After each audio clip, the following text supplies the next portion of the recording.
813, by Maurice Leblanc. Translated by Alexander Tejeda de Matos. Chapter 1. The Tragedy at the Palace Hotel. Mr. Kesselbach stopped short on the threshold of the sitting-room, took his secretary's arm and, in an anxious voice, whispered: "Chapman, some one has been here again." "Surely not, sir," protested the secretary. "You have just opened the hall door yourself; and the key never left your pocket while we were lunching in the restaurant." "Chapman, some one has been here again," Mr. Kesselbach repeated. He pointed to a travelling bag on the mantelpiece. "Look, I can prove it. That bag was shut. It is now open." Chapman protested: "Are you quite sure that you shut it, sir? Besides, the bag contains nothing but odds and ends of no value, articles of dress. It contains nothing else, because I took my pocket book out before we went down, by way of precaution. But for that. No, Chapman, I tell you, some one has been here while we were at lunch." There was a telephone on the wall. He took down the receiver: "Hello? I'm Mr. Kesselbach. Suite 415. That's right. Mademoiselle, would you please put me on to the Prefecture of Police? The detective department. I know the number. 1 second. Here it is. Number 82248. I'll hold the line." A moment later, he continued: "Are you 82248? I should like a word with M. Lenormand, the chief of the detective service. My name's Kesselbach. Hullo? Yes, the chief detective knows what it's about. He has given me leave to ring him up." "Oh, he's not there. To whom am I speaking?" "Detective Sergeant Gourel. You were there yesterday, were you not, when I called on M. Lenormand? Well, the same thing that I told M. Lenormand yesterday has occurred again to day. Some one has entered the suite which I am occupying. And, if you come at once, you may be able to discover some clues." "In an hour or two?" "All right, thanks. You have only to ask for suite 415. Thank you again." Rudolf Kesselbach, nicknamed alternatively the King of Diamonds and the Lord of the Cape, possessed a fortune estimated at nearly 20 millions sterling. For the past week, he had occupied suite 415, on the fourth floor of the Palace Hotel, consisting of 3 rooms, of which the 2 larger, on the right, the sitting-room and the principal bedroom, faced the avenue, while the other, on the left, in which Chapman, the secretary, slept, looked out on the Rue de Judée. Adjoining this bedroom, a suite of 5 rooms had been reserved for Mrs. Kesselbach, who was to leave Monte Carlo, where she was at present staying, and join her husband the moment she heard from him. Rudolf Kesselbach walked up and down for a few minutes with a thoughtful air. He was a tall man, with a ruddy complexion, and still young; and his dreamy eyes, which showed pale blue through his gold-rimmed spectacles, gave him an expression of gentleness and shyness that contrasted curiously with the strength of the square forehead and the powerfully developed jaws. He went to the window. It was fastened. Besides, how could any one have entered that way? The private balcony that ran round the flat broke off on the right and was separated on the left by a stone channel from the balconies in the Rue de Judée. He went to his bedroom. It had no communication with the neighboring rooms. He went to his secretary's bedroom. The door that led into the 5 rooms reserved for Mrs. Kesselbach was locked and bolted. "I can't understand it at all, Chapman. Time after time I have noticed things here. Funny things, as you must admit. Yesterday, my walking-stick was moved. The day before that, my papers had certainly been touched. And yet how was it possible?" "It is not possible, sir," cried Chapman, whose honest, placid features displayed no anxiety. "You're imagining things, that's all. You have no proof, nothing but impressions, to go upon.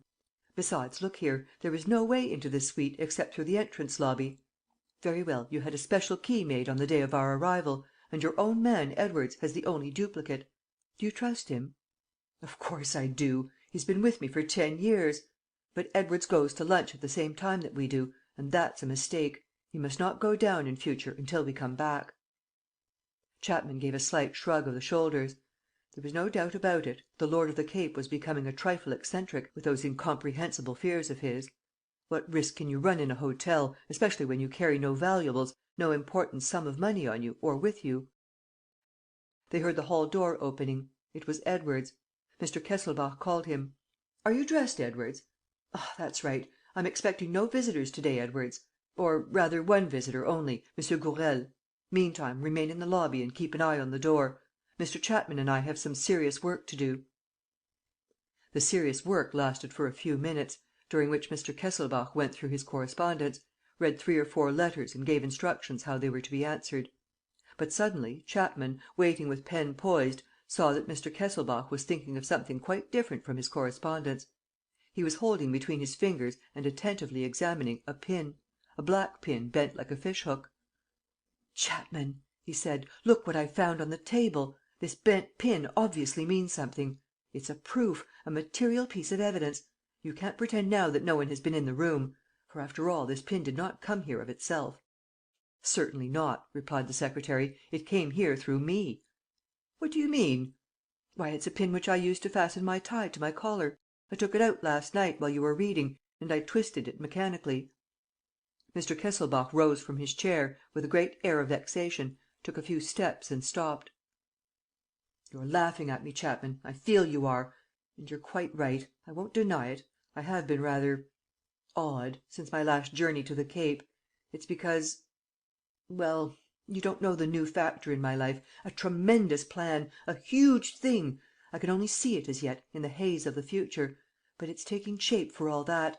And it will be something colossal. Ah, Chapman, you can't imagine. Money I don't care a fig for. I have money. I have too much money. But this means a great deal more. It means power, might, authority. If the reality comes up to my expectations, I shall be not only lord of the Cape, but lord of other realms as well. Rudolf Kesselbach, the son of the Augsburg ironmonger, will be on a par with many people who till now have looked down upon him. He will even take precedence of them, Chapman. He will take precedence of them, mark my words. And if ever I He interrupted himself, looked at Chapman as though he regretted having said too much, and nevertheless, carried away by his excitement, concluded: "You now understand the reasons of my anxiety, Chapman. Here, in this brain, is an idea that is worth a great deal. And this idea is suspected perhaps. And I am being spied upon. I'm convinced of it." A bell sounded. "The telephone," said Chapman. "Could it," muttered Kesselbach, "by any chance be?" He took down the instrument. "Hullo! Who? The Colonel? Ah, good! Yes, it's I. Any news? Good. Then I shall expect you." "You will come with one of your men?" "Very well." "What?" "No, we shan't be disturbed. I will give the necessary orders." "It's as serious as that, is it?" "I tell you, my instructions will be positive. My secretary and my man shall keep the door. And no one shall be allowed in. You know the way, don't you? Then don't lose a minute." He hung up the receiver and said: "Chapman, there are 2 gentlemen coming. Edwards will show them in." "But M. Gourel, the detective sergeant?" "He will come later, in an hour, and even then there's no harm in their meeting. So send Edwards down to the office at once, to tell them. I am at home to nobody, except 2 gentlemen, the colonel and his friend, and M. Gourel. He must make them take down the names." Chapman did as he was asked. When he returned to the room, he found Mr. Kesselbach holding in his hand an envelope, or rather a little pocket case, in black morocco leather, apparently empty. He seemed to hesitate, as though he did not know what to do with it. Should he put it in his pocket, or lay it down elsewhere? At last he went to the mantelpiece and threw the leather envelope into his travelling bag. "Let us finish the mail, Chapman. We have 10 minutes left. Ah, a letter from Mrs. Kesselbach! Why didn't you tell me of it, Chapman? Didn't you recognize the handwriting?" He made no attempt to conceal the emotion which he felt in touching and contemplating that paper which his wife had held in her fingers and to which she had added a look of her eyes, an atom of her scent, a suggestion of her secret thoughts. He inhaled its perfume and, unsealing it, read the letter slowly, in an undertone, in fragments that reached Chapman's ears: "Feeling a little tired. Shall keep my room to day. I feel so bored. When can I come to you? I am longing for your wire. You telegraphed this morning, Chapman? Then Mrs. Kesselbach will be here to morrow, Wednesday." He seemed quite gay, as though the weight of his business had been suddenly relieved and he freed from all anxiety. He rubbed his hands and heaved a deep breath, like a strong man certain of success, like a lucky man who possessed happiness and who was big enough to defend himself. "There's some one ringing, Chapman, some one ringing at the hall door. Go and see who it is." But Edwards entered and said: "2 gentlemen asking for you, sir. They are the ones. I know. Are they there, in the lobby?" "Yes, sir." "Close the hall door and don't open it again except to M. Gourel, the detective sergeant. You go and bring the gentlemen in, Chapman, and tell them that I would like to speak to the colonel first, to the colonel alone." Edwards and Chapman left the room, shutting the door after them. Rudolf Kesselbach went to the window and pressed his forehead against the glass. Outside, just below his eyes, the carriages and motor cars rolled along in parallel furrows, marked by the double line of refuges. The bright spring sun made the brasswork and the varnish gleam again. The trees were putting forth their first green shoots, and the buds of the tall chestnuts were beginning to unfold their new-born leaves. "What on earth is Chapman doing?" muttered Kesselbach. "The time he wastes in palavering!" He took a cigarette from the table, lit it and drew a few puffs. A faint exclamation escaped him. Close before him stood a man whom he did not know. He started back. "Who are you?" The man he was a well-dressed individual, rather smart-looking, with dark hair, a dark moustache and hard eyes the man gave a grin. "Who am I? Why, the colonel!" "No, the one I call the colonel, the one who writes to me under that adopted signature, is not you." "Yes, the other was only But, my dear sir, all this, you know, is not of the smallest importance. The essential thing is that I am myself. And that, I assure you, I am." "But your name, sir?" "The colonel, until further orders." Mr. Kesselbach was seized with a growing fear. Who was this man? What did he want with him? He called out: "Chapman!" "What a funny idea, to call out! Isn't my company enough for you?" "Chapman!" Mr. Kesselbach cried again. "Chapman! Edwards!" "Chapman! Edwards!" echoed the stranger in his turn. "What are you doing? You're wanted. Sir, I ask you, I order you to let me pass." "But, my dear sir, who's preventing you?" He politely made way. Mr. Kesselbach walked to the door, opened it and gave a sudden jump backward. Behind the door stood another man, pistol in hand. Kesselbach stammered: "Edwards. He did not finish. In a corner of the lobby he saw his secretary and his servant lying side by side on the floor, gagged and bound. Mr. Kesselbach, notwithstanding his nervous and excitable nature, was not devoid of physical courage; and the sense of a definite danger, instead of depressing him, restored all his elasticity and vigour. Pretending dismay and stupefaction, he moved slowly back to the chimney-piece and leant against the wall. His hand felt for the electric bell. He found it and pressed the button without removing his finger. "Well?" asked the stranger. Mr. Kesselbach made no reply and continued to press the bell. "Well? Do you expect they will come, that the whole hotel is in commotion, because you are pressing that bell? Why, my dear sir, look behind you and you will see that the wire is cut." Mr. Kesselbach turned round sharply, as though he wanted to make sure, but instead, with a quick movement, he seized the travelling-bag, thrust his hand into it, grasped a revolver, aimed it at the man and pulled the trigger. "Phew!" said the stranger. "So you load your weapons with air and silence." The cock clicked a second time and a third, but there was no report. "3 shots more, Lord of the Cape. I shan't be satisfied till you've lodged 6 bullets in my carcass. What, you give up? That's a pity. You are making excellent practice." He took hold of a chair by the back, spun it round, sat down astraddle and, pointing to an arm-chair, said: "Won't you take a seat, my dear sir, and make yourself at home? A cigarette? Not for me, thanks. I prefer a cigar." There was a box on the table. He selected an Upmann, light in colour and flawless in shape, lit it and, with a bow: "Thank you. That's a perfect cigar. And now let's have a chat, shall we?" Rudolf Kesselbach listened to him in amazement. Who could this strange person be? Still, at the sight of his visitor sitting there so quiet and so chatty, he became gradually reassured and began to think that the situation might come to an end without any need to resort to violence or brute force. He took out a pocket-book, opened it, displayed a respectable bundle of bank-notes and asked: "How much?" The other looked at him with an air of bewilderment, as though he found a difficulty in understanding what Kesselbach meant. Then, after a moment, he called: "Marco!" The man with the revolver stepped forward. "Marco, this gentleman is good enough to offer you a few bits of paper for your young woman. Take them, Marco." Still aiming his revolver with his right hand, Marco put out his left, took the notes and withdrew. "Now that this question is settled according to your wishes," resumed the stranger, "let us come to the object of my visit. I will be brief and to the point. I want two things. In the first place, a little black morocco pocket case, shaped like an envelope, which you generally carry on you. Secondly, a small ebony box, which was in that travelling bag yesterday. Let us proceed in order. The morocco case? Burnt."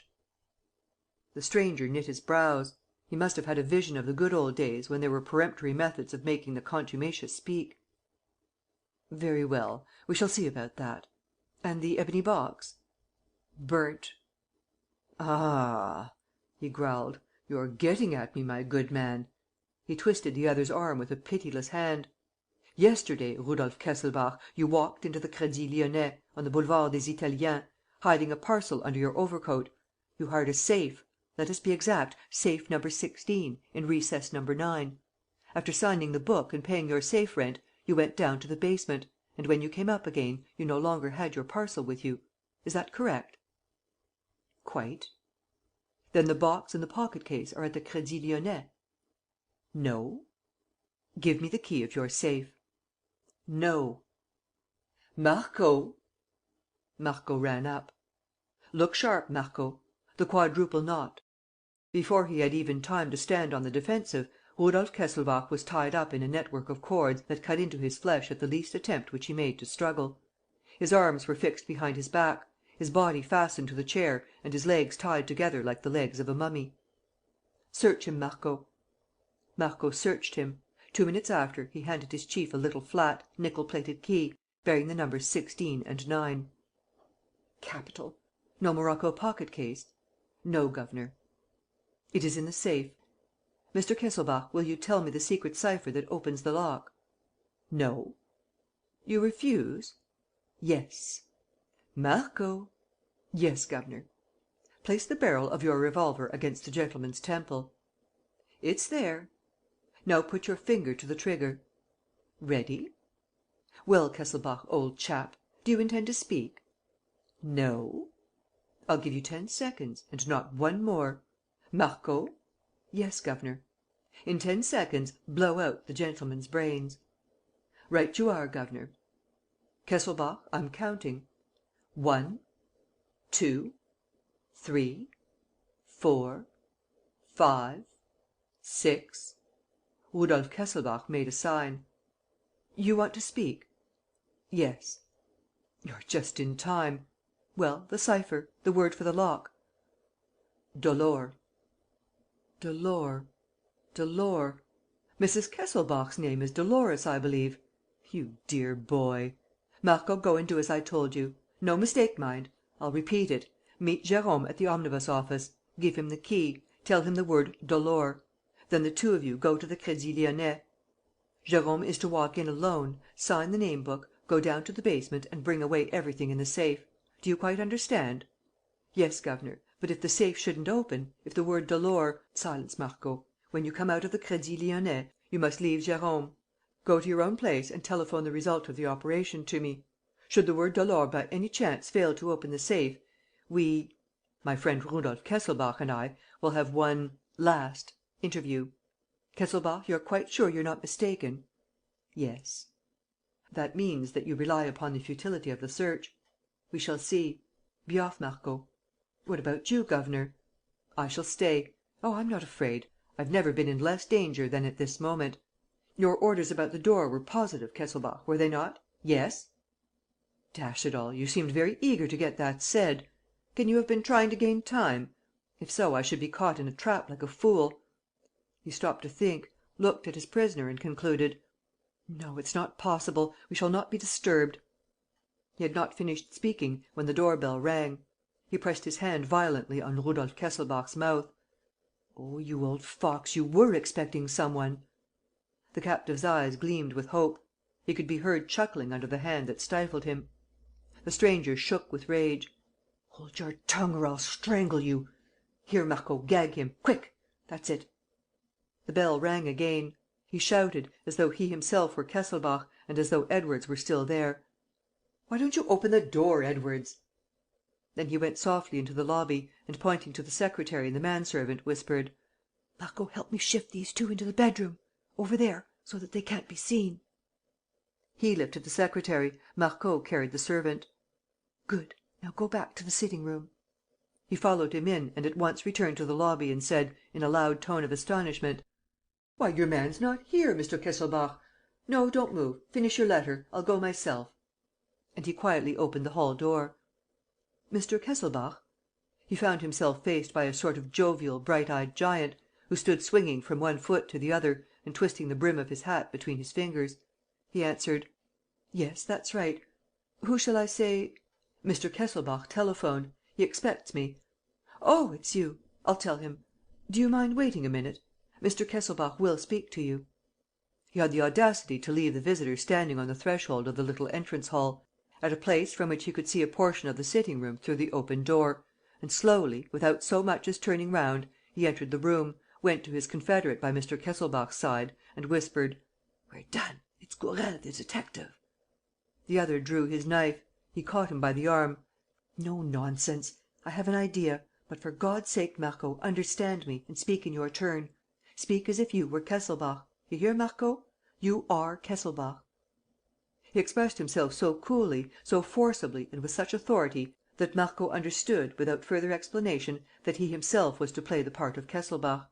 Marco said, so as to be heard: "You must apologize for me, my dear fellow. Tell M. Gourel I'm awfully sorry, but I'm over head and ears in work. I will see him to morrow morning, at 9. Yes, at 9 o'clock punctually." "Good," whispered the other. "Don't stir." He went back to the lobby, found Gourel waiting and said: "Mr. Kesselbach begs you to excuse him. He is finishing an important piece of work. Could you possibly come back at 9 o'clock to morrow morning?" There was a pause. Gourel seemed surprised, more or less bothered and undecided. The other man's hand clutched the handle of a knife at the bottom of his pocket. At the first suspicious movement, he was prepared to strike. At last Gourel said: "Very well, at 9 o'clock to morrow. But, all the same. However, I shall be here at 9 to morrow." And, putting on his hat, he disappeared down the passage of the hotel. Marco, in the sitting room, burst out laughing: "That was jolly clever of you, governor! Oh, how nicely you spoofed him! Look alive, Marco, and follow him. If he leaves the hotel, let him be. Meet Jérôme at the omnibus office, as arranged. And telephone." Marco went away quickly. Then the man took a water bottle on the chimney-piece, poured himself out a tumblerful, which he swallowed at a draught, wetted his handkerchief, dabbed his forehead, which was covered with perspiration, and then sat down beside his prisoner and, with an affectation of politeness, said: "But I must really have the honour, Mr. Kesselbach, of introducing myself to you." And, taking a card from his pocket, he said: "Allow me. Arsène Lupin, gentleman burglar." The name of the famous adventurer seemed to make the best of impressions upon Mr. Kesselbach.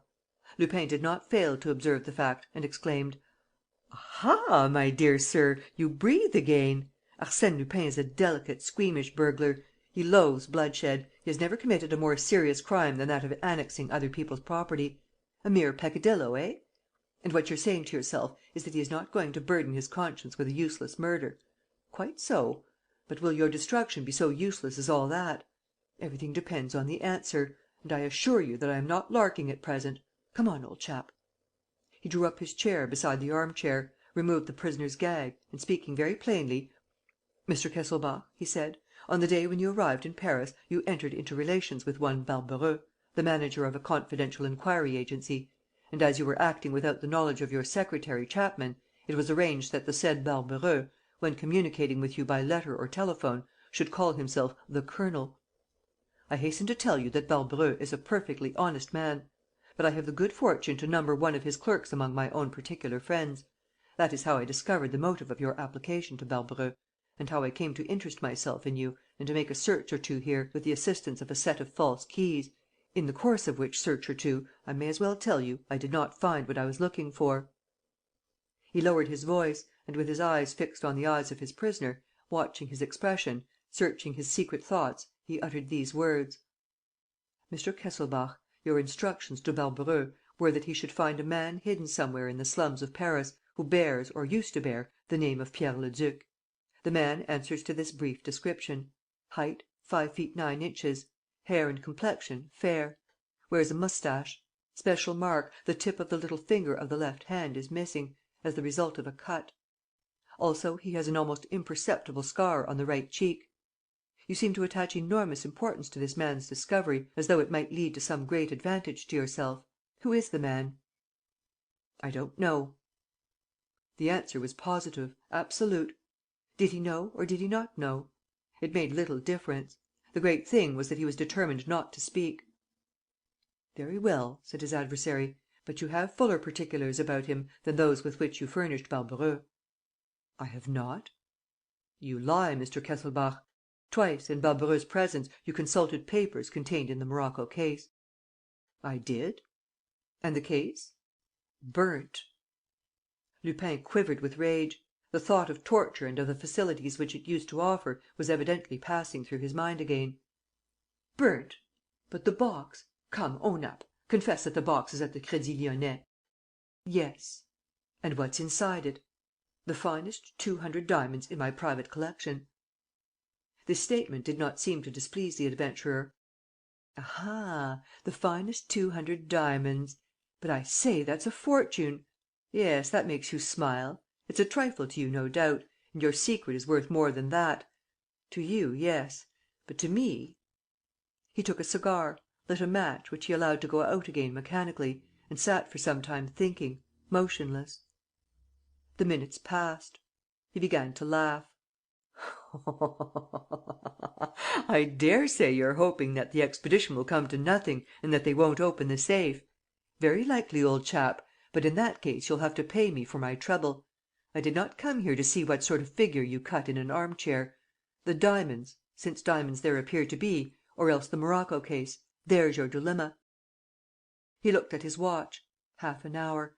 Hang it all, fate is moving very slowly! But there's nothing for you to grin at, Mr. Kesselbach. I shall not go back empty handed. Make no mistake about that. At last! It was the telephone bell. Lupin snatched at the receiver and, changing the sound of his voice, imitated the rough accent of his prisoner: "Yes, Rudolf Kesselbach. You are speaking to him? Yes, please, mademoiselle, put me on. Is that you, Marco? Good. Did it go off all right? Excellent. No hitch? My best compliments. Well, what did you pick up? The ebony box? Nothing else? No papers? Tut, tut! And what's in the box? Are they fine diamonds? Capital, capital! 1 minute, Marco, while I think. You see, all this. If I were to tell you my opinion. Wait, don't go away. Hold the line." He turned round. "Mr. Kesselbach, are you keen on your diamonds?" "Yes." "Would you buy them back of me?" "Possibly." "For how much? 500,000 francs?" "500,000. Yes." "Only here's the rub. How are we to make the exchange? A cheque? No, you'd swindle me. Or else I'd swindle you. Listen. On the day after to morrow, go to the Crédit Lyonnais in the morning, draw out your 500 bank notes of 1,000 each and go for a walk in the Bois, on the Auteuil side. I shall have the diamonds in a bag. That's handier. The box shows too much." Kesselbach gave a start: "No, no. The box too. I want everything." "Ah!" cried Lupin, shouting with laughter. "You've fallen into the trap! The diamonds you don't care about. They can be replaced. But you cling to that box as you cling to your skin. Very well, you shall have your box, on the word of Arsène. You shall have it to morrow morning, by parcel post." He went back to the telephone. "Marco, have you the box in front of you?" "Is there anything particular about it? Ebony inlaid with ivory? Yes, I know the sort of thing. Japanese, from the Faubourg Saint Antoine. No mark? Ah, a little round label, with a blue border and a number. Yes, a shop mark. No importance. And is the bottom of the box thick?" "Not very thick." "Bother! No false bottom, then. Look here, Marco, just examine the ivory inlay on the outside. Or rather, no, the lid." He revelled with delight. "The lid! That's it, Marco! Kesselbach blinked his eyes just now. We're burning! Ah, Kesselbach, old chap, didn't you see me squinting at you? You silly fellow!" And to Marco: "Well, what do you see?" "A looking glass inside the lid." "Does it slide?" "Is it on hinges?" "No." "Well, then break it. Yes, yes, I tell you to break it. That glass serves no purpose there. It's been added since." He lost patience. Mind your own business, idiot! Do as I say." He must have heard the noise which Marco made at the other end of the wire in breaking the glass, for he shouted, in triumph: "Ah! Didn't I tell you, Mr. Kesselbach, that we should find something? Hullo! Have you done it? Well? A letter? Victory! All the diamonds in the Cape and old man Kesselbach's secret into the bargain." He took down the second receiver, carefully put the 2 discs to his ears, and continued: "Read it to me, Marco. Read it to me slowly. The envelope first. Good. Now repeat." He himself repeated: "Copy of the letter contained in the black morocco case. And next? Tear the envelope, Marco. Have I your permission, Mr. Kesselbach? It's not very good form, but, however. Go on, Marco. Mr. Kesselbach gives you leave. Done it? Well, then, read it out." He listened and, with a chuckle: "The deuce! That's not quite as clear as a pikestaff. Listen, I'll repeat: a plain sheet of paper folded in 4, the folds apparently quite fresh. Good. At the top of the page, on the right, these words: 5 feet 9, left little finger cut," and so on. Yes, that's the description of Master Pierre Leduc. In Kesselbach's handwriting, I suppose? Good. And in the middle of the page, this word in printed capitals: APOON. Marco, my lad, leave the paper as it is and don't touch the box or the diamonds. I shall have done with our friend here in 10 minutes and I shall be with you in 20. Oh, by the way, did you send back the motor for me? Capital. So long." He replaced the instrument, went into the lobby and into the bedroom, made sure that the secretary and the manservant had not unloosed their bonds and, on the other hand, that they were in no danger of being choked by their gags. Then he returned to his chief prisoner. He wore a determined and relentless look. "We've finished joking, Kesselbach. If you don't speak, it will be the worse for you. Have you made up your mind?" "What about?" "No nonsense, please. Tell me what you know." "I know nothing." "You lie. What does this word 'APOON' mean?" "If I knew, I should not have written it down." "Very well, but whom or what does it refer to? Where did you copy it? Where did you get it from?" Mr. Kesselbach made no reply. Lupin, now speaking in nervous, jerky tones, resumed: "Listen, Kesselbach, I have a proposal to make to you. Rich man, big man though you may be, there is not so much difference between us. The son of the Augsburg ironmonger and Arsène Lupin, prince of burglars, can come to an understanding without shame on either side. I do my thieving indoors, you do yours on the Stock Exchange. It's all much of a muchness. So here we are, Kesselbach. Let's be partners in this business. I have need of you, because I don't know what it's about. You have need of me, because you will never be able to manage it alone. Barbareux is an ass. I am Lupin. Is it a bargain?" No answer. Lupin persisted, in a voice shaking with intensity: "Answer, Kesselbach. Is it a bargain? If so, I'll find your Pierre Leduc for you in 48 hours. For he's the man you're after, eh? Isn't that the business? Come along, answer. Who is the fellow? Why are you looking for him? What do you know about him?" He calmed himself suddenly, laid his hand on Kesselbach's shoulder and, harshly: "One word only. Yes or no?" "No." He drew a magnificent gold watch from Kesselbach's fob and placed it on the prisoner's knees. He unbuttoned Kesselbach's waistcoat, opened his shirt, uncovered his chest and, taking a steel dagger with a gold-crusted handle that lay on the table beside him, he put the point of it against the place where the pulsations of the heart made the bare flesh throb. "For the last time." "No." "Mr. Kesselbach, it is 8 minutes to 3. If you don't answer within 8 minutes from now, you are a dead man." The next morning, Sergeant Gourel walked into the Palace Hotel punctually at the appointed hour. Without stopping, scorning to take the lift, he went up the stairs. On the 4th floor, he turned to the right, followed the passage and rang at the door of 415. Hearing no sound, he rang again. After half a dozen fruitless attempts, he went to the floor office. He found a head waiter there. "Mr. Kesselbach did not sleep here last night. We have not seen him since yesterday afternoon." "But his servant, his secretary?" "We have not seen them either." "Then they also did not sleep in the hotel?" "I suppose not." "You suppose not? But you ought to be certain." "Why? Mr. Kesselbach is not staying in the hotel. He is at home here, in his private flat. He is not waited on by us, but by his own man; and we know nothing of what happens inside." "That's true, that's true." Gourel seemed greatly perplexed. He had come with positive orders, a precise mission, within the limits of which his mind was able to exert itself. Outside those limits, he did not quite know how to act. "If the chief were here," he muttered. "If the chief were here. ..." He showed his card and stated his quality. Then he said, on the off chance: "So you have not seen them come in?" "No." "But you saw them go out?" "No, I can't say I did." "In that case, how do you know that they went out?" "From a gentleman who called yesterday afternoon." "A gentleman with a dark moustache?" "Yes. I met him as he was going away, about 3 o'clock. He said: 'The people in 415 have gone out. Mr. Kesselbach will stay at Versailles to night, at the Reservoir. You can send his letters on to him there.'" "But who was this gentleman? By what right did he speak?" "I don't know." Gourel felt uneasy. It all struck him as rather queer. "Have you the key?" "No, Mr. Kesselbach had special keys made." "Let's go and look." Gourel rang again furiously. Nothing happened. He was about to go, when, suddenly, he bent down and clapped his ear to the keyhole. "Listen. I seem to hear ... why, yes, it's quite distinct. I hear moans." He gave the door a tremendous blow with his fist. "But, sir, you have not the right. ..." "Oh, hang the right!"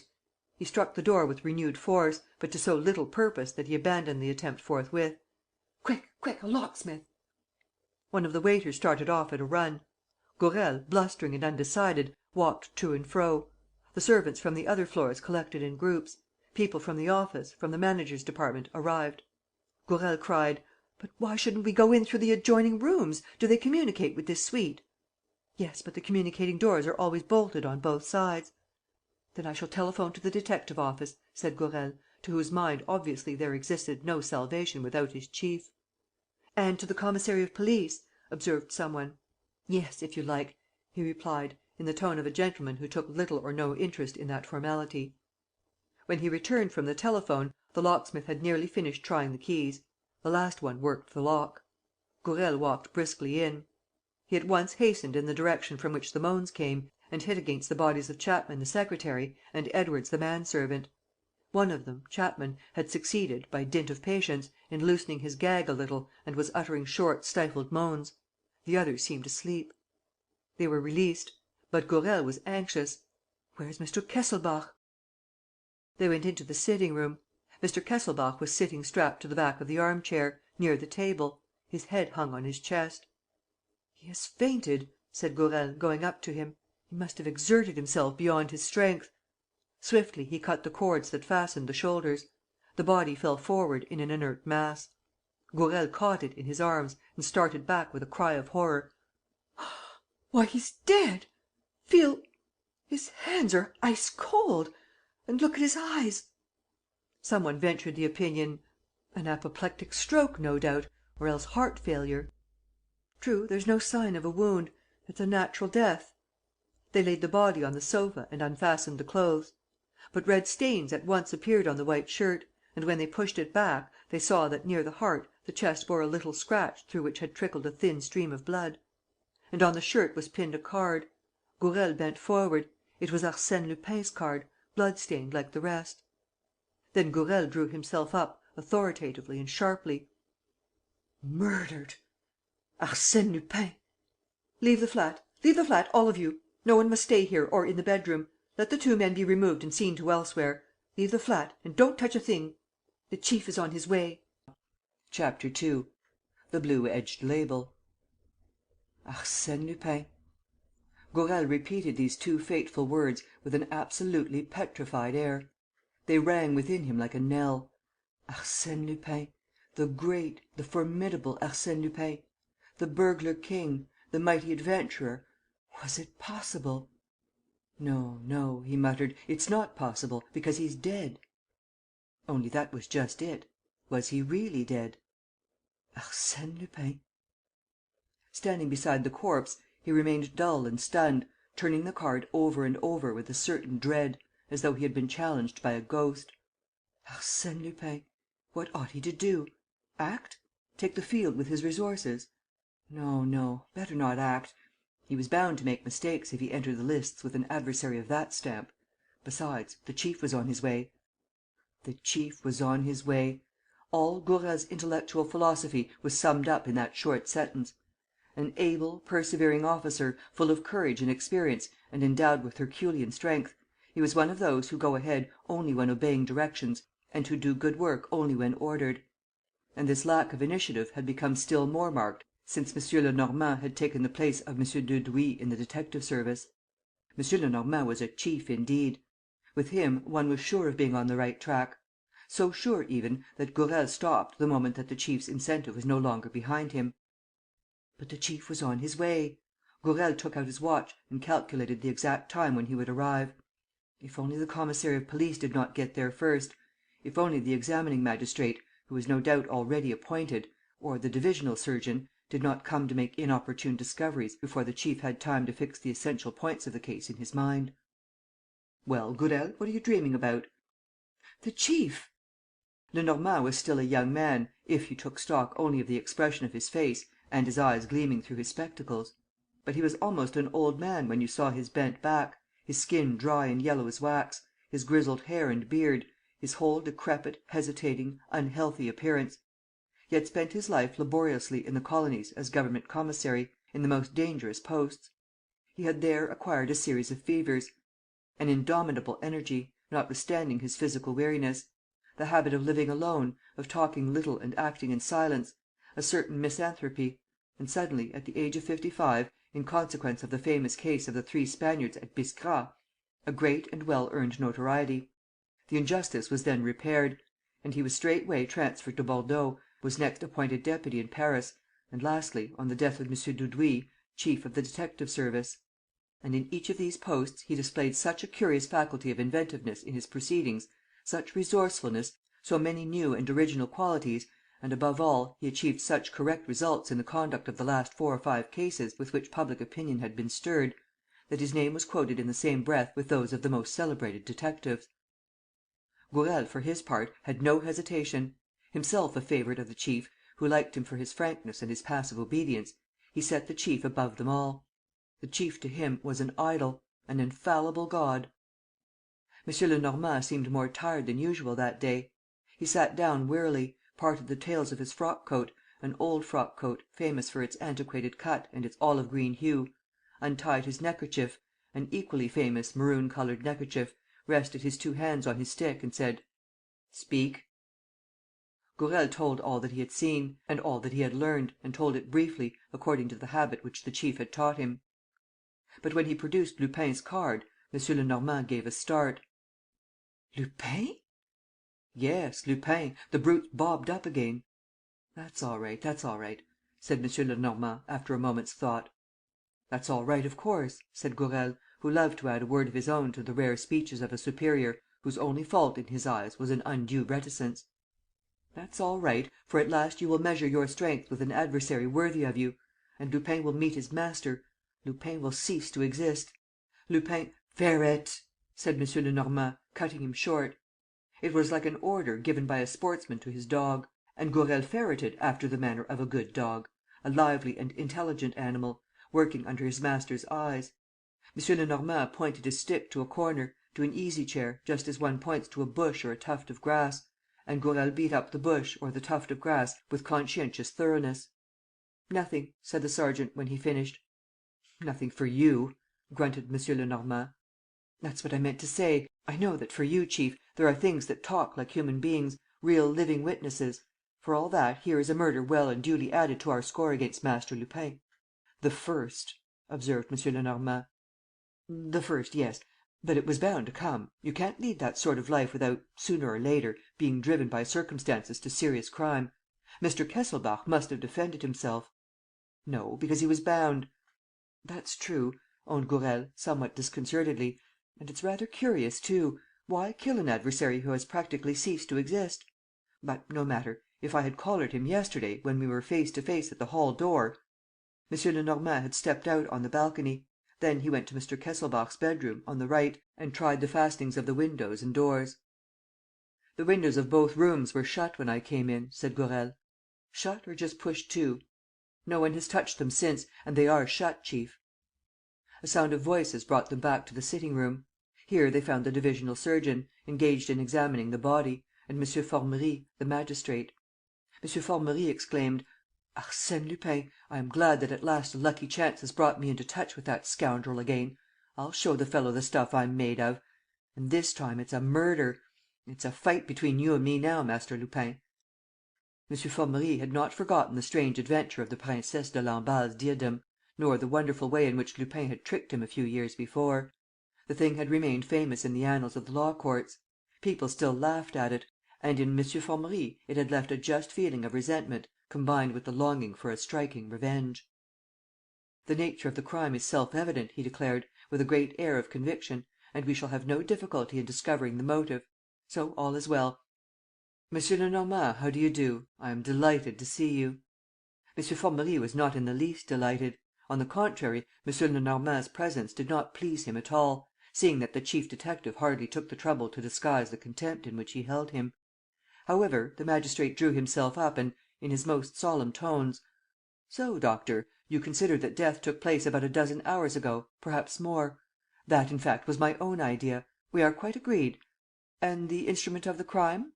"A knife with a very thin blade, Monsieur le Juge d'Instruction," replied the surgeon. "Look, the blade has been wiped on the dead man's own handkerchief." "Just so, just so.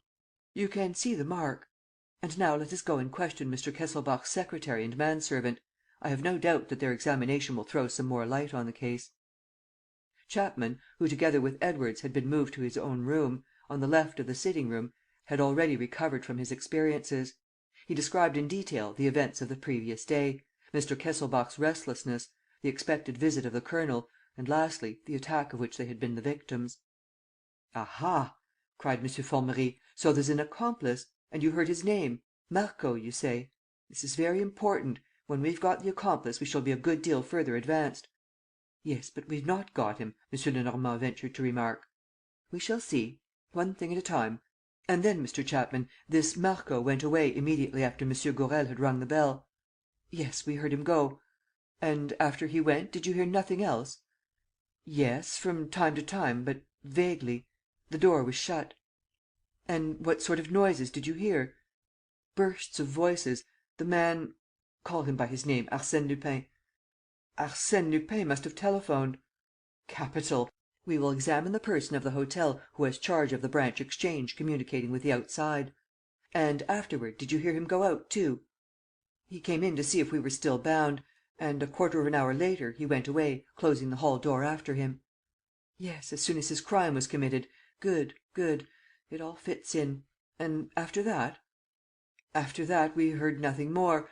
The night passed. I fell asleep from exhaustion, so did Edwards. And it was not until this morning. Yes, I know. There, it's not going badly. It all fits in." And, marking off the stages of his investigation, in a tone as though he were enumerating so many victories over the stranger, he muttered thoughtfully: "The accomplice, the telephone, the time of the murder, the sounds that were heard. Good, very good. We have still to establish the motive of the crime. In this case, as we have Lupin to deal with, the motive is obvious. Monsieur Lenormand, have you noticed the least sign of anything being broken open?" "No." "Then the robbery must have been effected upon the person of the victim himself. Has his pocket-book been found?" "I left it in the pocket of his jacket," said Gourel.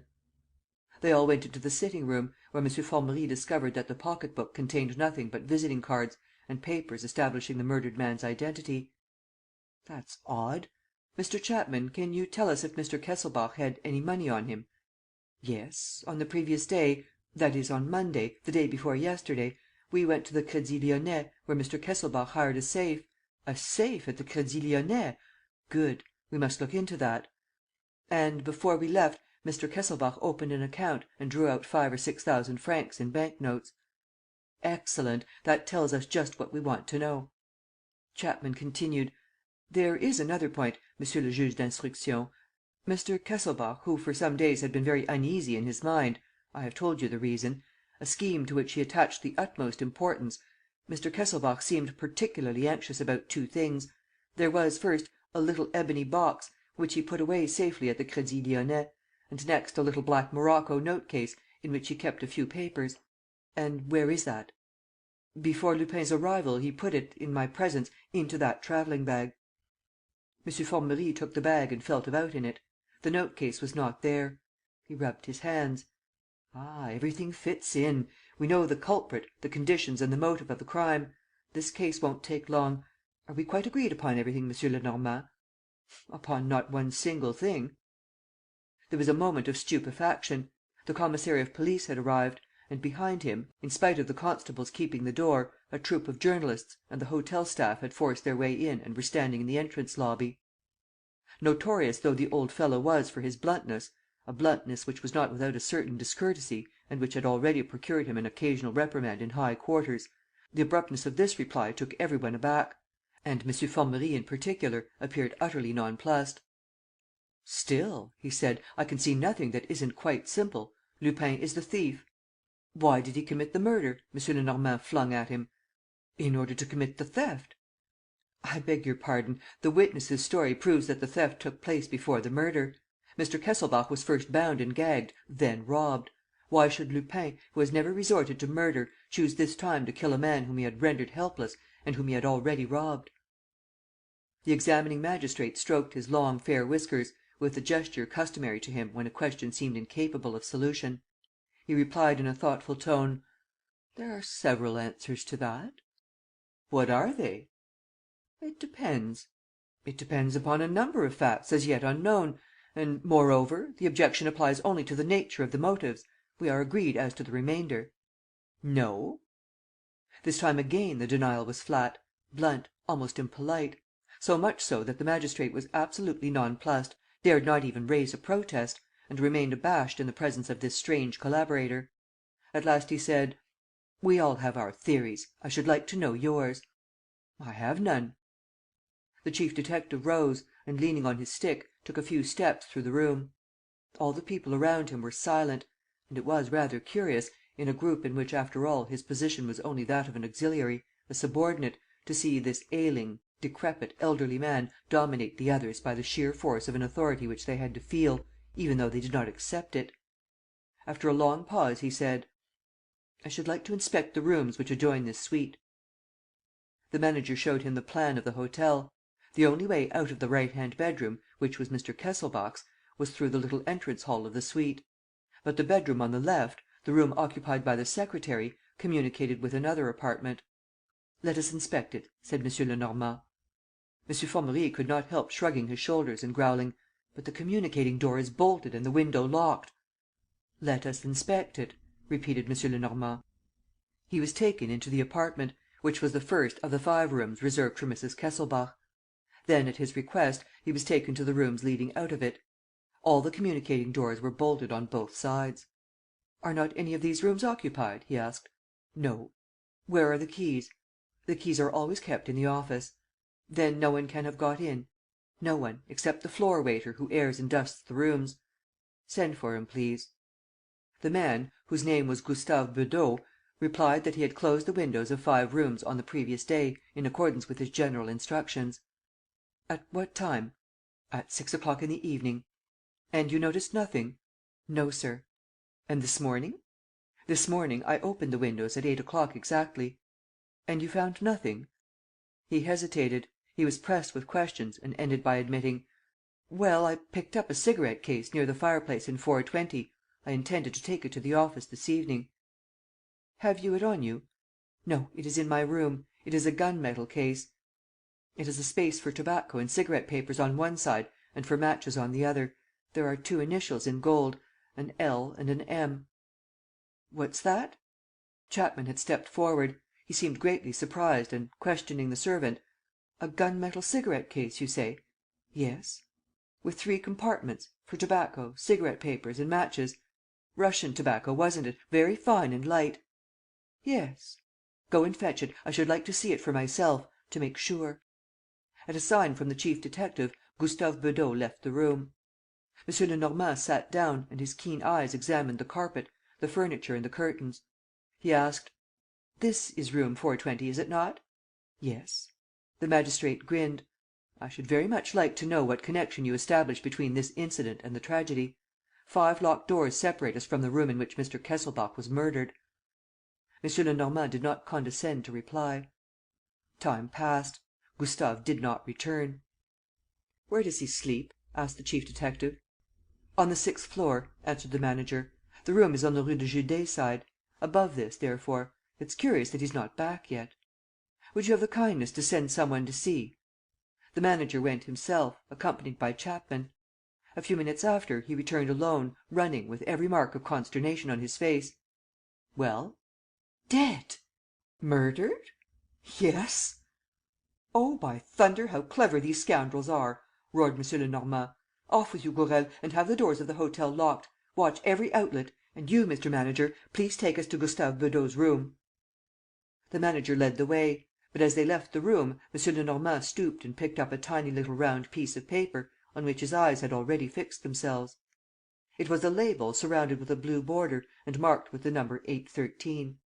He put it in his pocket, on chance, and joined the others. "A small wound in the back, between the shoulder blades."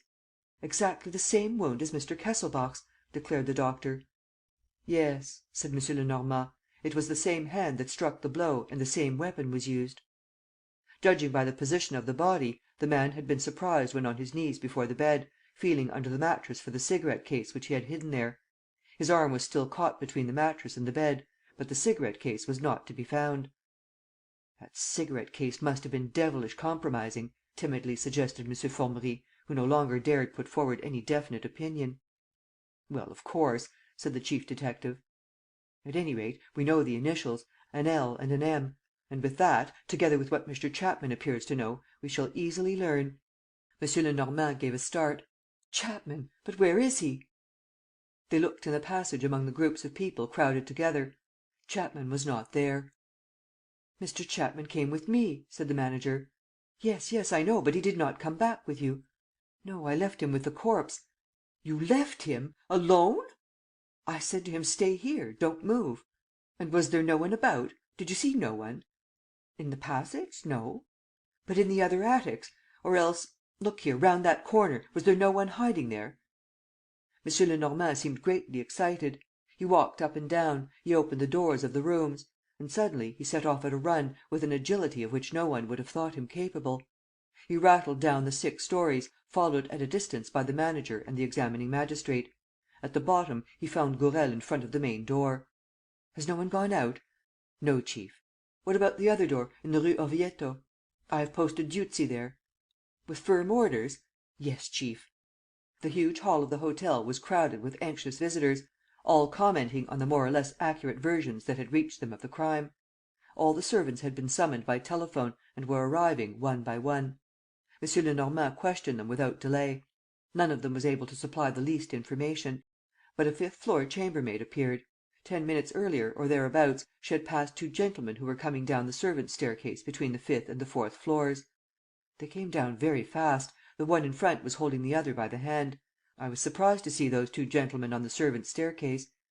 "Would you know them again?" "Not the first one. He had his head turned the other way. He was a thin, fair man. He wore a soft black hat and black clothes." "And the other?" "Oh, the other was an Englishman, with a big, clean-shaven face and a check suit. He had no hat on." The description obviously referred to Chapman. The woman added: "He looked quite funny, as if he was mad." Gourel's word was not enough for M. Lenormand. One after the other, he questioned the under porters standing at the 2 doors. "Did you know Mr. Chapman?" "Yes, sir, he always spoke to us." "And you have not seen him go out?" "No, sir, he has not been out this morning." M. Lenormand turned to the commissary of police: "How many men have you with you, monsieur le commissaire?" "4." "That's not sufficient. Telephone to your secretary to send you all the men available. And please be so good as yourself to organize the closest watch at every outlet. The state of siege, monsieur le commissaire." "But, I say," protested the manager, "my customers." "I don't care a hang, sir, for your customers. My duty comes before everything; and my duty is at all costs to arrest." "So you believe ..." the examining magistrate ventured to interpolate. "I don't believe, monsieur, I am sure that the perpetrator of both the murders is still in the hotel." "But then Chapman ..." "At this moment, I cannot guarantee that Chapman is still alive. In any case, it is only a question of minutes, of seconds. Gourel, take 2 men and search all the rooms on the 4th floor. Mr. Manager, send one of your clerks with them. As for the other floors, I shall proceed as soon as we are reinforced. Come, Gourel, off with you, and keep your eyes open. It's big game you're hunting." Gourel and his men hurried away. M. Lenormand himself remained in the hall, near the office. This time, he did not think of sitting down, as his custom was. He walked from the main entrance to the door in the Rue Orvieto and returned to the point from which he had started. At intervals, he gave instructions: "Mr. Manager, see that the kitchens are watched. They may try to escape that way. Mr. Manager, instruct your young lady at the telephone not to put any of the people in the hotel into communication with outside subscribers. If a call comes from the outside, she can connect the caller with the person asked for, but she must take a note of that person's name.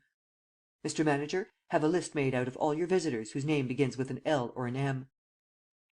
The tension caught the spectators by the throat, as they stood clustered in the middle of the hall, silent and gasping for breath, shaking with fear at the least sound, obsessed by the infernal image of the murderer. Where was he hiding? Would he show himself? Was he not one of themselves? This one, perhaps? Or that one? And all eyes were turned on the gray-haired gentleman in spectacles, an olive-green frock-coat and a maroon-coloured neckerchief, who was walking about, with his bent back, on a pair of shaky legs. At times, one of the waiters accompanying Sergeant Gourel on his search would come running up. "Any news?" asked M. Lenormand. "No, sir, we've found nothing." The manager made 2 attempts to induce him to relax his orders regarding the doors. The situation was becoming intolerable. The office was filled with loudly protesting visitors, who had business outside or who had arranged to leave Paris. "I don't care a hang!"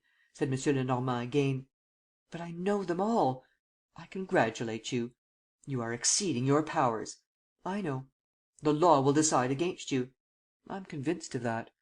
"Monsieur le Juge d'Instruction himself." "M. Formerie had better not interfere. He can mind his own business, which is to examine the servants, as he is doing now. Besides, it has nothing to do with the examining magistrate, it has to do with the police. It's my affair." Just then a squad of police burst into the hotel. The chief detective divided them into several sections which he sent up to the 3rd floor. Then, addressing the commissary of police: "My dear commissary, I leave the task of watching the doors to you. No weakness, I entreat you.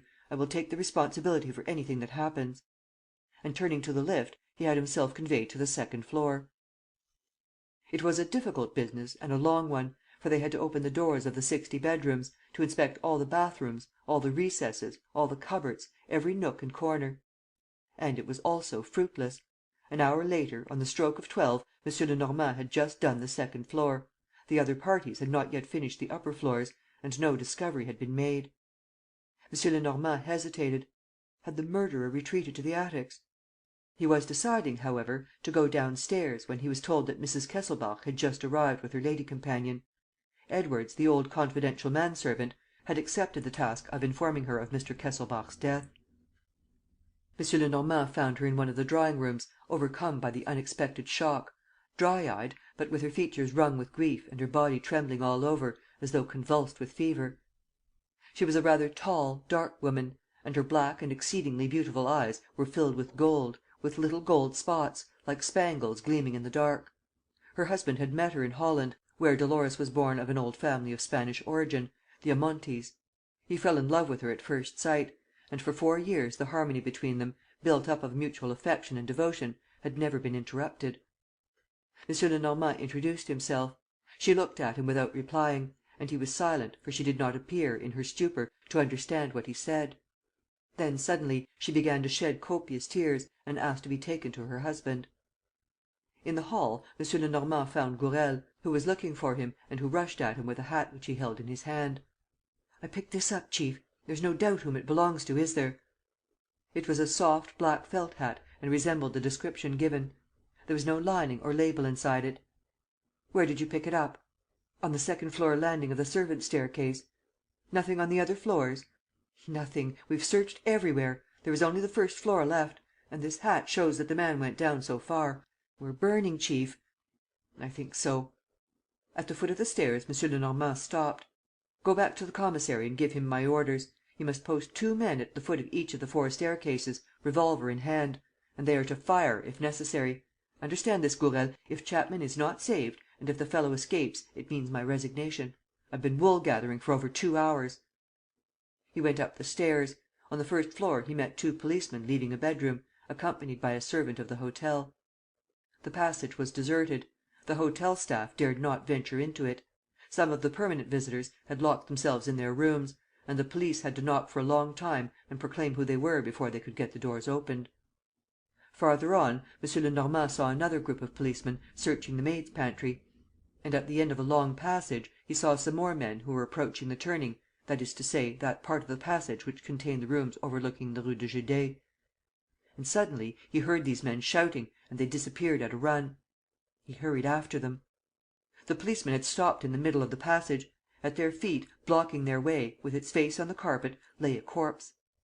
M. Lenormand bent down and took the lifeless head in his hands: "Chapman," he muttered. "He is dead." He examined the body. A white knitted silk muffler was tied round the neck. He undid it.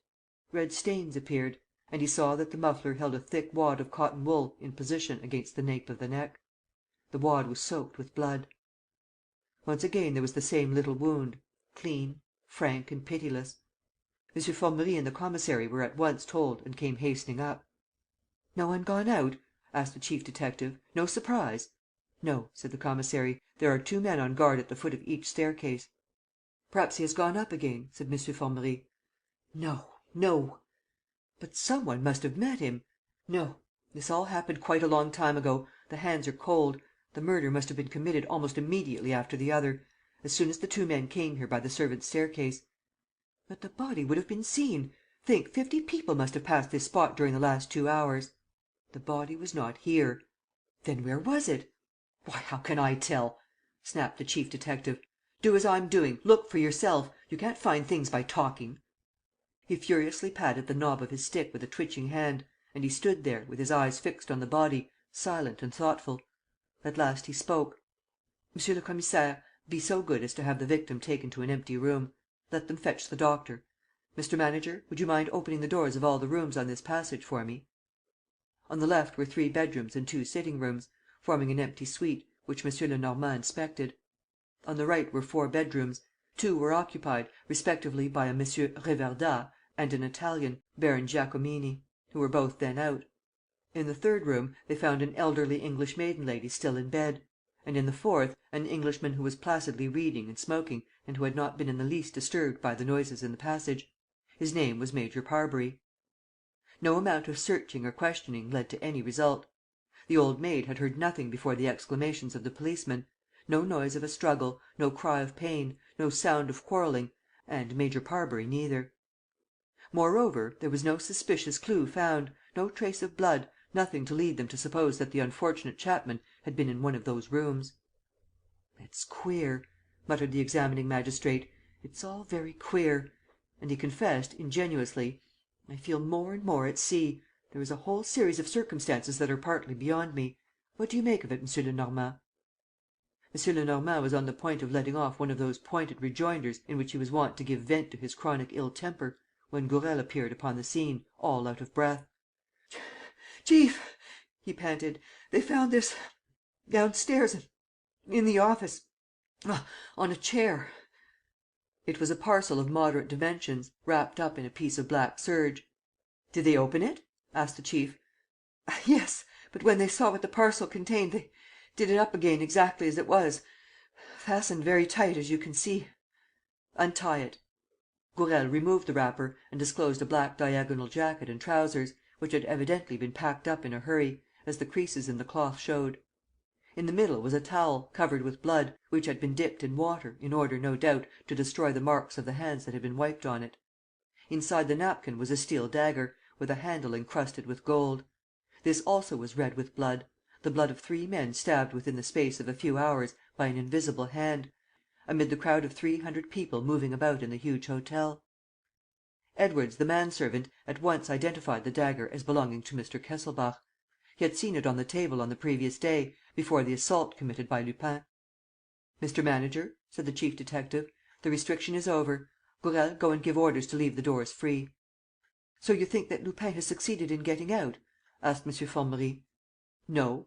The perpetrator of the 3 murders which we have discovered is in one of the rooms of the hotel, or rather, he is among the visitors in the hall or in the reception rooms. In my opinion, he was staying in the hotel." "Impossible! Besides, where would he have changed his clothes? And what clothes would he have on now?" "I don't know, but I am stating a fact."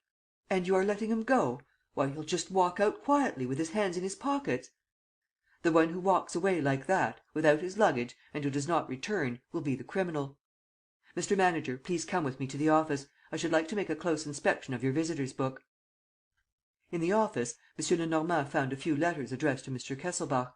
He handed them to the examining magistrate. There was also a parcel that had just come by the Paris parcel post. The paper in which it was packed was partly torn, and M. Lenormand saw that it held a small ebony box, engraved with the name of Rudolf Kesselbach. Feeling curious, he opened the parcel. The box contained the fragments of a looking-glass which had evidently been fixed to the inside of the lid. It also contained the card of Arsène Lupin. But one detail seemed to strike the chief detective. On the outside, at the bottom of the box, was a little blue-edged label, similar to the label which he had picked up in the room on the fourth floor where the cigarette-case was found, and this label bore the same number, 813. Chapter 3. M. Lenormand opens his campaign. "Auguste, show M. Lenormand in." The messenger went out and, a few seconds later, announced the chief of the detective service. There were three men in the prime minister's private room on the Place Beauvau: the famous Valenglay, leader of the Radical party for the past 30 years and now president of the Council and Minister of the Interior; the attorney general, M. Testard; and the prefect of police, Delaume. The prefect of police and the attorney general did not rise from the chairs which they had occupied during their long conversation with the prime minister. Valenglay, however, stood up and, pressing the chief detective's hand, said, in the most cordial tones: "I have no doubt, my dear Lenormand, that you know the reason why I asked you to come." "The Kesselbach case?" "Yes." The Kesselbach case! Not one of us but is able to recall not only the main details of this tragic affair, the tangled skein of which I have set myself to unravel, but even its very smallest incidents, so greatly did the tragedy excite us all during these recent years. Nor is there one of us but remembers the extraordinary stir which it created both in and outside France. And yet there was one thing that upset the public even more than the three murders committed in such mysterious circumstances, more than the detestable atrocity of that butchery, more than anything else; and that was the reappearance, one might almost say the resurrection, of Arsène Lupin. Arsène Lupin! No one had heard speak of him for over 4 years, since his incredible, his astounding adventure of the Hollow Needle, since the day when he had slunk away into the darkness, before the eyes of Holmlock Shears and Isidore Beautrelet, carrying on his back the dead body of the woman whom he loved, and followed by his old servant Victoire. From that day onward he had been generally believed to be dead. This was the version put about by the police, who, finding no trace of their adversary, were content purely and simply to bury him. Some, however, believing him to be saved, described him as leading a placid, Philistine existence. According to them, he was living with his wife and children, growing his small potatoes, whereas others maintained that, bent down with the weight of sorrow and weary of the vanities of this world, he had sought the seclusion of a Trappist monastery. And here he was once more looming large in the public view and resuming his relentless struggle against society. Arsène Lupin was Arsène Lupin again, the fanciful, intangible, disconcerting, audacious, genial Arsène Lupin. But this time a cry of horror arose: Arsène Lupin had taken human life! And the fierceness, the cruelty, the ruthless cynicism of the crime were so great that, then and there, the legend of the popular hero, of the chivalrous and occasionally sentimental adventurer, made way for a new conception of an inhuman, bloodthirsty and ferocious monster. The crowd now loathed and feared its former idol with more intensity than it had once shown in admiring him for his easy grace and his diverting good humour. And forthwith the indignation of that frightened crowd turned against the police. Formerly people had laughed; they forgave the beaten commissary of police for the comical fashion in which he allowed himself to be beaten. But the joke had lasted too long; and in a burst of revolt and fury they now called the authorities to account for the unspeakable crimes which these were powerless to prevent. In the press, at public meetings, in the streets and even in the tribune of the Chamber of Deputies there was such an explosion of wrath that the government grew alarmed and strove by every possible means to allay the public excitement. It so happened that Valenglay, the premier, took a great interest in all these police questions, and had often amused himself by going closely into different cases with the chief of the detective service, whose good qualities and independent character he valued highly. He sent for the prefect and the attorney general to see him in his room, talked to them, and then sent for M. Lenormand. "Yes, my dear Lenormand, it's about the Kesselbach case. But, before we discuss it, I must call your attention to a point which more particularly affects and, I may say, annoys Monsieur le Préfet de Police. Monsieur Delaume, will you explain to Monsieur Lenormand?" "Oh, Monsieur Lenormand knows quite well how the matter stands," said the prefect, in a tone which showed but little good will toward his subordinate. "We have talked it over already and I have told him what I thought of his improper conduct at the Palace Hotel. People are generally indignant." M. Lenormand rose, took a paper from his pocket and laid it on the table. "What is this?" asked Valenglay. "My resignation, Monsieur le Président du Conseil." Valenglay gave a jump. "What! Your resignation? For a well-meaning remark which Monsieur le Préfet thinks fit to address to you and to which, for that matter, he attaches no importance whatever. Do you, Delaume? No importance whatever. And there you go taking offence. You must confess, my dear Lenormand, that you're devilish touchy. Come, put that bit of paper back in your pocket and let's talk seriously." The chief detective sat down again, and Valenglay, silencing the prefect, who made no attempt to conceal his dissatisfaction, said: "In 2 words, Lenormand, the thing is that Lupin's reappearance upon the scene annoys us. The brute has defied us long enough. It used to be funny, I confess, and I, for my part, was the first to laugh at it. But it's no longer a question of that. It's a question of murder now. We could stand Lupin as long as he amused the gallery. But when he takes to killing people, no!" "Then what is it that you ask, Monsieur le Président?" "What we ask? Oh, it's quite simple. First, his arrest; and then his head. I can promise you his arrest, some day or other, but not his head." "What! If he's arrested, it means trial for murder, a verdict of guilty, and the scaffold." "No." "And why not?" "Because Lupin has not committed murder." "Eh? Why, you're mad, Lenormand! The corpses at the Palace Hotel are so many inventions, I suppose? And the 3 murders were never committed?" "Yes, but not by Lupin." The chief spoke these words very steadily, with impressive calmness and conviction. The attorney and the prefect protested. "I presume, Lenormand," said Valenglay, "that you do not put forward that theory without serious reasons." "It is not a theory." "What proof have you?" "There are 2, to begin with, 2 proofs of a moral nature, which I at once placed before Monsieur le Juge d'Instruction and which the newspapers have laid stress upon. First and foremost, Lupin does not kill people. Next, why should he have killed anybody, seeing that the object which he set out to achieve, the theft, was accomplished and that he had nothing to fear from an adversary who was gagged and bound? Very well, but the facts? Facts are worth nothing against reason and logic; and, moreover, the facts also are on my side. What would be the meaning of Lupin's presence in the room in which the cigarette case was discovered? On the other hand, the black clothes which were found and which evidently belonged to the murderer are not in the least of a size to fit Lupin. You know him then, do you? I? No. But Edwards saw him, Gourel saw him; and the man whom they saw is not the man whom the chambermaid saw, on the servants' staircase, dragging Chapman by the hand." "Then your idea ..." "You mean to say the truth, Monsieur le Président. Here it is, or at least here is the truth as far as I know it. On Tuesday, the 16th of April, a man, Lupin, broke into Mr. Kesselbach's room at about 2 o'clock in the afternoon." M. Lenormand was interrupted by a burst of laughter. It came from the prefect of police. "Let me tell you, M. Lenormand, that you are in rather too great a hurry to state your precise facts. It has been shown that, at 3 o'clock on that day, Mr. Kesselbach walked into the Crédit Lyonnais and went down to the safe deposit. His signature in the register proves it." M. Lenormand waited respectfully until his superior had finished speaking.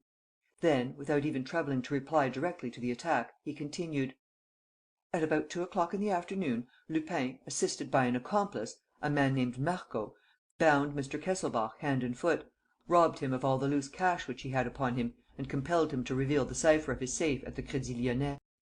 As soon as the secret was told, Marco left. He joined another accomplice, who, profiting by a certain resemblance to Mr. Kesselbach, a resemblance which he accentuated that day by wearing clothes similar to Mr. Kesselbach's and putting on a pair of gold spectacles, entered the Crédit Lyonnais, imitated Mr. Kesselbach's signature, emptied the safe of its contents and walked off, accompanied by Marco. Marco at once telephoned to Lupin. Lupin, as soon as he was sure that Mr. Kesselbach had not deceived him and that the object of his expedition was attained, went away." Valenglay seemed to waver in his mind. "Yes, yes, we'll admit that. But what surprises me is that a man like Lupin should have risked so much for such a paltry profit. A few bank notes and the hypothetical contents of a safe. Lupin was after more than that. He wanted either the morocco envelope which was in the travelling bag, or else the ebony box which was in the safe. He had the ebony box, because he has sent it back empty. Therefore, by this time, he knows, or is in a fair way for knowing, the famous scheme which Mr. Kesselbach was planning and which he was discussing with his secretary a few minutes before his death. What was the scheme? I don't exactly know. The manager of Barbareux's agency, to whom he had opened his mind about it, has told me that Mr. Kesselbach was looking for a man who went by the name of Pierre Leduc, a man who had lost caste, it appears. Why and how the discovery of this person was connected with the success of his scheme, I am unable to say. "Very well," said Valenglay. "So much for Arsène Lupin. His part is played. Mr. Kesselbach is bound hand and foot, robbed, but alive. What happens up to the time when he is found dead? Nothing, for several hours, nothing until night. But during the night some one made his way in." "How?" "Through room 420, one of the rooms reserved by Mr. Kesselbach. The person in question evidently possessed a false key." "But," exclaimed the prefect of police, "all the doors between that room and Mr. Kesselbach's flat were bolted; and there were 5 of them." "There was always the balcony." "The balcony!" "Yes. The balcony runs along the whole floor, on the Rue Judet side." "And what about the spaces in between?" "An active man can step across them. Our man did. I have found marks." "But all the windows of the suite were shut; and it was ascertained, after the crime, that they were still shut. All except one, the secretary's window, Chapman's, which was only pushed to. I tried it myself." This time, the prime minister seemed a little shaken, so logical did M. Lenormand's version seem, so precise and supported by such sound facts. He asked, with growing interest: "But what was the man's object in coming?" "I don't know." "Ah, you don't know?" "Any more than I know his name." "But why did he kill Mr. Kesselbach?" "I don't know. This all remains a mystery. The utmost that we have the right to suppose is that he did not come with the intention of killing, but with the intention, he too, of taking the documents contained in the morocco note case and the ebony box; and that, finding himself by accident in the presence of the enemy reduced to a state of helplessness, he killed him." Valenglay muttered: "Yes, strictly speaking, that is possible. And, according to you, did he find the documents?" "He did not find the box, because it was not there. But he found the black morocco note case. So that Lupin and the other are in the same position. Each knows as much as the other about the Kesselbach scheme." "That means," remarked the premier, "that they will fight." "Exactly. And the fight has already begun. The murderer, finding a card of Arsène Lupin's, pinned it to the corpse. All the appearances would thus be against Arsène Lupin. Therefore, Arsène Lupin would be the murderer." "True, true," said Valenglay. "The calculations seemed pretty accurate." "And the stratagem would have succeeded," continued M. Lenormand, "if, in consequence of another and a less favourable accident, the murderer had not, either in coming or going, dropped his cigarette case in room 420, and if the floor waiter, Gustave Beudot, had not picked it up. From that moment, knowing himself to be discovered, or on the point of being discovered." "How did he know it?" "How? Why, through M. Formerie, the examining magistrate, himself. The investigation took place with open doors. It is certain that the murderer was concealed among the people, members of the hotel staff and journalists, who were present when Gustave Beudot was giving his evidence. And, when the magistrate sent Gustave Beudot to his attic to fetch the cigarette case, the man followed and struck the blow. Second victim." No one protested now.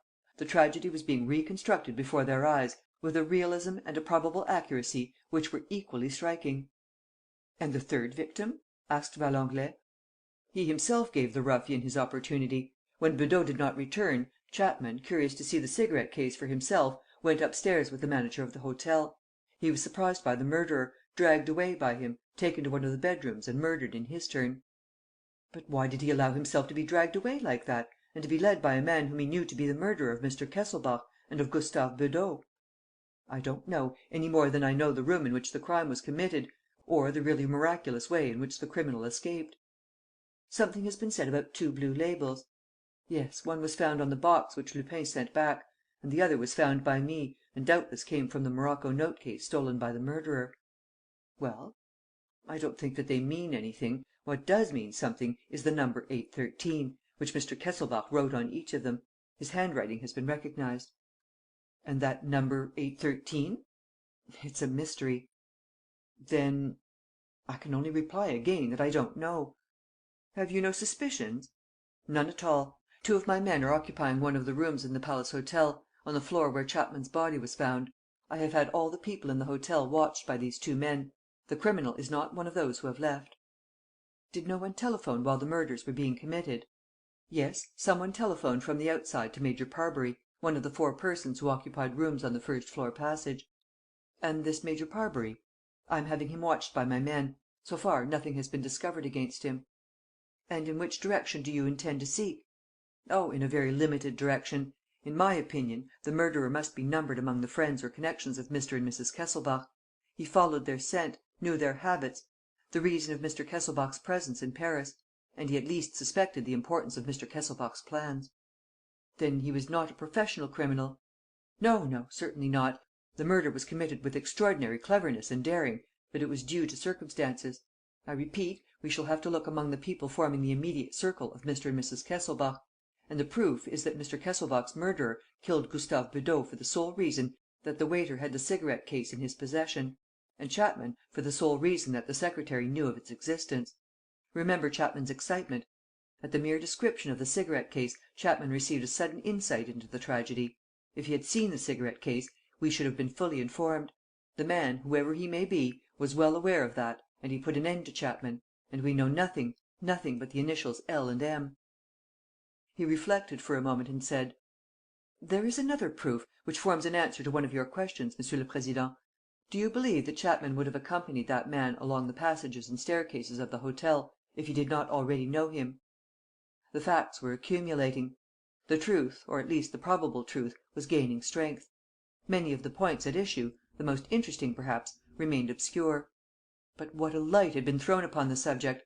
Short of the motives that inspired them, how clearly Lenormand's hearers now perceived the sequence of acts performed on that tragic morning!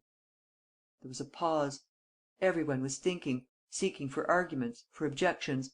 At last, Valenglay exclaimed: "My dear Lenormand, this is all quite excellent. You have convinced me. But, taking one thing with another, we are no further than we were." "What do you mean?" "What I say. The object of our meeting is not to clear up a portion of the mystery, which, one day, I am sure, you will clear up altogether, but to satisfy the public demand as fully as we possibly can. Now, whether the murderer is Lupin or another, whether there are two criminals or three, or only one, all this gives us neither the criminal's name nor his arrest. And the public continues under the disastrous impression that the law is powerless. What can I do?" "Give the public the definite satisfaction which it demands." "But it seems to me that this explanation ought to be enough." "Words! The public wants deeds. One thing alone will satisfy it: an arrest." "Hang it all! Hang it all! We can't arrest the first person that comes along." "Even that would be better than arresting nobody," said Valenglay with a laugh. "Come, have a good look round. Are you sure of Edwards, Kesselbach's servant?" "Absolutely sure. Besides, no, Monsieur le Président, it would be dangerous and ridiculous. And I am sure that Mr. Attorney General himself. There are only two people whom we have the right to arrest: the murderer, I don't know who he is, and Arsène Lupin." "Well?" "There is no question of arresting Arsène Lupin, or, at least, it requires time, a whole series of measures, which I have not yet had the leisure to contrive, because I looked upon Lupin as settled down, or dead." Valenglay stamped his foot with the impatience of a man who likes to see his wishes realized on the spot. And yet, my dear Lenormand, something must be done, if only for your own sake. You know as well as I do that you have powerful enemies and that, if I were not there. In short, Lenormand, you can't be allowed to get out of it like this. What are you doing about the accomplices? There are others besides Lupin. There's Marco; and there's the rogue who impersonated Mr. Kesselbach in order to visit the cellars of the Crédit Lyonnais. Would you be satisfied if you got him, Monsieur le Président?" "Would I be satisfied? Heavens alive, I should think I would!" "Well, give me 7 days." "7 days? Why, it's not a question of days, my dear Lenormand, it's a question of hours." "How many will you give me, Monsieur le Président?" Valenglay took out his watch and chuckled: "I will give you 10 minutes, my dear Lenormand." The chief took out his and, emphasizing each syllable, said calmly: "That is 4 minutes more than I want, Monsieur le Président." Valenglay looked at him in amazement: "4 minutes more than you want? What do you mean by that?" "I mean, Monsieur le Président, that the 10 minutes which you allow me are superfluous. I want 6 and not 1 minute more." Oh, but look here, Lenormand, if you imagine that this is the time for joking. The chief detective went to the window and beckoned to two men who were walking round the courtyard. Then he returned: "Mr. Attorney General, would you have the kindness to sign a warrant for the arrest of Auguste Maximin Philippe Daileron, aged 47? You might leave the profession open." He went to the door. "Come in, Gourel. You too, Dieuzy." Gourel entered, accompanied by Inspector Dieuzy. "Have you the handcuffs, Gourel?" "Yes, chief." M. Lenormand went up to Valenglay. "Monsieur le Président, everything is ready. But I entreat you most urgently to forego this arrest. It upsets all my plans. It may render them abortive. And, for the sake of what, after all, is a very trifling satisfaction, it exposes us to the risk of jeopardizing the whole business. Monsieur Lenormand, let me remark that you have only 80 seconds left." The chief suppressed a gesture of annoyance, strode across the room and, leaning on his stick, sat down angrily, as though he had decided not to speak. Then, suddenly making up his mind: "Monsieur le Président, the first person who enters this room will be the man whose arrest you ask for. Against my wish, as I insist on pointing out to you. 15 seconds, Lenormand. Gourel, Dieuzy, the first person, do you understand? Mr. Attorney, have you signed the warrant? 10 seconds, Lenormand. Monsieur le Président, would you be so good as to ring the bell?" Valenglay rang. The messenger appeared in the doorway and waited. Valenglay turned to the chief: "Well, Lenormand, he's waiting for your orders. Whom is he to show in?" "No one." "But the rogue whose arrest you promised us? The 6 minutes are more than past." "Yes, but the rogue is here." "Here? I don't understand. No one has entered the room." "I beg your pardon." "Oh, I say! Look here, Lenormand, you're making fun of us. I tell you again that no one has entered the room. There were 6 of us in this room, Monsieur le Président. There are 7 now. Consequently, some one has entered the room." Valenglay started: "Eh? But this is madness! What? You mean to say ..." The two detectives had slipped between the messenger and the door. M. Lenormand walked up to the messenger, clapped his hand on his shoulder and, in a loud voice: "In the name of the law, Auguste Maximin Philippe Daileron, chief messenger at the Ministry of the Interior, I arrest you." Valenglay burst out laughing: "What a joke! What a joke! That infernal Lenormand! Of all the first-rate notions! Well done, Lenormand! It's long since I enjoyed so good a laugh." M. Lenormand turned to the attorney general: "Mr. Attorney, you won't forget to fill in Master Daileron's profession on the warrant, will you? Chief messenger at the Ministry of the Interior." "Oh, good! Oh, capital! Chief messenger at the Ministry of the Interior!" spluttered Valenglay, holding his sides. "Oh, this wonderful Lenormand gets hold of ideas that would never occur to anybody else! The public is clamoring for an arrest. Whoosh! He flings at its head my chief messenger, Auguste, the model servant! Well, Lenormand, my dear fellow, I knew you had a certain gift of imagination, but I never suspected that it would go so far as this. The impertinence of it!" From the commencement of this scene, Auguste had not stirred a limb and seemed to understand nothing of what was going on around him. His face, the typical face of a good, loyal, faithful serving man, seemed absolutely bewildered. He looked at the gentlemen turn and turn about, with a visible effort to catch the meaning of their words. M. Lenormand said a few words to Gourel, who went out. Then, going up to Auguste and speaking with great decision, he said: "There's no way out of it. You're caught. The best thing to do, when the game is lost, is to throw down your cards. What were you doing on Tuesday?" "I? Nothing. I was here." "You lie. You were off duty. You went out for the day." "Oh, yes, I remember. I had a friend to see me from the country. We went for a walk in the Bois." "Your friend's name was Marco. And you went for a walk in the cellars of the Crédit Lyonnais." "I? What an idea! Marco! I don't know any one by that name. And these, do you know these?" cried the chief, thrusting a pair of gold-rimmed spectacles under his nose. "No, certainly not. I don't wear spectacles." "Yes, you do. You wear them when you go to the Crédit Lyonnais and when you pass yourself off as Mr. Kesselbach. These come from your room, the room which you occupy, under the name of M. Jérôme, at No. 50 Rue du Colisée." "My room? My room? I sleep here, at the office." "But you change your clothes, over there, to play your parts in Lupin's gang." A blow in the chest made him stagger back. Auguste reached the window at a bound, climbed over the balcony and jumped into the courtyard. "Dash it all!" shouted Valenglay. "The scoundrel!" He rang the bell, ran to the window, wanted to call out. M. Lenormand, with the greatest calm, said: "Don't excite yourself, Monsieur le Président." "But that blackguard of an Auguste. "One second, please. I foresaw this ending. In fact, I allowed for it. It's the best confession we could have." Yielding in the presence of this coolness, Valenglay resumed his seat. In a moment, Gourel entered, with his hand on the collar of Master Auguste Maximin Philippe Daileron, alias Jérôme, chief messenger at the Ministry of the Interior. "Bring him, Gourel," said M. Lenormand, as who should say, "Fetch it, bring it," to a good retriever carrying the game in its jaws. "Did he come quietly?" "He bit me a little, but I held tight," replied the sergeant, showing his huge, sinewy hand. "Very well, Gourel. And now take this chap off to the Dépôt in a cab. Good bye for the present, M. Jérôme." Valenglay was immensely amused. He rubbed his hands and laughed. The idea that his chief messenger was one of Lupin's accomplices struck him as the most delightfully ludicrous thing. "Well done, my dear Lenormand! This is wonderful! But how on earth did you manage it?" "Oh, in the simplest possible fashion. I knew that Mr. Kesselbach was employing the Barbareux agency and that Lupin had called on him, pretending to come from the agency. I hunted in that direction and discovered that, when the indiscretion was committed to the prejudice of Mr. Kesselbach and of Barbareux, it could only have been to the advantage of one Jérôme, a friend of one of the clerks at the agency. If you had not ordered me to hustle things, I should have watched the messenger and caught Marco and then Lupin. You'll catch them, Lenormand, you'll catch them, I assure you. And we shall be assisting at the most exciting spectacle in the world, the struggle between Lupin and yourself. I shall bet on you." The next morning, the newspapers published the following letter: "Open letter to M. Lenormand, chief of the detective service. "All my congratulations, dear sir and dear friend, on your arrest of Jérôme the messenger. It was a smart piece of work, well executed and worthy of you. All my compliments also on the ingenious manner in which you proved to the prime minister that I was not Mr. Kesselbach's murderer.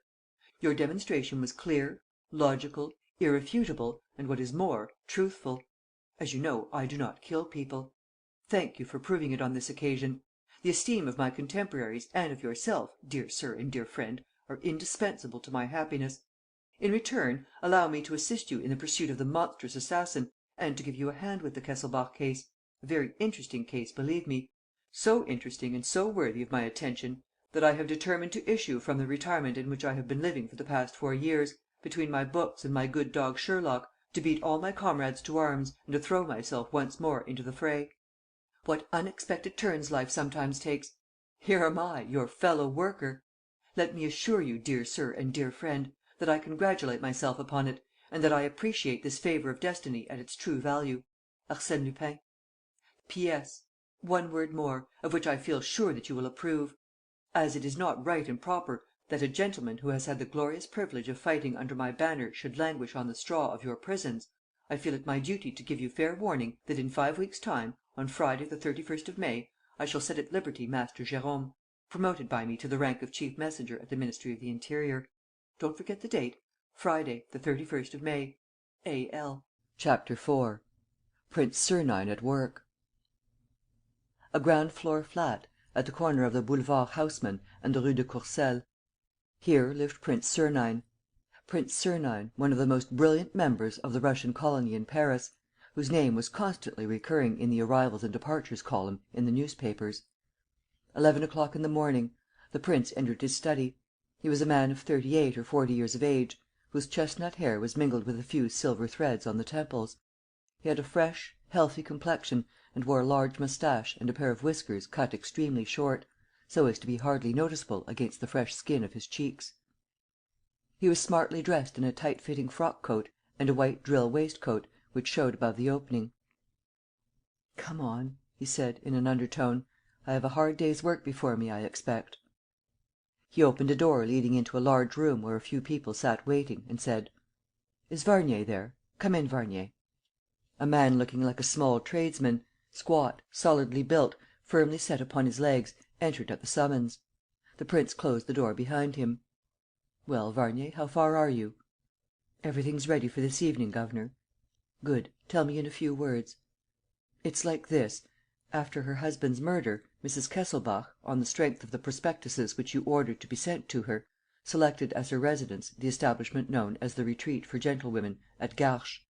She occupies the last of the 4 small houses, at the bottom of the garden, which the management lets to ladies who prefer to live quite apart from the other boarders, the house known as the Pavillon de l'Impératrice." "What servants has she?" "Her companion Gertrude, with whom she arrived a few hours after the crime, and Gertrude's sister Suzanne, whom she sent for to Monte Carlo and who acts as her maid. The 2 sisters are devoted to her." "What about Edwards, the valet?" "She did not keep him. He has gone back to his own country." "Does she see people?" "No, she spends her time lying on a sofa. She seems very weak and ill. She cries a great deal. Yesterday the examining magistrate was with her for 2 hours." "Very good. And now about the young girl." "Mademoiselle Geneviève Ernemont lives across the way, in a lane running toward the open country, the 3rd house on the right in the lane. She keeps a free school for backward children. Her grandmother, Madame Ernemont, lives with her." "And, according to what you wrote to me, Geneviève Ernemont and Mrs. Kesselbach have become acquainted?" "Yes. The girl went to ask Mrs. Kesselbach for a subscription for her school. They must have taken a liking to each other, for during the past 4 days they have been walking together in the Parc de Villeneuve, of which the garden of the retreat is only a dependency." "At what time do they go out?" "From 5 to 6. At 6 o'clock exactly the young lady goes back to her school." "So you have arranged the thing?" "For 6 o'clock to day. Everything is ready." "Will there be no one there?" "There is never any one in the park at that hour." "Very well. I shall be there. You can go." He sent him out through the door leading to the hall, and, returning to the waiting room, called: "The brothers Doudeville." The 2 young men entered, a little overdressed, keen eyed and pleasant looking. "Good morning, Jean. Good morning, Jacques. Any news at the prefecture?" "Nothing much, governor." "Does M. Lenormand continue to have confidence in you?" "Yes. Next to Gourel, we are his favorite inspectors. A proof is that he has posted us in the Palace Hotel to watch the people who were living on the first floor passage at the time of Chapman's murder. Gourel comes every morning, and we make the same report to him that we do to you." "Capital. It is essential that I should be informed of all that happens and all that is said at the Prefecture of Police. As long as Lenormand looks upon you as his men, I am master of the situation. And have you discovered a trail of any kind in the hotel?" Jean Doudeville, the elder of the 2, replied: "The Englishwoman who occupied one of the bedrooms has gone." "That doesn't interest me. I know all about her. But her neighbor, Major Parbury?" They seemed embarrassed. At last one of them replied: "Major Parbury, this morning, ordered his luggage to be taken to the Gare du Nord, for the 12:50 train, and himself drove away in a motor. We were there when the train left. The major did not come." "And the luggage?" "He had it fetched at the station." "By whom?" "By a commissionaire, so we were told." "Then his tracks are lost?" "Yes." "At last!" cried the prince, joyfully. The others looked at him in surprise. "Why, of course," he said, "that's a clue." "Do you think so?" "Evidently. The murder of Chapman can only have been committed in one of the rooms on that passage. Mr. Kesselbach's murderer took the secretary there, to an accomplice, killed him there, changed his clothes there, and, once the murderer had got away, the accomplice placed the corpse in the passage. But which accomplice? The manner of Major Parbury's disappearance goes to show that he knows something of the business. Quick, telephone the good news to M. Lenormand or Gourel. The Prefecture must be informed as soon as possible. The people there and I are marching hand in hand." He gave them a few more injunctions, concerning their double rôle as police inspectors in the service of Prince Sernine, and dismissed them. 2 visitors remained in the waiting room. He called one of them in: "A thousand pardons, doctor," he said. "I am quite at your orders now. How is Pierre Leduc?" "He's dead." "Aha!" said Sernine. "I expected it, after your note of this morning. But, all the same, the poor beggar has not been long. He was wasted to a shadow, a fainting fit, and it was all over." "Did he not speak?" "No." "Are you sure that, from the day when the 2 of us picked him up under the table in that low haunt at Belleville, are you sure that nobody in your nursing home suspected that he was the Pierre Leduc whom the police were looking for, the mysterious Pierre Leduc whom Mr. Kesselbach was trying to find at all costs?" "Nobody. He had a room to himself. Moreover, I bandaged up his left hand, so that the injury to the little finger could not be seen. As for the scar on the cheek, it is hidden by the beard." "And you looked after him yourself?" "Myself. And, according to your instructions, I took the opportunity of questioning him whenever he seemed at all clear in his head. But I could never get more than an inarticulate stammering out of him." The prince muttered thoughtfully: "Dead. So Pierre Leduc is dead. The whole Kesselbach case obviously turned on him. And now he disappears. Without a revelation, without a word about himself, about his past. Ought I to embark on this adventure, in which I am still entirely in the dark? It's dangerous. I may come to grief. He reflected for a moment and exclaimed: "Ah, who cares? I shall go on, for all that. It's no reason, because Pierre Leduc is dead, that I should throw up the game. On the contrary, and the opportunity is too tempting. Pierre Leduc is dead. Long live Pierre Leduc! Go, doctor, go home. I shall ring you up before dinner." The doctor went out. "Now then, Philippe," said Sernine to his last remaining visitor, a little gray-haired man, dressed like a waiter at a hotel, a very tenth-rate hotel, however. "You will remember, governor," Philippe began, "that last week you made me go as boots to the Hôtel des Deux Empereurs, at Versailles, to keep my eye on a young man." "Yes, I know. Gérard Baupré." "How do things stand with him?" "He's at the end of his resources." "Still full of gloomy ideas?" "Yes, he wants to kill himself." "Is he serious?" "Quite. I found this little note in pencil among his papers." "Ah," said Sernine, reading the note, "he announces his suicide. And for this evening too. Yes, governor, he has bought the rope and screwed the hook to the ceiling. Thereupon, acting on your instructions, I talked to him. He told me of his distress, and I advised him to apply to you. Prince Sernine is rich, I said, he is generous, perhaps he will help you. All this is first rate. So he is coming?" "He is here." "How do you know?" "I followed him. He took the train to Paris and he is walking up and down the boulevard at this minute. He will make up his mind from one moment to the other." Just then the servant brought in a card. The prince glanced at it and said to the man: "Show M. Gérard Baupré in." Then, turning to Philippe: "You go into the dressing-room, here. Listen and don't stir." Left alone, the prince muttered: "Why should I hesitate? It's fate that sends him my way." A few minutes later a tall young man entered. He was fair and slender, with an emaciated face and feverish eyes, and he stood on the threshold, embarrassed, hesitating, in the attitude of a beggar who would like to put out his hand for alms and dares not. The conversation was brief. "Are you M. Gérard Baupré?" "Yes. Yes, that is my name." "I have not the honor. It's like this, sir. Some one told me." "Who?" "A hotel servant, who said he had been in your service." "Please come to the point." "Well. ..." The young man stopped, taken aback and frightened by the haughty attitude adopted by the prince, who exclaimed: "But, sir, there must be some. Well, sir, the man told me that you were very rich and very generous, and I thought that you might possibly. ..." He broke off short, incapable of uttering the word of prayer and humiliation. Sernine went up to him: "Monsieur Gérard Baupré, did you not publish a volume of poetry called The Smile of Spring?" "Yes, yes," cried the young man, his face lighting up. "Have you read it?" "Yes. Very pretty, your poems, very pretty. Only, do you reckon upon being able to live on what they will bring you?" "Certainly. Sooner or later. ..." "Sooner or later? Later rather than sooner, I expect. And meantime you have come to ask me for the wherewithal to live?" "For the wherewithal to buy food, sir." Sernine put his hand on the young man's shoulder and, coldly: "Poets do not need food, monsieur. They live on rhymes and dreams. Do as they do. That is better than begging for bread." The young man quivered under the insult. He turned to the door without a word. Sernine stopped him: "One thing more, monsieur. Have you no resources of any kind?" "None at all." "And you are not reckoning on anything?" "I have one hope left. I have written to one of my relations, imploring him to send me something. I shall have his answer to day.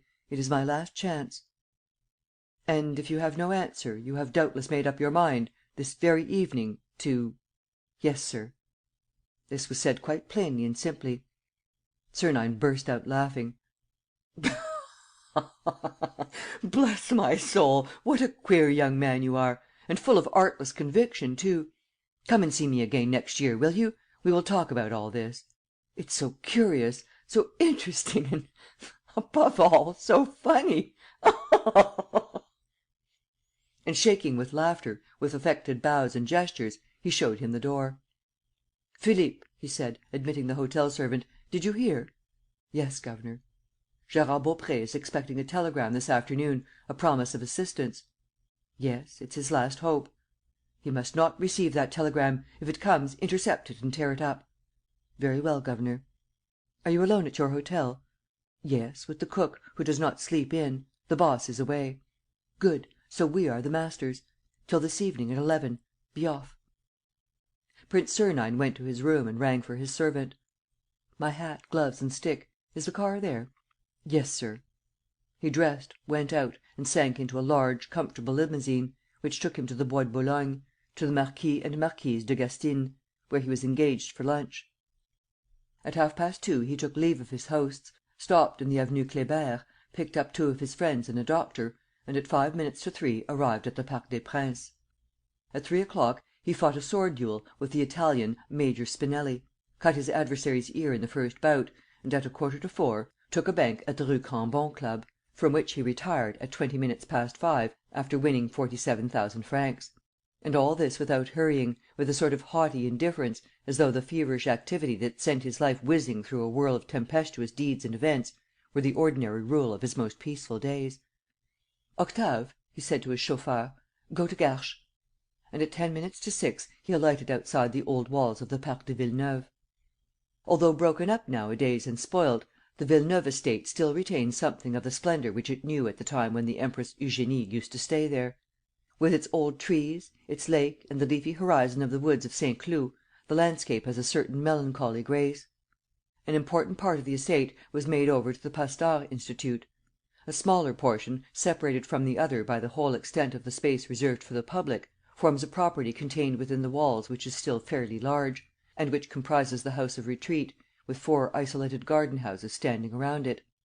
"That is where Mrs. Kesselbach lives," said the prince to himself, catching sight of the roofs of the house and the 4 garden houses in the distance. He crossed the park and walked toward the lake. Suddenly he stopped behind a clump of trees. He had seen 2 ladies against the parapet of the bridge that crossed the lake. "Varnier and his men must be somewhere near. But, by Jove, they are keeping jolly well hidden. I can't see them anywhere." The 2 ladies were now strolling across the lawns, under the tall, venerable trees. The blue of the sky appeared between the branches, which swayed in the peaceful breeze, and the scent of spring and of young vegetation was wafted through the air. On the grassy slopes that ran down to the motionless water, daisies, violets, daffodils, lilies of the valley, all the little flowers of April and May stood grouped, and here and there formed constellations of every color. The sun was sinking on the horizon. And all at once 3 men started from a thicket of bushes and made for the 2 ladies. They accosted them. A few words were exchanged. The ladies gave visible signs of dread. One of the men went up to the shorter of the 2 and tried to snatch the gold purse which she was carrying in her hand. They cried out, and the 3 men flung themselves upon them. "Now or never," said the prince. And he rushed forward. In 10 seconds he had almost reached the brink of the water. At his approach the 3 men fled. "Run away, you vagabonds!" he chuckled. "Run for all you're worth. Here's the rescuer coming." And he set out in pursuit of them. But one of the ladies entreated him: "Oh, sir, I beg of you! My friend is ill." The shorter lady had fallen on the grass in a dead faint. He retraced his steps and, anxiously: "She is not wounded?" he asked. "Did those scoundrels ..." "No, no, it's only the fright, the excitement. Besides, you will understand ... the lady is Mrs. Kesselbach." "Oh!" he said. He produced a bottle of smelling salts, which the younger woman at once applied to her friend's nostrils. And he added: "Lift the amethyst that serves as a stopper. You will see a little box containing some tabloids.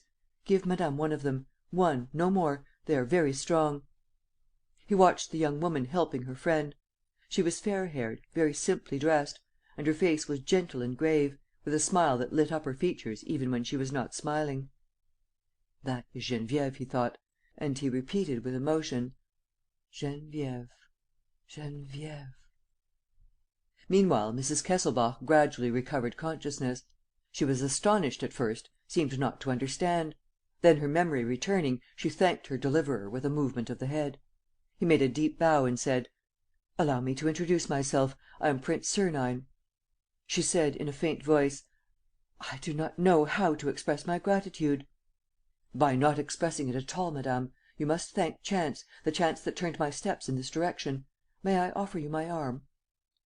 A few minutes later, Mrs. Kesselbach rang at the door of the House of Retreat and said to the prince: "I will ask one more service of you, monsieur. Do not speak of this assault." "And yet, madame, it would be the only way of finding out. Any attempt to find out would mean an inquiry; and that would involve more noise and fuss about me, examinations, fatigue; and I am worn out as it is." The prince did not insist. Bowing to her, he asked: "Will you allow me to call and ask how you are?" "Oh, certainly." She kissed Geneviève and went indoors. Meantime, night was beginning to fall. Sernine would not let Geneviève return alone. But they had hardly entered the path when a figure, standing out against the shadow, hastened toward them. "Grandmother!" cried Geneviève. She threw herself into the arms of an old woman, who covered her with kisses. "Oh, my darling, what has happened? How late you are! And you are always so punctual." Geneviève introduced the prince: "Prince Sernine, Mme. Ernemont, my grandmother." Then she related the incident; and Mme. Ernemont repeated: "Oh, my darling, how frightened you must have been! I shall never forget your kindness, monsieur, I assure you. But how frightened you must have been, my poor darling!" "Come, Granny, calm yourself, as I am here." "Yes, but the fright may have done you harm. One never knows the consequences. Oh, it's horrible!" They went along a hedge, through which a yard planted with trees, a few shrubs, a playground and a white house were just visible. Behind the house, sheltered by a clump of elder trees arranged to form a covered walk, was a little gate. The old lady asked Prince Sernine to come in and led the way to a little drawing room or parlor. Geneviève asked leave to withdraw for a moment to go and see her pupils, whose supper time it was. The prince and Mme. Ernemont remained alone. The old lady had a sad and pale face, under her white hair, which ended in two long, loose curls. She was too stout, her walk was heavy, and, notwithstanding her appearance and her dress, which was that of a lady, she had something a little vulgar about her. But her eyes were immensely kind.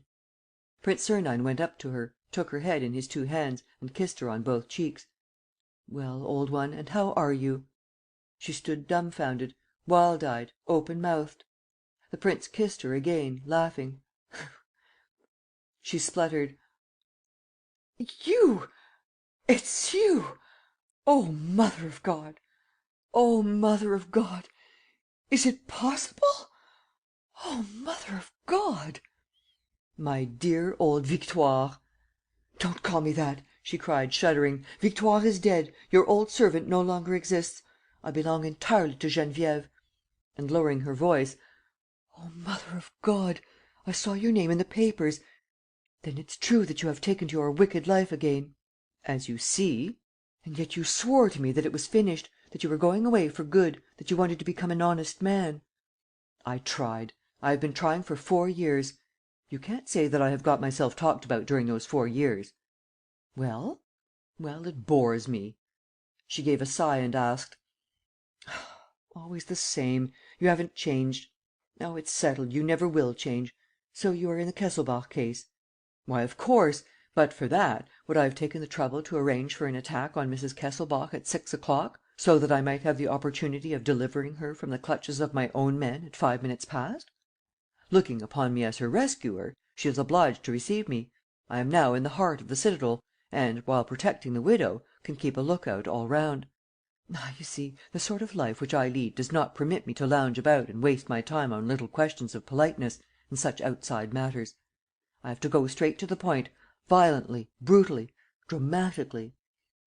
She looked at him in dismay and gasped: "I see! I see! It's all lies about the attack. But then, Geneviève. Why, I'm killing 2 birds with 1 stone. It was as easy to rescue 2 as 1. Think of the time it would have taken, the efforts, useless efforts perhaps, to worm myself into that child's friendship. What was I to her?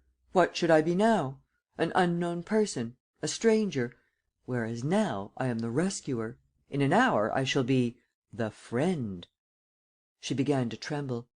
So you did not rescue Geneviève. So you are going to mix us up in your affairs." And suddenly, in a fit of rebellion, seizing him by the shoulders: "No, I won't have it, do you understand?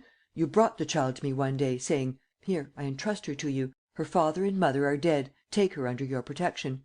Well, she's under my protection now, and I shall know how to defend her against you and all your manoeuvres."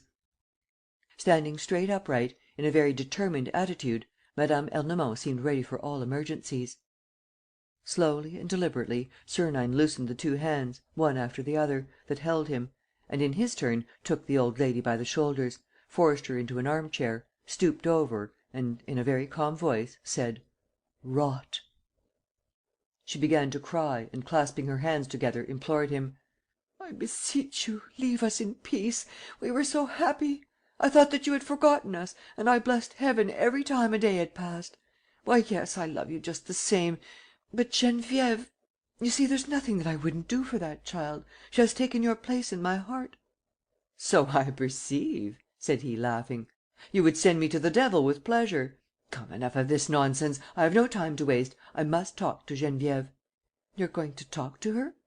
"Well, is that a crime? And what have you to tell her?"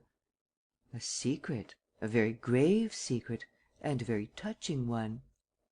The old lady took fright. "And one that will cause her sorrow, perhaps. Oh, I fear everything, where she is concerned." "She is coming," he said. "No, not yet." "Yes, yes, I hear her. Wipe your eyes and be sensible." "Listen," said she, eagerly, "listen. I don't know what you're going to say, what secret you mean to reveal to this child whom you don't know. But I, who do know her, tell you this: Geneviève has a very plucky, very spirited, but very sensitive nature. Be careful how you choose your words. You might wound feelings, the existence of which you cannot even suspect." "Lord bless me! And why not?" "Because she belongs to another race than you, to a different world. I mean, a different moral world. There are things which you are forbidden to understand nowadays.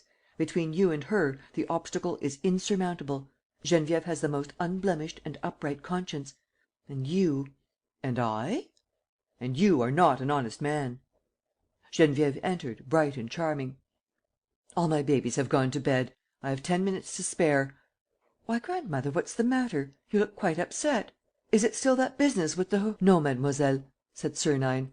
"I believe I have had the good fortune to reassure your grandmother.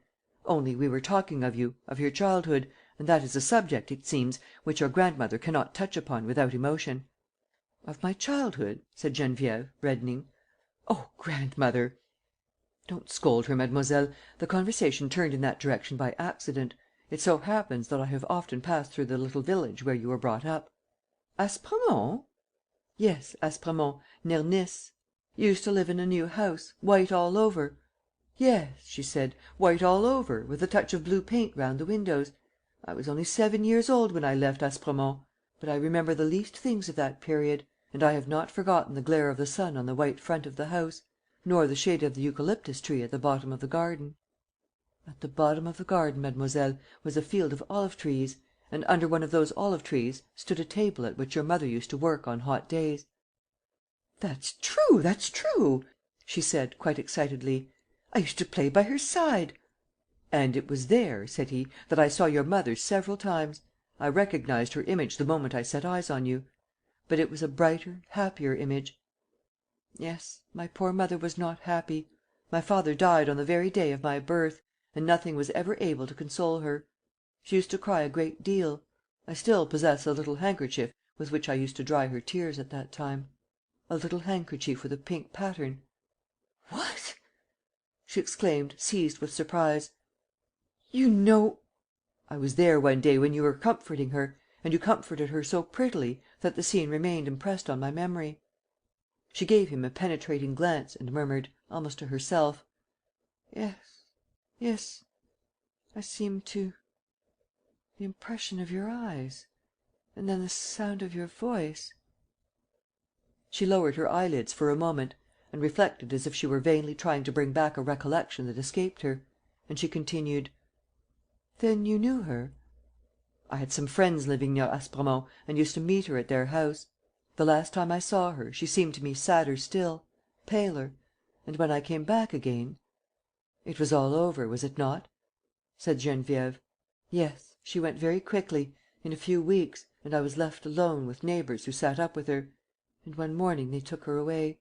And on the evening of that day some one came, while I was asleep, and lifted me up and wrapped me in blankets." "A man?" asked the prince. "Yes, a man. He talked to me quite low, very gently. His voice did me good. And as he carried me down the road and also in the carriage, during the night, he rocked me in his arms and told me stories, in the same voice, in the same voice. She broke off gradually and looked at him again, more sharply than before and with a more obvious effort to seize the fleeting impression that passed over her at moments. He asked: "And then? Where did he take you?" "I can't recollect clearly. It is just as though I had slept for several days. I can remember nothing before the little town of Montaigu, in the Vendée, where I spent the second half of my childhood, with Father and Mother Izereau, a worthy couple who reared me and brought me up and whose love and devotion I shall never forget." "And did they die too?" "Yes," she said, "of an epidemic of typhoid fever in the district.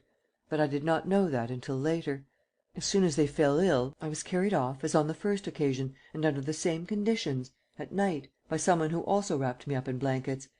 Only I was bigger, I struggled, I tried to call out; and he had to close my mouth with a silk handkerchief." "How old were you then?" "14. It was 4 years ago." "Then you were able to see what the man was like?" "No, he hid his face better and he did not speak a single word to me. Nevertheless, I have always believed him to be the same one, for I remember the same solicitude, the same attentive, careful movements." "And after that?" "After that came oblivion, sleep, as before. This time I was ill, it appears. I was feverish and I woke in a bright, cheerful room. A white-haired lady was bending over me and smiling. It was grandmother, and the room was the one in which I now sleep upstairs." She had resumed her happy face, her sweet, radiant expression, and she ended with a smile.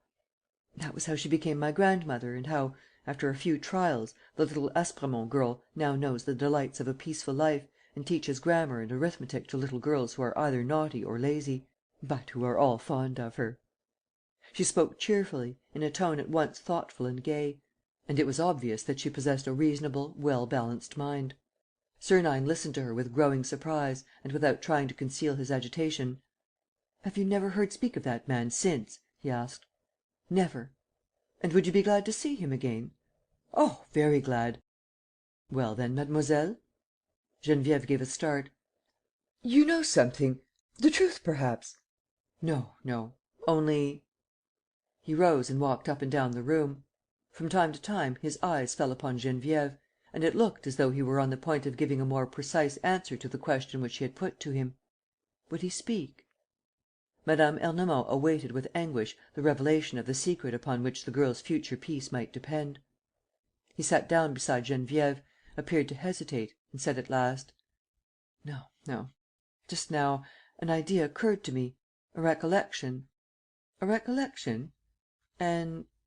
"I was mistaken. Your story contained certain details that misled me." "Are you sure?"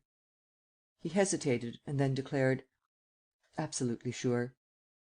"Ah," said she, greatly disappointed, "I had half guessed that that man whom I saw twice ... that you knew him ... that ..." She did not finish her sentence, but waited for an answer to the question which she had put to him without daring to state it completely. He was silent. Then, insisting no further, she bent over Mme. Ernemont: "Good night, grandmother. My children must be in bed by this time, but they could none of them go to sleep before I had kissed them." She held out her hand to the prince: "Thank you once more." "Are you going?" he asked quickly. "Yes, if you will excuse me. Grandmother will see you out." He bowed low and kissed her hand. As she opened the door, she turned round and smiled. Then she disappeared. The prince listened to the sound of her footsteps diminishing in the distance and stood stock still, his face white with emotion.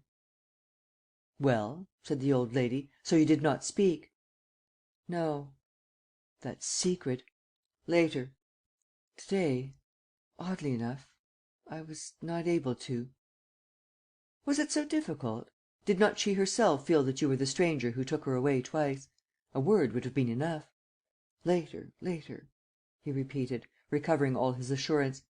"You can understand. The child hardly knows me. I must first gain the right to her affection, to her love. When I have given her the life which she deserves, a wonderful life, such as one reads of in fairy tales, then I will speak." The old lady tossed her head: "I fear that you are making a great mistake. Geneviève does not want a wonderful life. She has simple tastes. She has the tastes of all women, and wealth, luxury and power give joys which none of them despises. Yes, Geneviève does, and you would do much better. We shall see. For the moment, let me go my own way. And be quite easy. I have not the least intention, as you say, of mixing her up in any of my manoeuvres. She will hardly ever see me. Only, we had to come into contact, you know. That's done. Good bye." He left the school and walked to where his motor car was waiting for him. He was perfectly happy. "She is charming, and so gentle, so grave. Her mother's eyes, eyes that soften you. Heaven knows how long ago that all is. And what a delightful recollection! A little sad, but so delightful." And he said aloud, "Certainly I shall look after her happiness, and that at once. This very evening. That's it, this very evening she shall have a sweetheart. Is not love the essential condition of any young girl's happiness?" He found his car on the high road. "Home," he said to Octave. When Sernine reached home, he rang up Neuilly and telephoned his instructions to the friend whom he called the doctor. Then he dressed, dined at the Rue Cambon Club, spent an hour at the opera and got into his car again. "Go to Neuilly, Octave. We are going to fetch the doctor. What's the time?" "10:30. Dash it, look sharp." 10 minutes later, the car stopped at the end of the Boulevard Inkermann, outside a villa standing in its own grounds. The doctor came down at the sound of the hooter. The prince asked: "Is the fellow ready?" "Packed up, strung up, sealed up." "In good condition?" "Excellent. If everything goes as you telephoned, the police will be utterly at sea." "That's what they're there for. Let's get him on board." They carried into the motor a sort of long sack shaped like a human being and apparently rather heavy. And the prince said: "Go to Versailles, Octave, Rue de la Vilaine. Stop outside the Hôtel des Deux Empereurs." "Why, it's a filthy hotel," observed the doctor. "I know it well. A regular hovel." "You needn't tell me. And it will be a hard piece of work, for me at least. But, by Jove, I wouldn't sell this moment for a fortune! Who dares pretend that life is monotonous?" They reached the Hôtel des Deux Empereurs.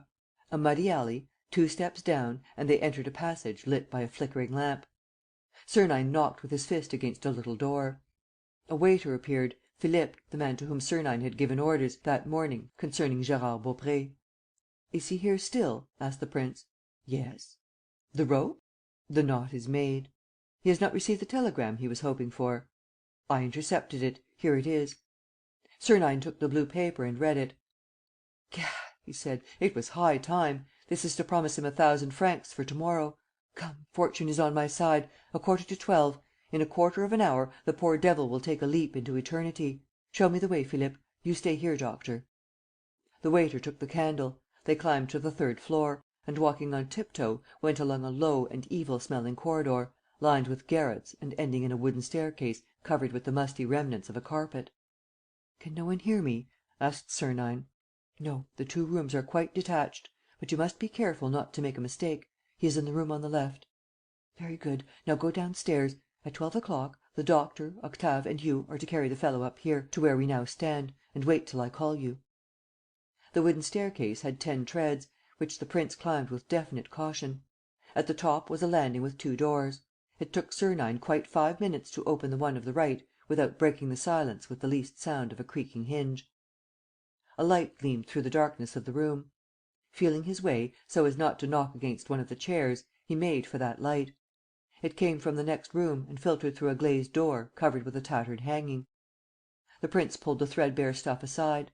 The panes were of ground glass, but scratched in parts, so that, by applying one eye, it was easy to see all that happened in the other room.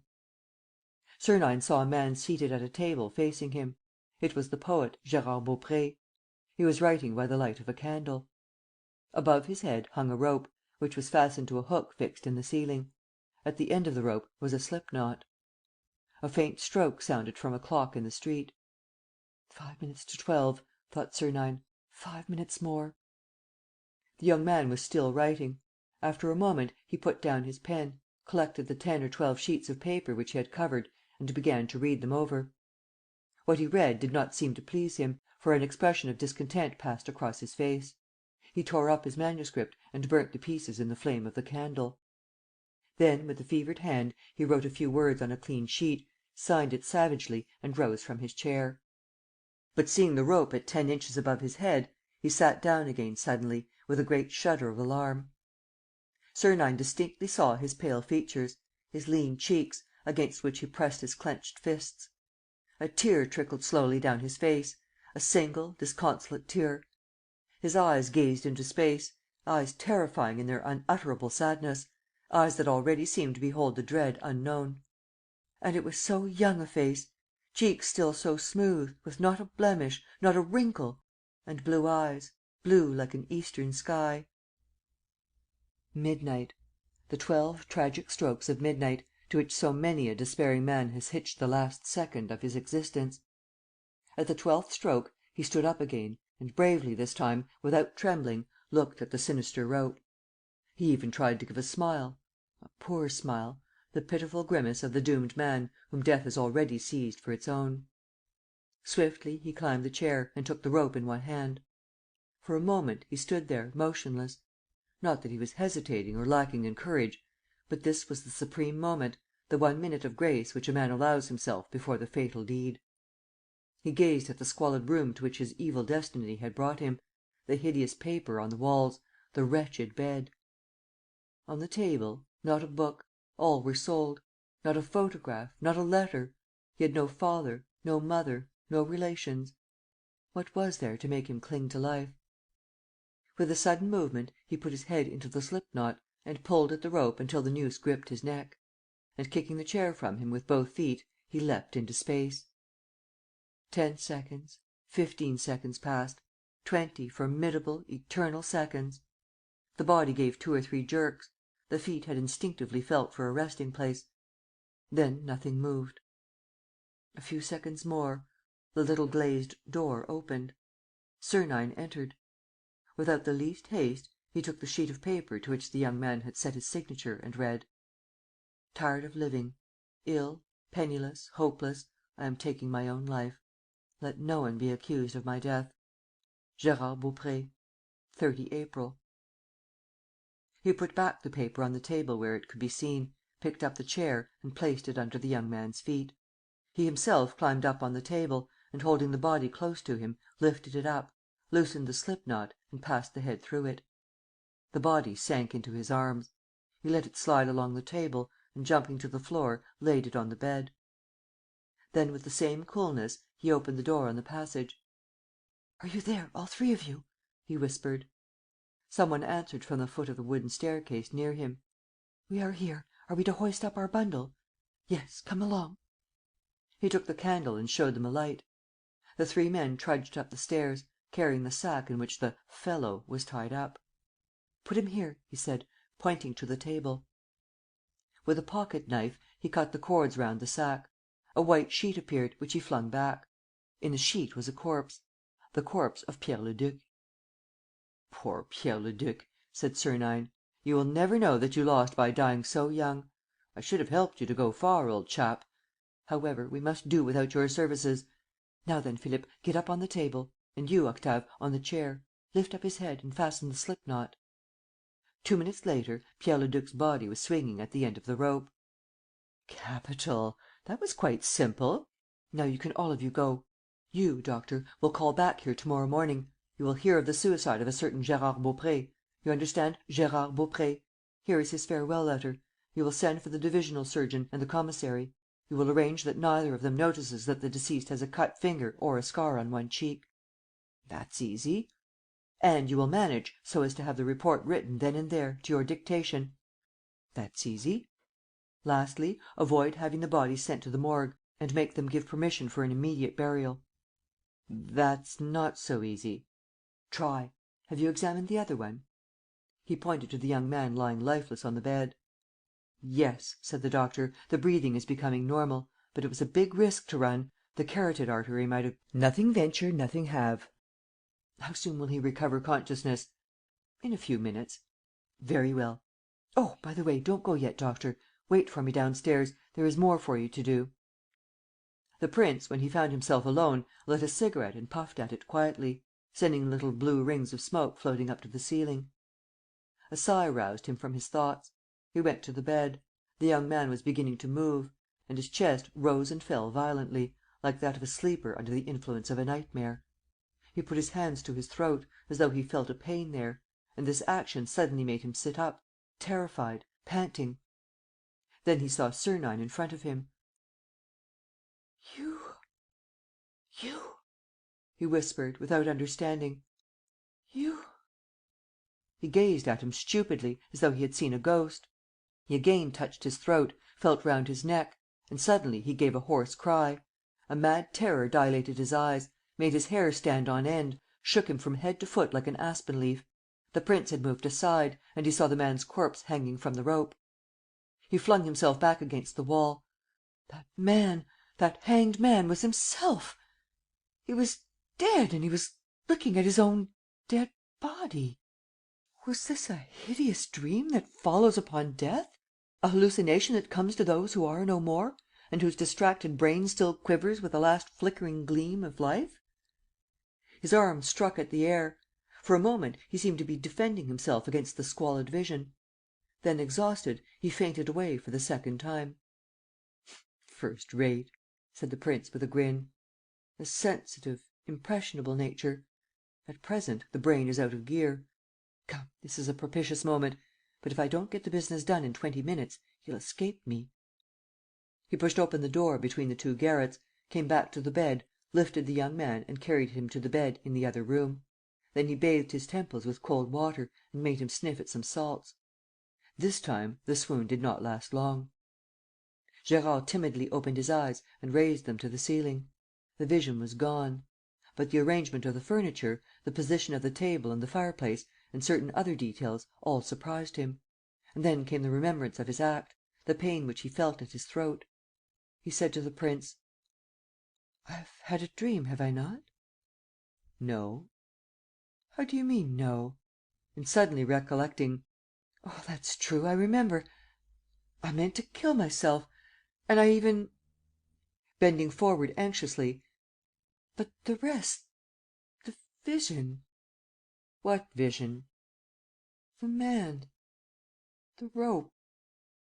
was that a dream?" "No," said Sernine, "that also was real." "What are you saying? What are you saying? Oh, no, no, I entreat you, I entreat you, wake me if I am asleep, or else let me die. But I am dead, am I not? And this is the nightmare of a corpse. Oh, I feel my brain going. I entreat you. ..." Sernine placed his hand gently on the young man's head and, bending over him: "Listen to me. Listen to me carefully and understand what I say. You are alive. Your matter and your mind are as they were and live. But Gérard Baupré is dead. You understand me, do you not? That member of society who was known as Gérard Baupré has ceased to exist. You have done away with that one. To morrow, the registrar will write in his books, opposite the name you bore, the word 'dead,' with the date of your decease." "It's a lie!" stammered the terrified lad. "It's a lie! Considering that I, Gérard Baupré, am here!" "You are not Gérard Baupré," declared Sernine. And, pointing to the open door: "Gérard Baupré is there, in the next room. Do you wish to see him? He is hanging from the nail to which you hooked him. On the table is a letter in which you certify his death with your signature. It is all quite regular, it is all final. There is no getting away from the irrevocable, brutal fact: Gérard Baupré has ceased to exist." The young man listened in despair. Growing calmer, now that facts were assuming a less tragic significance, he began to understand: "And then ..." he muttered. "And then, let us talk." "Yes, yes, let us talk." "A cigarette?" asked the prince. "Will you have one? Ah, I see that you are becoming reconciled to life. So much the better. We shall understand each other, and that quickly."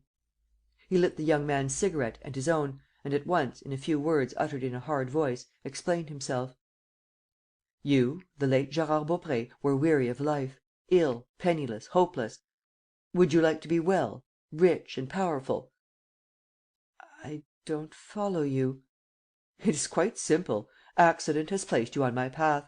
You are young, good looking, a poet, You're intelligent and your act of despair shows it you have a fine sense of conduct. These are qualities which are rarely found united in one person. I value them, and I take them for my account." "They are not for sale."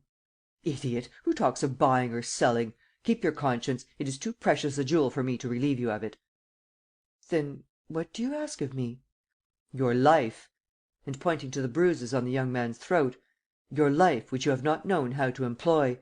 Your life, which you have bungled, wasted, destroyed, and which I propose to build up again, in accordance with an ideal of beauty, greatness and dignity that would make you giddy, my lad, if you saw the abyss into which my secret thought plunges." He had taken Gérard's head between his hands and he continued eagerly: "You are free! No shackles! You have no longer the weight of your name to bear. You have got rid of that number with which society had stamped you as though branding you on the shoulder. You are free! In this world of slaves, where each man bears his label, you can either come and go unknown, invisible, as if you owned Gyges' ring, or else you can choose your own label, the one you like best. Do you understand the magnificent treasure which you represent to an artist, to yourself if you like? A virgin life, a brand new life. Your life is the wax which you have the right to fashion as you please, according to the whims of your imagination and the counsels of your reason." The young man made a gesture expressive of weariness. "Oh, what would you have me do with that treasure? What have I done with it so far? Nothing." "Give it to me." "What can you do with it?"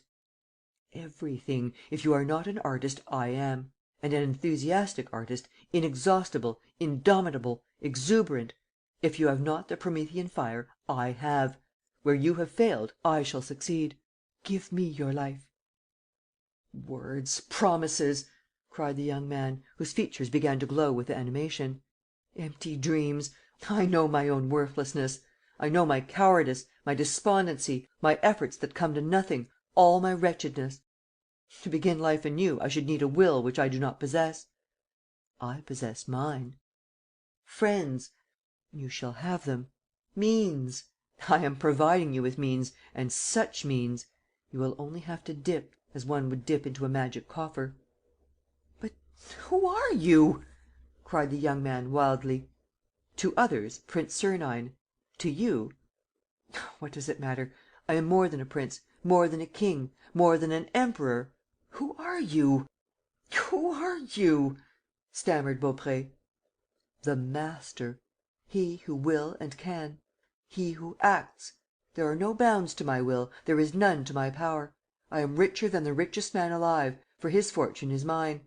I am more powerful than the mightiest, for their might is at my service." He took the other's head in his hands again and, looking deep into his eyes: "Be rich too, be mighty. I offer you happiness, and the joy of living, and peace for your poet's brain, and fame and glory also. Do you accept?" "Yes, yes," whispered Gérard, dazzled and overmastered. "What am I to do?" "Nothing." "But ..." "Nothing, I say. The whole scaffolding of my plan rests on you. But you do not count. You have no active part to play. You are, for the moment, but a silent actor, or not even that, but just a pawn which I move along the board." "What shall I do?" "Nothing. Write poetry. You shall live as you please. You shall have money. You shall enjoy life. I will not even bother my head about you. I repeat, you play no part in my venture." "And who shall I be?"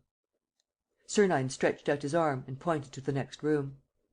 "You shall take that man's place. You are that man." Gérard shuddered with revolt and disgust. "Oh, no, he's dead! And then ... it is a crime! No, I want a new life, made for me, thought out for me, an unknown name." "That man, I tell you!" cried Sernine, irresistible in his energy and authority. "You shall be that man and none other. That man, because his destiny is magnificent, because his name is illustrious and because he hands down to you a thrice venerable heritage of ancestral dignity and pride." "It is a crime," moaned Baupré, faltering. "You shall be that man," spoke Sernine, with unparalleled vehemence. "You shall be that man. If not, you become Baupré again. And over Baupré I own rights of life and death. Choose." He drew his revolver, cocked it and took aim at the young man. Choose," he repeated. The expression of his face was implacable. Gérard was frightened and sank down on his bed, sobbing: "No, I wish to live." "You wish it firmly? Irrevocably?" "Yes, 1,000 times yes. After the terrible thing which I attempted, death appalls me. Anything, anything rather than death. Anything.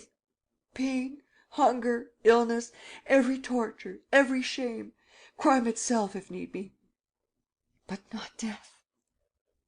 He shivered with fever and agony, as though the great enemy were still prowling round him and as though he felt himself powerless to escape from its clutches. The prince redoubled his efforts and, in a fervent voice, holding him under him like a prey: "I will ask nothing impossible of you, nothing wrong. If there is anything, I am responsible. No crime. A little pain at most. A little of your blood must flow. But what is that, compared with the dread of dying? Pain is indifferent to me." "Then here and now," shouted Sernine, "here and now, 10 seconds of pain and that is all, 10 seconds and the other's life is yours." He had seized him round the body and forced him down on a chair. And he now held the young man's left hand flat on the table, with his 5 fingers spread out. He swiftly took a knife from his pocket, pressed the blade against the little finger, between the first and second joints, and commanded: "Strike! Strike your own blow! One blow of the fist and that is all." He had taken Gérard's right hand and was trying to bring it down upon the other like a hammer. Gérard writhed and twisted, convulsed with horror. He understood. Never," he stuttered. "Never." "Strike! One blow and it's done. One blow and you will be like that man. No one will recognize you." "Tell me his name." "Strike first." "Never. No, what torture! I beseech you. Presently." "Now. I insist. You must." "No, no, I can't do it." "Strike, you fool! It means fortune, fame, love." Gérard raised his fist with a sudden movement: "Love," he said. "Yes, for that, yes." "You will love and be loved," said Sernine. "Your betrothed awaits you. I have chosen her myself. She is the purest of the pure, the fairest of the fair. But you must win her. Strike!" The lad's arm stiffened for the fatal blow.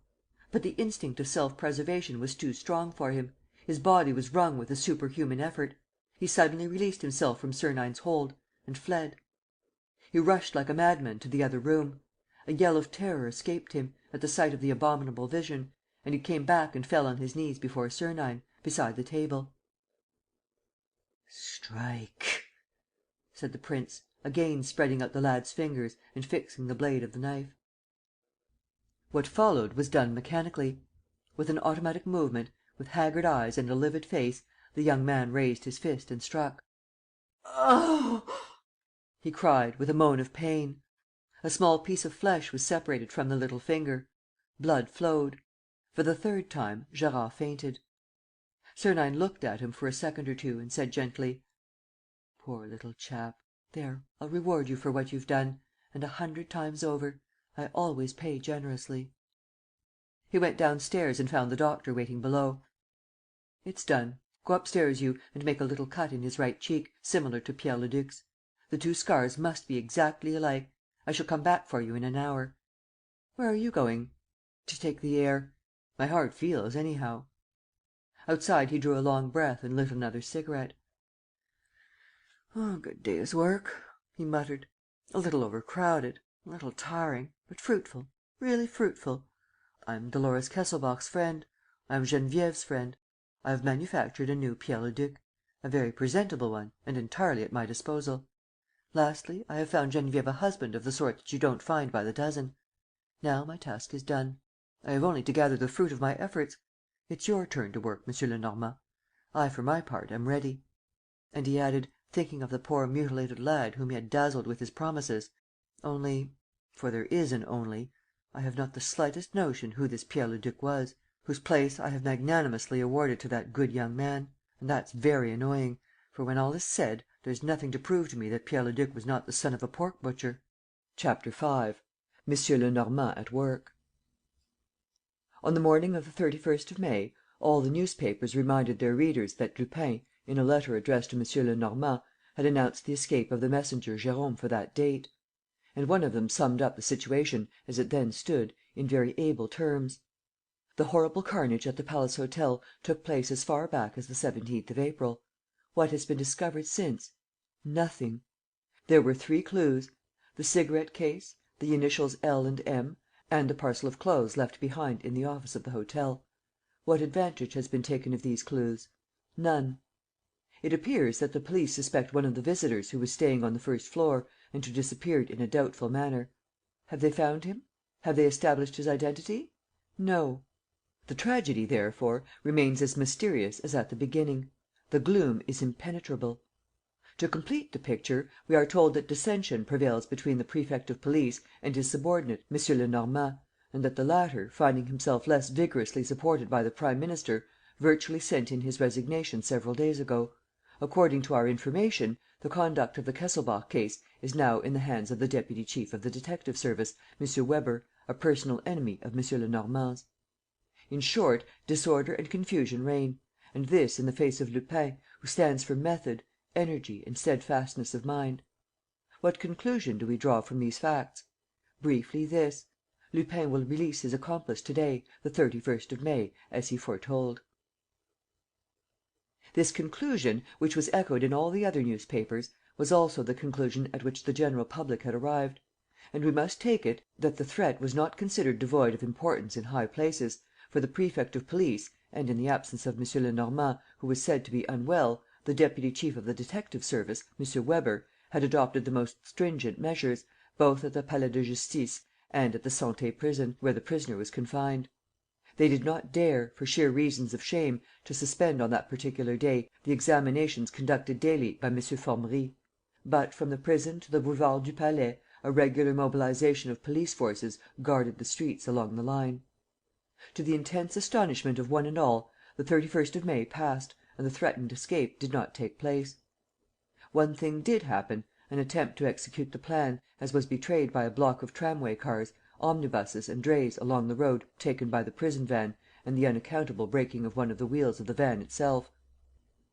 But the attempt assumed no more definite form. Lupin, therefore, had met with a check. The public felt almost disappointed and the police triumphed loudly. On the next day, Saturday, an incredible rumour spread through the Palais and the newspaper offices: Jérôme the messenger had disappeared. Was it possible? Although the special editions confirmed the news, people refused to believe it. But at 6 o'clock a note published by the Dépêche du Soir made it official. We have received the following communication signed by Arsène Lupin. The special stamp affixed to it, in accordance with the circular which Lupin recently sent to the press, guarantees the genuineness of the document. "To the editor of the Dépêche du Soir. "SIR, pray make my apologies to the public for not keeping my word yesterday. I remembered, at the last moment, that the 31st of May fell on a Friday. Could I set my friend at liberty on a Friday? I did not think it right to assume that responsibility. I must also apologize for not on this occasion explaining, with my customary frankness, how this little event was managed. My process is so ingenious and so simple that I fear lest, if I revealed it, every criminal should be inspired by it. How surprised people will be on the day when I am free to speak! Is that all? I shall be asked. That is all. But it had to be thought of. Permit me to be, Sir, your obedient servant, Arsène Lupin." An hour later, M. Lenormand was rung up on the telephone and informed that Valenglay, the prime minister, wished to see him at the Ministry of the Interior. "How well you're looking, my dear Lenormand! And I who thought that you were ill and dared not leave your room!" "I am not ill, Monsieur le Président." "So you were sulking in your tent? But you were always a bad-tempered fellow." "I confess to the bad temper, Monsieur le Président, but not to the sulking." "But you stay at home; and Lupin takes advantage of it to release his friends." "How could I stop him?" "How? Why, Lupin's trick was of the plainest. In accordance with his usual method, he announced the date of the escape beforehand. Everybody believed in it. An apparent attempt was planned. The escape was not made. And, on the next day, when nobody is thinking about it, whoosh, the bird takes flight." "Monsieur le Président," said the chief of the detective service solemnly, Lupin disposes of such means that we are not in a position to prevent what he has decided on. The escape was mathematically certain. I preferred to pass the hand and leave the laughter for others to face." Valenglay chuckled: "It's a fact that Monsieur le Préfet de Police and M. Weber cannot be enjoying themselves at the present moment. But, when all is said, can you explain to me, M. Lenormand?" "All that we know, Monsieur le Président, is that the escape took place from the Palais de Justice. The prisoner was brought in a prison van and taken to M. Formerie's room. He left M. Formerie's room, but he did not leave the Palais de Justice. And yet nobody knows what became of him. It's most bewildering." "Most bewildering. And has nothing else been discovered?"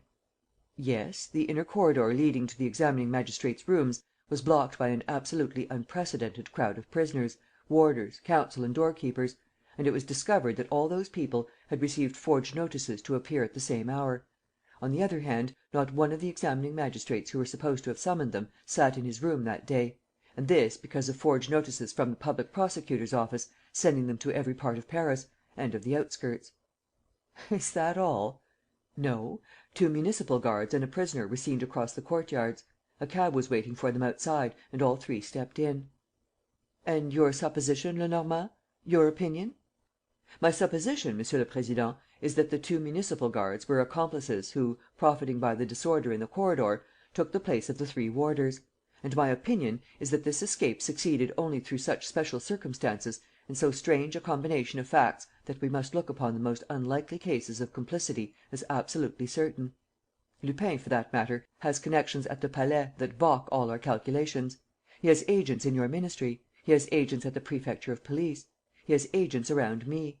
It is a formidable organization, a detective service 1,000 times more clever, more daring, more varied and more supple than that under my own orders." "And you stand this, Lenormand?" "No, I do not." "Then why this slackness on your part since the beginning of the case? What have you done against Lupin?" "I have prepared for the struggle." "Capital! And while you were preparing, he was acting." "So was I." "And do you know anything?" "I know a great deal." "What? Speak."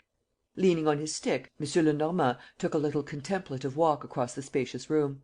Then he sat down opposite Valenglay, brushed the facings of his olive green coat with his finger tips, settled his spectacles on his nose and said plainly: "Monsieur le Président, I hold 3 trump cards in my hand. First, I know the name under which Arsène Lupin is hiding at this moment, the name under which he lived on the Boulevard Haussmann, receiving his assistants daily, reconstructing and directing his gang." "But then why, in heaven's name, don't you arrest him?" "I did not receive these particulars until later. The prince let us call him Prince Dash has disappeared. He is abroad, on other business." "And if he does not return?" "The position which he occupies, the manner in which he has flung himself into the Kesselbach case, necessitate his return and under the same name." "Nevertheless. ..." "Monsieur le Président, I come to my second trump. I have at last discovered Pierre Leduc." "Nonsense!" "Or rather, Lupin discovered him and, before disappearing, settled him in a little villa in the neighbourhood of Paris." "By Jove! But how did you know?" "Oh, easily. Lupin has placed 2 of his accomplices with Pierre Leduc, to watch him and defend him. Now these accomplices are 2 of my own detectives, 2 brothers whom I employ in the greatest secrecy and who will hand him over to me at the first opportunity." "Well done, you! So that, as Pierre Leduc, we may say, is the central point of the efforts of all those who are trying to solve the famous Kesselbach secret, I shall, sooner or later, through Pierre Leduc, catch, first, the author of the treble murder, because that miscreant substituted himself for Mr. Kesselbach in the accomplishment of an immense scheme and because Mr. Kesselbach had to find Pierre Leduc in order to be able to accomplish that scheme; and, secondly, Arsène Lupin, because Arsène Lupin is pursuing the same object." "Splendid! Pierre Leduc is the bait which you are throwing to the enemy." "And the fish is biting, Monsieur le Président. I have just had word that a suspicious person was seen, a short time ago, prowling round the little villa where Pierre Leduc is living under the protection of my officers. I shall be on the spot in 4 hours." "And the third trump, Lenormand?" "Monsieur le Président, a letter arrived yesterday, addressed to Mr. Rudolf Kesselbach, which I intercepted." "Intercepted, eh? You're getting on!" "Yes, I intercepted it, opened it and kept it for myself. Here it is. It is dated 2 months back.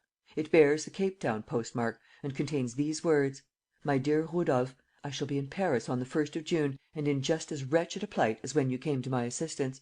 But I have great hopes of this Pierre Leduc affair of which I told you. What a strange story it is! Have you found the man I mean? Where do we stand? I am most anxious to know. The letter is signed Steinweg. The 1st of June," continued M. Lenormand, "is to day. I have ordered one of my inspectors to hunt me out this Steinweg. I have no doubt that he will succeed." "Nor I, no doubt at all," cried Valenglay, rising from his chair. "And I make you every apology, my dear Lenormand, and my humble confession. I was on the point of letting you slide, for good and all. To morrow I was expecting the prefect of police and M. Weber." "I knew that, Monsieur le Président." "Impossible!" "But for that, should I have put myself out? You now see my plan of campaign. On the one side, I am setting traps in which the murderer will be caught sooner or later. Pierre Leduc or Steinweg will deliver him into my hands. On the other side, I am on Arsène Lupin's heels. 2 of his agents are in my pay and he believes them to be his most devoted helpers. In addition to this, he is working for me, because he is pursuing the perpetrator of the threefold crime as I am. Only he imagines that he is dishing me, whereas it is I who am dishing him. So I shall succeed, but on one condition." "What is that?" "That I am given free scope and allowed to act according to the needs of the moment, without troubling about the public, who are growing impatient, or my superiors, who are intriguing against me." "I agree." "In that case, Monsieur le Président, in a few days from this, I shall be the victor, or I shall be dead." At Saint Cloud, a little villa situated on one of the highest points of the upland, in an unfrequented road. It was 11 o'clock at night. M. Lenormand left his car at Saint Cloud and walked cautiously along the road. A shadow appeared. "Is that you, Gourel?" "Yes, chief." "Did you tell the brothers Doudeville that I was coming?" "Yes, your room is ready. You can go to bed and sleep. Unless they try to carry off Pierre Leduc to night, which would not surprise me, considering the behaviour of the fellow whom the Doudevilles saw." They walked across the garden, softly entered the house and went up to the first floor. The 2 brothers, Jean and Jacques Doudeville, were there. "No news of Prince Sernine?" asked Lenormand. "No, chief." "What about Pierre Leduc?" "He spends the whole day lying flat on his back in his room on the ground floor, or else in the garden. He never comes up to see us." "Is he better?" "Much better. The rest has made a great change in his appearance." "Is he wholly devoted to Lupin?" "To Prince Sernine rather, for he does not suspect that the two are one and the same man. At least, I suppose so. One never knows with him. He does not speak at all. Oh, he's a queer fish! There's only one person who has the gift of cheering him up, of making him talk and even laugh. That's a young girl from Garches, to whom Prince Sernine introduced him. Geneviève Ernemont, her name is. She has been here 3 times already. She was here to day." He added jestingly, "I believe there's a little flirting going on. It's like his Highness Prince Sernine and Mrs. Kesselbach. It seems he's making eyes at her. That devil of a Lupin!" M. Lenormand did not reply. But it was obvious that all these details, to which he seemed to attach no importance, were noted in the recesses of his memory, to be used whenever he might need to draw the logical inferences from them. He lit a cigar, chewed it without smoking it, lit it again and dropped it. He asked 2 or 3 more questions and then, dressed as he was, threw himself on his bed. "If the least thing happens, let me be awakened. If not, I shall sleep through the night. Go to your posts, all of you." The others left the room. An hour passed. 2 hours. Suddenly, M. Lenormand felt some one touch him and Gourel said to him: "Get up, chief. They have opened the gate." "1 man or 2?" "I only saw one. The moon appeared just then. He crouched down against a hedge." "And the brothers Doudeville?" "I sent them out by the back. They will cut off his retreat when the time comes." Gourel took M. Lenormand's hand, led him downstairs and then into a little dark room.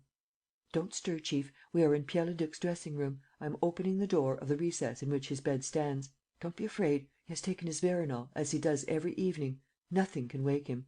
Come this way. It's a good hiding place, isn't it? These are the curtains of his bed. From here you can see the window and the whole side of the room between the window and the bed." The casement stood open and admitted a vague light, which became very precise at times, when the moon burst through her veil of clouds. The 2 men did not take their eyes from the empty window frame, feeling certain that the event which they were awaiting would come from that side. A slight creaking noise.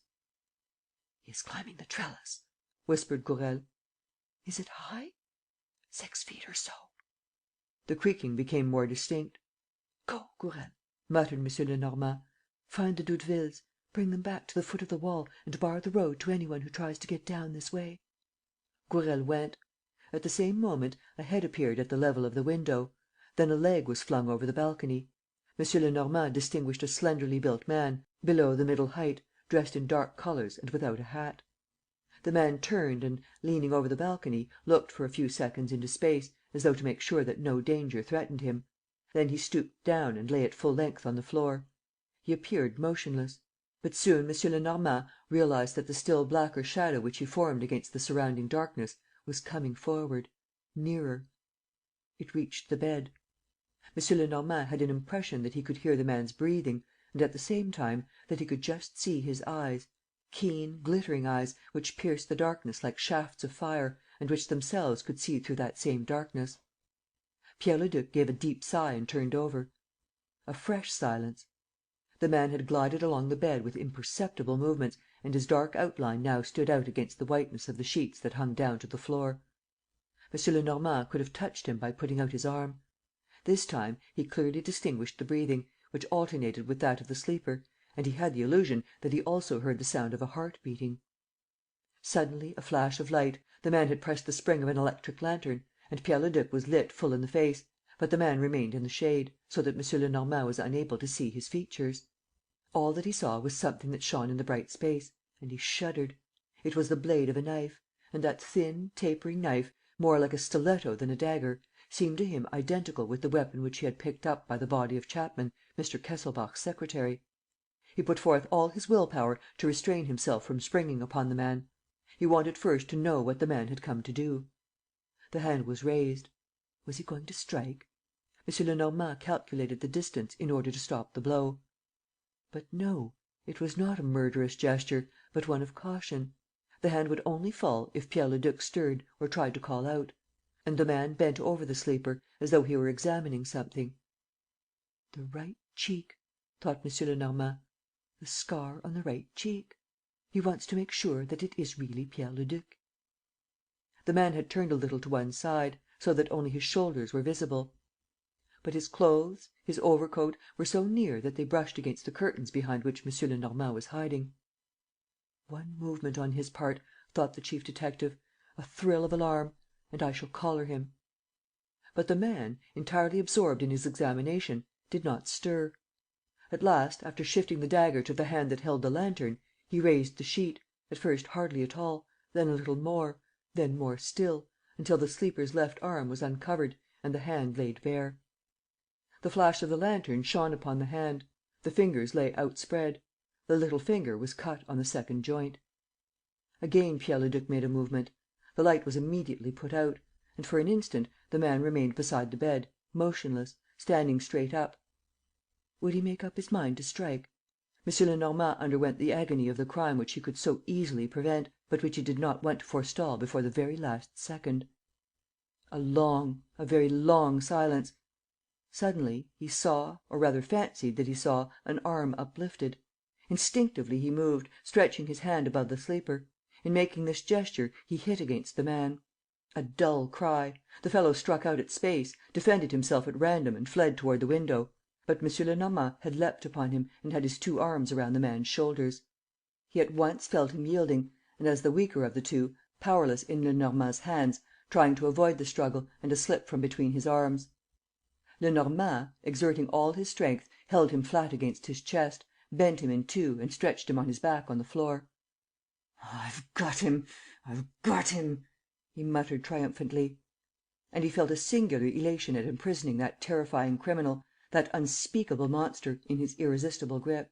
He felt him living and quivering, enraged and desperate, their two lives mingled, their breaths blended. "Who are you?" he asked. "Who are you? You'll have to speak." And he clasped the enemy's body with still greater force, for he had an impression that that body was diminishing between his arms, that it was vanishing. He gripped harder and harder. And suddenly he shuddered from head to foot. He still felt, a tiny prick in the throat. In his exasperation, he gripped harder yet. The pain increased. And he observed that the man had succeeded in twisting one arm round, slipping his hand to his chest and holding the dagger on end. The arm, it was true, was incapable of motion. But the closer M. Lenormand tightened his grip, the deeper did the point of the dagger enter the proffered flesh. He flung back his head a little to escape the point. The point followed the movement and the wound widened. Then he moved no more, remembering the three crimes and all the alarming, atrocious and prophetic things represented by that same little steel needle which was piercing his skin and which, in its turn, was implacably penetrating. Suddenly, he let go and gave a leap backwards. Then, at once, he tried to resume the offensive. It was too late. The man flung his legs across the window sill and jumped. "Look out, Gourel!" he cried, knowing that Gourel was there, ready to catch the fugitive. He leant out. A crunching of pebbles, a shadow between two trees, the slam of the gate and no other sound. No interference. Without giving a thought to Pierre Leduc, he called: "Gourel! Doudeville!" No answer. The great silence of the countryside at night. In spite of himself, he continued to think of the treble murder, the steel dagger. But no, it was impossible: the man had not had time, had not even had the need to strike, as he had found the road clear. M. Lenormand jumped out in his turn and, switching on his lantern, recognized Gourel lying on the ground. "Damn it!" he swore. "If they've killed him, they'll have to pay dearly for it." But Gourel was not dead, only stunned.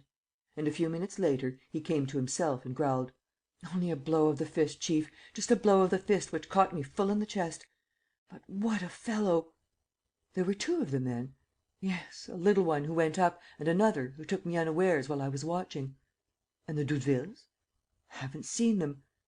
"One of them, Jacques, was found near the gate, bleeding from a punch in the jaw; the other a little farther, gasping for breath from a blow full on the chest." "What is it? What happened?" asked M. Lenormand. Jacques said that his brother and he had knocked up against an individual who had crippled them before they had time to defend themselves. "Was he alone?" "No. When he passed near us, he had a pal with him, shorter than himself." "Did you recognize the man who struck you?" "Judging by the breadth of his shoulders, I thought he might be the Englishman of the Palace Hotel, the one who left the hotel and whose traces we lost." "The major?" "Yes, Major Parbury." After a moment's reflection, M. Lenormand said: "There is no doubt possible. There were two of them in the Kesselbach case, the man with the dagger, who committed the murders, and his accomplice, the major." "That is what Prince Sernine thinks," muttered Jacques Doudeville. "And to night," continued the chief detective, "it is they again, the same two." And he added, "So much the better. The chance of catching two criminals is 100 times greater than the chance of catching one." M. Lenormand attended to his men, had them put to bed and looked to see if the assailants had dropped anything or left any traces. He found nothing and went back to bed again himself. In the morning, as Gourel and the Doudevilles felt none the worse for their injuries, he told the two brothers to scour the neighbourhood and himself set out with Gourel for Paris, in order to hurry matters on and give his orders. He lunched in his office. At 2 o'clock he heard good news. One of his best detectives, Dieuzy, had picked up Steinweg, Rudolf Kesselbach's correspondent, as the German was stepping out of a train from Marseilles. "Is Dieuzy there?" "Yes, chief," said Gourel. "He's here with the German." "Have them brought in to me." At that moment, the telephone bell rang. It was Jean Doudeville, speaking from the post office at Garches. The conversation did not take long. "Is that you, Jean? Any news?" "Yes, chief. Major Parbury." "Well?" "We have found him. He has become a Spaniard and has darkened his skin. We have just seen him. He was entering the Garches Free School. He was received by that young lady, you know, the girl who knows Prince Sernine, Geneviève Ernemont." "Thunder!" M. Lenormand let go the receiver, made a grab at his hat, flew into the passage, met Dieuzy and the German, shouted to them to meet him in his office at 6 o'clock, rushed down the stairs, followed by Gourel and two inspectors whom he picked up on the way, and dived into a taxi cab. "Quick as you can to Garches. 10 francs for yourself." He stopped the car a little before the Parc de Villeneuve, at the turn of the lane that led to the school. Jean Doudeville was waiting for him and at once exclaimed: "He slipped away 10 minutes ago, by the other end of the lane." "Alone?"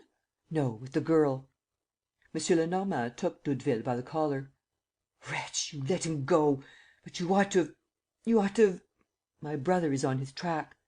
"A lot of good that will do us! He'll stick, your brother. You're no match for him, either of you." He himself took the steering wheel of the taxi and resolutely drove into the lane, regardless of the cart ruts and of the bushes on each side. They soon emerged on a parish road, which took them to a crossway where 5 roads met. M. Lenormand, without hesitation, chose the one on the left, the Saint Cucufa road. As a matter of fact, at the top of the slope that runs down to the lake, they met the other Doudeville brother, who shouted: "They are in a carriage, half a mile away." The chief did not stop. He sent the car flying down the incline, rushed along the bends, drove round the lake and suddenly uttered an exclamation of triumph. Right at the top of a little hill that stood in front of them, he had seen the hood of a carriage. Unfortunately, he had taken the wrong road and had to back the machine. When he reached the place where the roads branched, the carriage was still there, stationary. And suddenly, while he was turning, he saw a girl spring from the carriage. A man appeared on the step. The girl stretched out her arm. 2 reports rang out. She had taken bad aim, without a doubt, for a head looked round the other side of the hood and the man, catching sight of the motor cab, gave his horse a great lash with the whip and it started off at a gallop. The next moment, a turn of the road hid the carriage from sight. M. Lenormand finished his tacking in a few seconds, darted straight up the incline, passed the girl without stopping and turned round boldly. He found himself on a steep, pebbly forest road, which ran down between dense woods and which could only be followed very slowly and with the greatest caution. But what did he care? 20 yards in front of him, the carriage, a sort of 2-wheeled cabriolet, was dancing over the stones, drawn, or rather held back, by a horse which knew enough only to go very carefully, feeling its way and taking no risks. There was nothing to fear. Escape was impossible. And the 2 conveyances went shaking and jolting downhill. At one moment, they were so close together that M. Lenormand thought of alighting and running with his men. But he felt the danger of putting on the brake on so steep a slope; and he went on, pressing the enemy closely, like a prey which one keeps within sight, within touch. "We've got him, chief, we've got him!" muttered the inspectors, excited by the unexpected nature of the chase. At the bottom, the way flattened out into a road that ran towards the Seine, towards Bougival. The horse, on reaching level ground, set off at a jog trot, without hurrying itself and keeping to the middle of the road. A violent effort shook the taxi. It appeared, instead of rolling, to proceed by bounds, like a darting fawn, and, slipping by the roadside slope, ready to smash any obstacle, it caught up the carriage, came level with it, passed it. An oath from M. Lenormand. Shouts of fury. The carriage was empty. The carriage was empty. The horse was going along peacefully, with the reins on its back, no doubt returning to the stable of some inn in the neighbourhood, where it had been hired for the day. Suppressing his inward rage, the chief detective merely said: "The major must have jumped out during the few seconds when we lost sight of the carriage, at the top of the descent. We have only to beat the woods, chief, and we are sure to return empty handed. The beggar is far away by this time. He's not one of those who are caught twice in one day. Oh, hang it all! Hang it all!" They went back to the young girl, whom they found in the company of Jacques Doudeville and apparently none the worse for her adventure. M. Lenormand introduced himself, offered to take her back home and at once questioned her about the English major, Parbury. She expressed astonishment: "He is neither English nor a major, and his name is not Parbury." "Then what is his name?" "Juan Ribeira. He is a Spaniard sent by his government to study the working of the French schools." "As you please. His name and his nationality are of no importance. He is the man we are looking for. Have you known him long?" "A fortnight or so. He had heard about a school which I have founded at Garches, and he interested himself in my experiment to the extent of proposing to make me an annual grant, on the one condition that he might come from time to time to observe the progress of my pupils. I had not the right to refuse." "No, of course not, but you should have consulted your acquaintances. Is not Prince Sernine a friend of yours? He is a man of good counsel." "Oh, I have the greatest confidence in him. But he is abroad at present." "Did you not know his address?" "No. And, besides, what could I have said to him? That gentleman behaved very well. It was not until to day. But I don't know if—" "I beg you, mademoiselle, speak frankly. You can have confidence in me also." "Well, M. Ribeira came just now. He told me that he had been sent by a French lady who was paying a short visit to Bougival, that this lady had a little girl whose education she would like to entrust to me and that she wished me to come and see her without delay. The thing seemed quite natural. And as this is a holiday, and as M. Ribeira had hired a carriage which was waiting for him at the end of the road, I made no difficulty about accepting a seat in it." "But what was his object, after all?" She blushed and said: "To carry me off, quite simply. He confessed it to me after half an hour." "Do you know nothing about him?" "No." "Does he live in Paris?" "I suppose so." "Has he ever written to you? Do you happen to have a few lines in his handwriting, anything which he left behind, that may serve us as a clue?" "No clue at all. Oh, wait a minute! But I don't think that has any importance. Speak, please. Well, 2 days ago, the gentleman asked permission to use my typewriting machine and he typed out, with difficulty, for he evidently had no practice, a letter of which I saw the address by accident. What was the address? He was writing to the Journal and he put about 20 stamps into the envelope." "Yes, the agony column, no doubt," said M. Lenormand. "I have to day's number with me, chief," said Gourel. M. Lenormand unfolded the sheet and looked at the 8th page. Presently he gave a start. He had read the following sentence, printed with the usual abbreviation: "To any person knowing Mr. Steinweg. Advertiser wishes to know if he is in Paris and his address. Reply through this column." "Steinweg!" exclaimed Gourel. "But that's the very man whom Dieuzy is bringing to you." Yes," said M. Lenormand, to himself. "It's the man whose letter to Mr. Kesselbach I intercepted, the man who put Kesselbach on the track of Pierre Leduc. So they too want particulars about Pierre Leduc and his past. They too are groping in the dark." He rubbed his hands. Steinweg was at his disposal. In less than an hour, Steinweg would have spoken. In less than an hour, the murky veil which oppressed him and which made the Kesselbach case the most agonizing and the most impenetrable that he had ever had in hand, that veil would be torn asunder. CHAPTER VI. M. Lenormand succumbs. M. Lenormand was back in his room at the Prefecture of Police at 6 o'clock in the evening. He at once sent for Dieuzy. "Is your man here?" "Yes, chief." "How far have you got with him?" "Not very. He won't speak a word. I told him that, by a new regulation, foreigners were obliged to make a declaration at the Prefecture as to the object and the probable length of their stay in Paris, and I brought him here, to your secretary's office. I will question him." But at that moment an office messenger appeared. "There's a lady asking to see you at once, chief." "Have you her card?" "Here, chief." Mrs. Kesselbach! Show her in." He walked across the room to receive the young widow at the door and begged her to take a seat. She still wore the same disconsolate look, the same appearance of illness and that air of extreme lassitude which revealed the distress of her life. She held out a copy of the Journal and pointed to the line in the agony column which mentioned Steinweg. "Old Steinweg was a friend of my husband's," she said, "and I have no doubt that he knows a good many things." "Dieuzy," said M. Lenormand, "bring the person who is waiting. Your visit, madame, will not have been useless. I will only ask you, when this person enters, not to say a word." The door opened.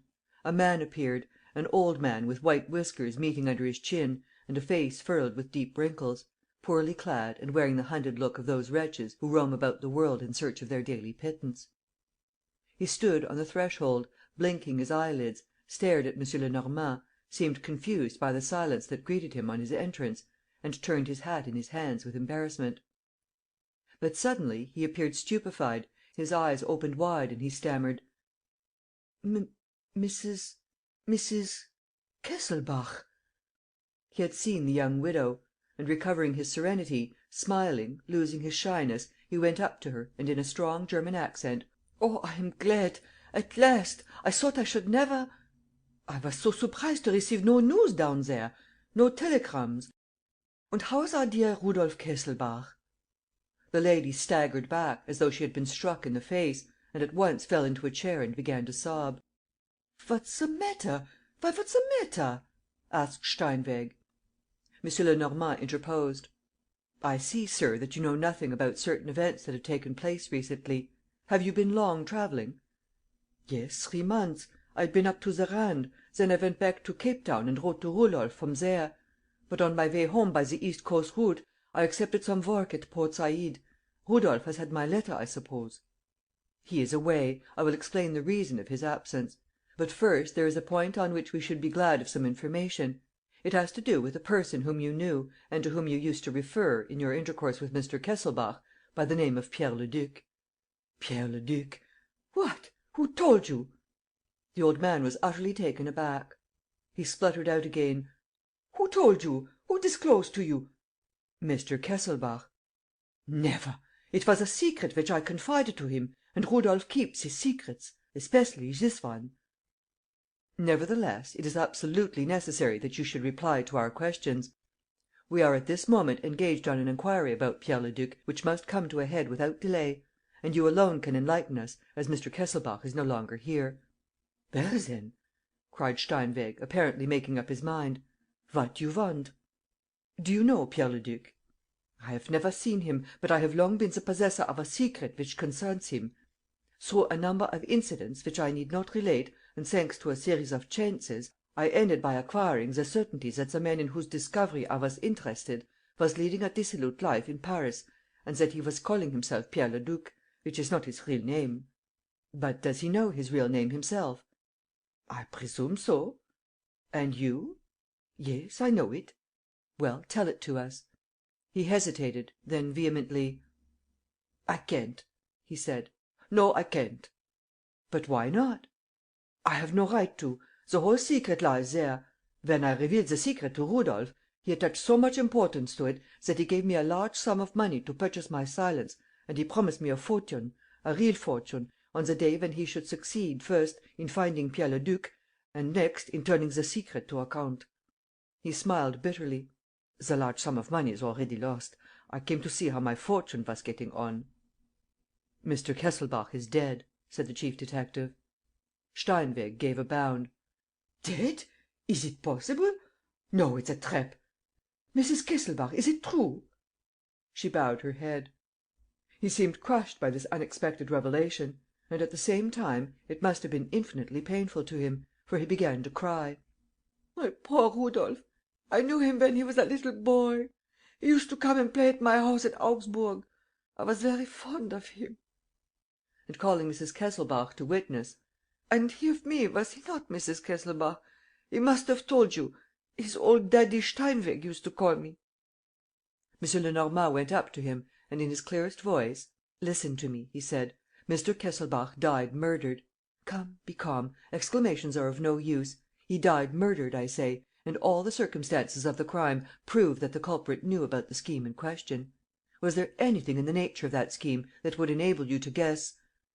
Steinweg stood dumbfounded. He stammered: "It was my fault. If I had not suggested the thing to him.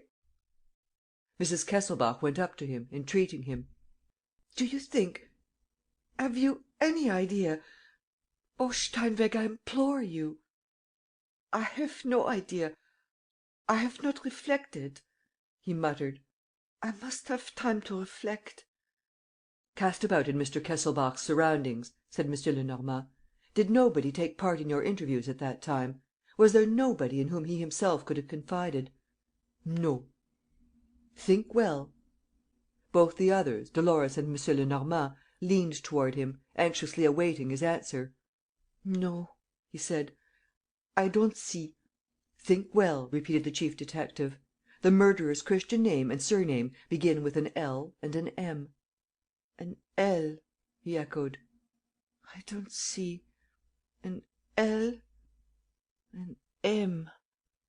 "Yes, the initials are in gold on the corner of a cigarette case belonging to the murderer."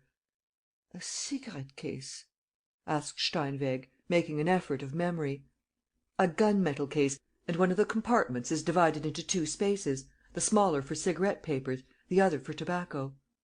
"Two spaces. Two spaces," repeated Steinweg, whose thoughts seemed stimulated by that detail. "Couldn't you show it to me?" "Here it is, or rather this is an exact reproduction," said M. Lenormand, giving him a cigarette case. "Eh? What?" said Steinweg, taking the case in his hands. He looked at it with stupid eyes, examined it, turned it over in every direction and, suddenly, gave a cry, the cry of a man struck with a horrible idea. And he stood like that, livid, with trembling hands and wild staring eyes. "Speak, come, speak!" said M. Lenormand. "Oh!" he said, as though blinded with light. "Now all is explained. Speak, speak!" He walked across to the windows with a tottering step, then returned and, rushing up to the chief detective: "Sir, Rudolf's murderer, I'll tell you. Well. ..." He stopped short. "Well?" There was a moment's pause. Was the name of the odious criminal about to echo through the great silence of the office, between those walls which had heard so many accusations, so many confessions? M. Lenormand felt as if he were on the brink of the unfathomable abyss and as if a voice were mounting, mounting up to him. A few seconds more and he would know. "No," muttered Steinweg. "No, I can't." "What's that you say?" cried the chief detective, furiously. "I say that I can't." "But you have no right to be silent. The law requires you to speak." "I will speak to morrow. I must have time to reflect. To morrow I will tell you all that I know about Pierre Leduc. All that I suppose about that cigarette case. To morrow, I promise you." It was obvious that he possessed that sort of obstinacy against which the most energetic efforts are of no avail. M. Lenormand yielded: "Very well, I will give you until to morrow, but I warn you that, if you do not speak to morrow, I shall be obliged to go to the examining magistrate." He rang and, taking Inspector Dieuzy aside, said: "Go with him to his hotel and stay there. I'll send you 2 men. And mind you keep your eyes about you. Somebody may try to get hold of him." The inspector went off with Steinweg; and M. Lenormand, returning to Mrs. Kesselbach, who had been violently affected by this scene, made his excuses: "Pray accept all my regrets, madame. I can understand how upset you must feel."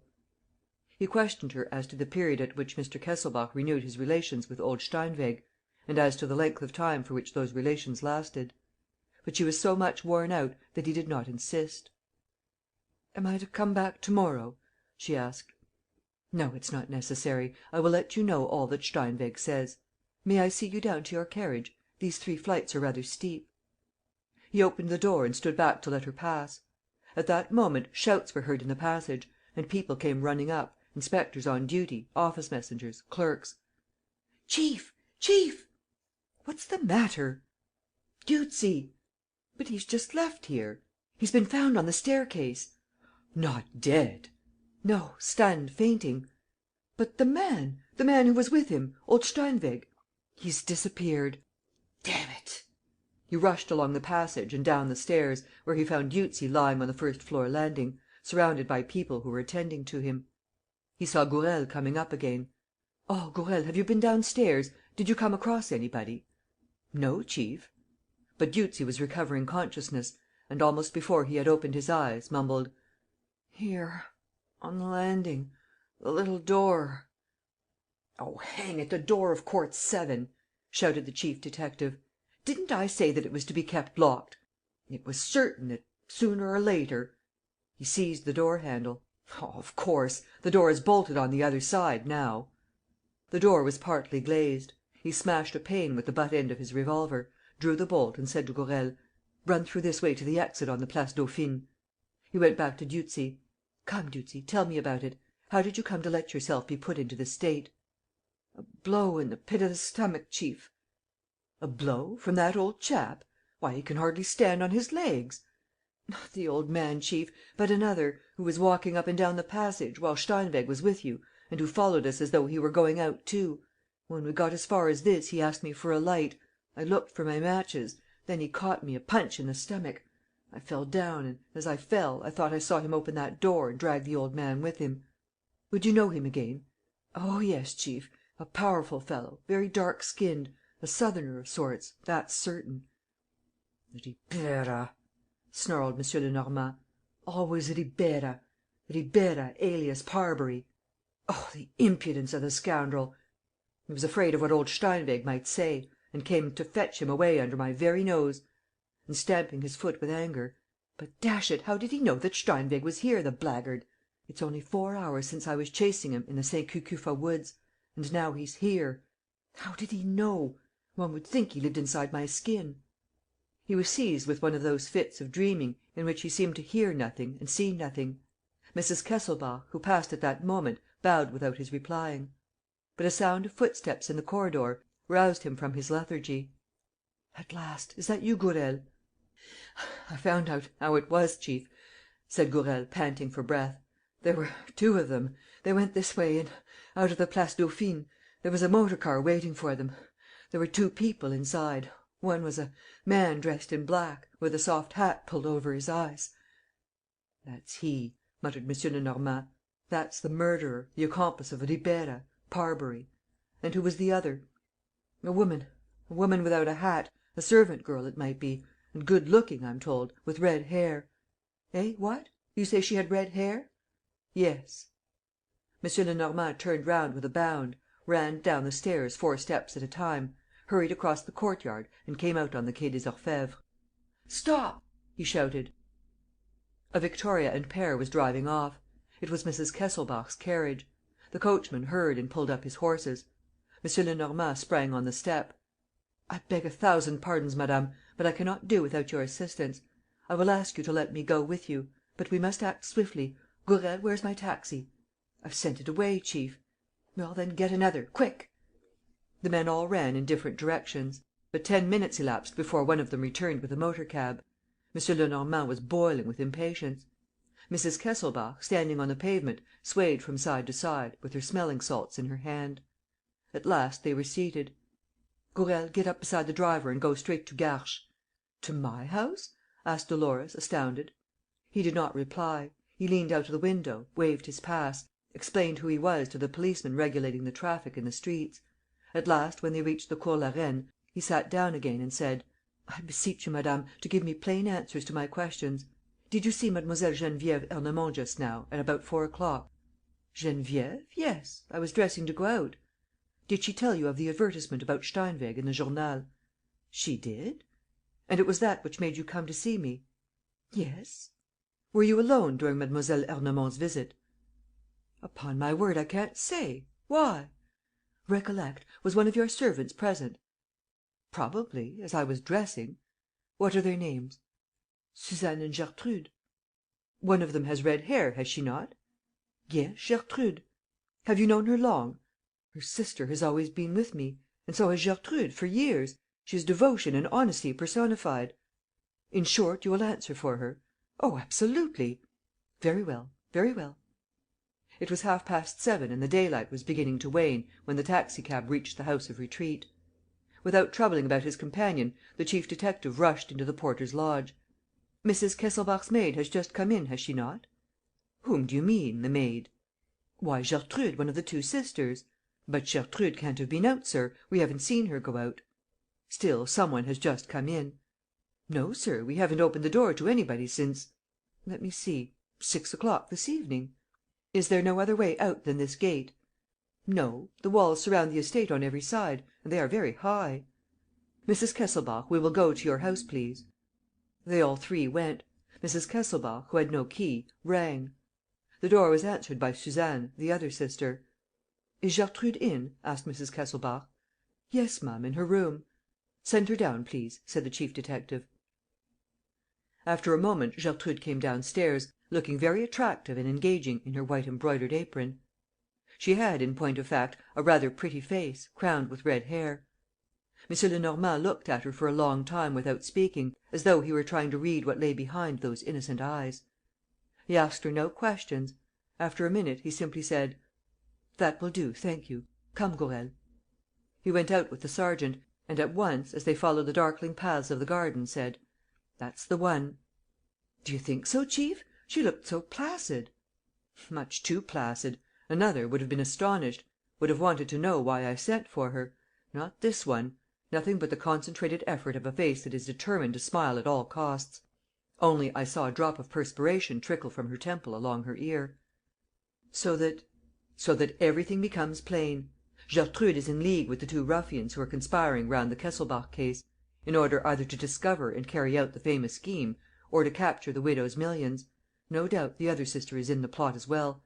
At 4 o'clock, Gertrude, learning that I know of the advertisement in the Journal, takes advantage of her mistress's absence, hastens to Paris, finds Ribeira and the man in the soft hat and drags them off to the Palais, where Ribeira annexes Master Steinweg for his own purposes."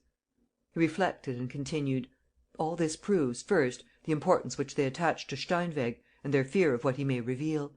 Secondly, that a regular plot is being hatched around Mrs. Kesselbach. Thirdly, that I have no time to lose, for the plot is ripe." "Very well," said Gourel, "but one thing remains unexplained. How was Gertrude able to leave the garden in which we now are and to enter it again, unknown to the porter and his wife?" "Through a secret passage which the rogues must have contrived to make quite recently." "And which would end, no doubt," said Gourel, "in Mrs. Kesselbach's house." "Yes, perhaps," said M. Lenormand, "perhaps. But I have another idea." They followed the circuit of the wall. It was a bright night; and, though their two forms were hardly distinguishable, they themselves could see enough to examine the stones of the walls and to convince themselves that no breach, however skilful, had been effected. "A ladder, very likely?" suggested Gourel. "No, because Gertrude is able to get out in broad daylight. A communication of the kind I mean can evidently not end out of doors. The entrance must be concealed by some building already in existence." "There are only the 4 garden houses," objected Gourel, "and they are all inhabited." "I beg your pardon, the third, the Pavillon Hortense, is not inhabited." "Who told you so?" "The porter. Mrs. Kesselbach hired this house, which is near her own, for fear of the noise. Who knows but that, in so doing, she acted under Gertrude's influence?" He walked round the house in question. The shutters were closed. He lifted the latch of the door, on the off chance. The door opened. "Ah, Gourel, I think we've struck it. Let's go in. Light your lantern. Oh, the hall, the drawing room, the dining room. That's no use. There must be a basement, as the kitchen is not on this floor. This way, chief. The kitchen stairs are here." They went down into a rather large kitchen, crammed full of wickerwork garden chairs and flower stands. Beside it was a wash house, which also served as a cellar, and which presented the same untidy sights of objects piled one on top of the other. "What is that shiny thing down there, chief?" Gourel stooped and picked up a brass pin with a head made of an imitation pearl. "The pearl is quite bright still," said M. Lenormand, "which it would not be if it had been lying in this cellar long. Gertrude passed this way, Gourel." Gourel began to demolish a great stack of empty wine casks, writing desks and old rickety tables. "You are wasting your time," said M. Lenormand. "If that is the way out, how would she have time first to move all those things and then to replace them behind her? Look, here is a shutter out of use, which has no valid reason for being fastened to the wall by that nail. Draw it back." Gourel did so. Behind the shutter, the wall was hollowed out. By the light of the lantern, they saw an underground passage running downwards. "I was right," said M. Lenormand. "The communication is of recent date. You see, it's a piece of work hurriedly done and not intended to last for any length of time. No masonry, 2 planks placed crosswise at intervals, with a joist to serve as a roof, and that is all. It will hold up as best it may, well enough, in any case, for the object in view. That is to say..." "That is to say what, chief?" "Well, first to allow of the going backwards and forwards between Gertrude and her accomplices; and then, one day soon, of the kidnapping, or rather the total, miraculous, incomprehensible disappearance of Mrs. Kesselbach." They proceeded cautiously, so as not to knock against certain beams which did not look over safe. It at once became evident that the tunnel was much longer than the 50 yards at most that separated the house from the boundary of the garden. It must, therefore, end at a fair distance from the walls, and beyond the road that skirted the property. "We are not going in the direction of Villeneuve and the lake, are we?" asked Gourel. "Not at all, the other way about," declared M. Lenormand. The tunnel descended with a gentle slope. There was a step, then another; and they veered toward the right. They at once knocked up against a door which was fitted into a rubble frame, carefully cemented. M. Lenormand pushed it and it opened. "One second, Gourel," he said, stopping. "Let us think. It might perhaps be wiser to turn back." "Why?" "We must reflect that Ribeira will have foreseen the danger and presume that he has taken his precautions, in case the underground passage should be discovered. Now he knows that we are on his track. He knows that we are searching the garden. He no doubt saw us enter the house. How do I know that he is not at this moment laying a trap for us?" "There are 2 of us, chief." "And suppose there are 20 of them?" He looked in front of him. The tunnel sloped upward again, closed by another door, which was at 5 or 6 yards' distance. "Let us go so far," he said. "Then we shall see." He passed through, followed by Gourel, whom he told to leave the first door open, and walked to the other door, resolving within himself to go no farther. But this second door was shut; and though the lock seemed to work, he could not succeed in opening it. "The door is bolted," he said. "Let us make no noise and go back. The more so as, outside, by remembering the position of the tunnel, we can fix the line along which to look for the other outlet." They therefore retraced their steps to the first door, when Gourel, who was walking ahead, gave an exclamation of surprise: "Why, it's closed!" "How is that, when I told you to leave it open?" "I did leave it open, chief, but the door must have fallen back of its own weight." "Impossible! We should have heard the sound." "Then, I don't know." He went up to the door. "Let's see. There's a key. Does it turn?" "Yes, it turns. But there seems to be a bolt on the other side." Who can have fastened it? They, of course, behind our backs. Perhaps they have another tunnel that runs above this one, alongside of it, or else they were waiting in that empty house. In any case, we're caught in a trap." He grew angry with the lock, thrust his knife into the chink of the door, tried every means and then, in a moment of weariness, said: "There's nothing to be done." "What, chief? Nothing to be done? In that case, we're diddled." "I daresay," said M. Lenormand. They returned to the other door and came back again to the first. Both were solid, made of hardwood, strengthened with crossbeams. In short, indestructible.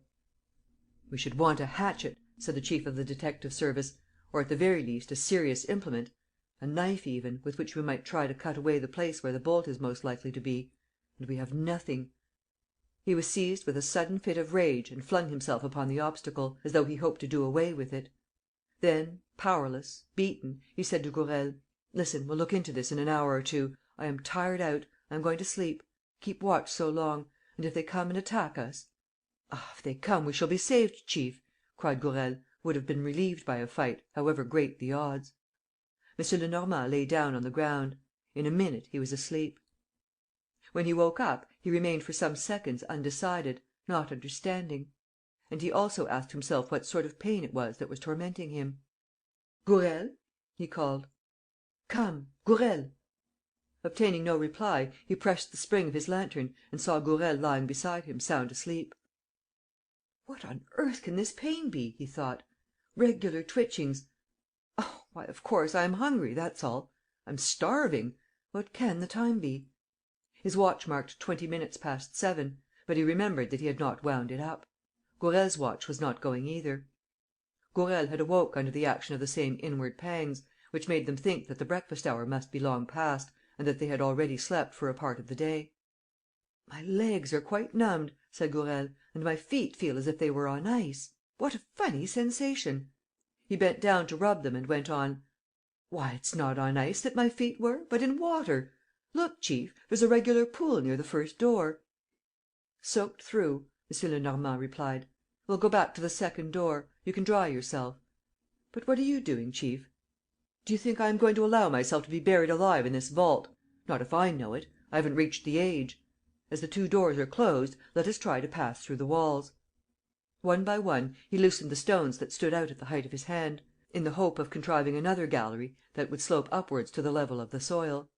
But the work was long and painful, for in this part of the tunnel, as he perceived, the stones were cemented. "Chief, chief," stammered Gourel, in a stifled voice. "Well?" "You're standing with your feet in the water." "Nonsense!" "So I am. Well, it can't be helped. I'll dry them in the sun." "But don't you see?" "What?" "Why, it's rising, chief. It's rising." "What's rising?" "The water." M. Lenormand felt a shudder pass over his skin. He suddenly understood. It was not a casual trickling through, as he had thought, but a carefully prepared flood, mechanically, irresistibly produced by some infernal system. "Oh, the scoundrel!" he snarled. "If ever I lay my hands on him. Yes, yes, chief, but we must first get out of this. And, as far as I can see." Gourel seemed completely prostrated, incapable of having an idea, of proposing a plan. M. Lenormand knelt down on the ground and measured the rate at which the water was rising. A quarter, or thereabouts, of the first door was covered; and the water was half way toward the second door. "Oh, the progress is slow, but uninterrupted," he said. "In a few hours, it will be over our heads." "But this is terrible, chief! It's horrible!" moaned Gourel. "Oh, look here, don't come boring me with your lamentations, do you understand? Cry if it amuses you, but don't let me hear you." "It's the hunger that weakens me, chief. My brain's going round." "Bite your fist." As Gourel said, the position was terrible.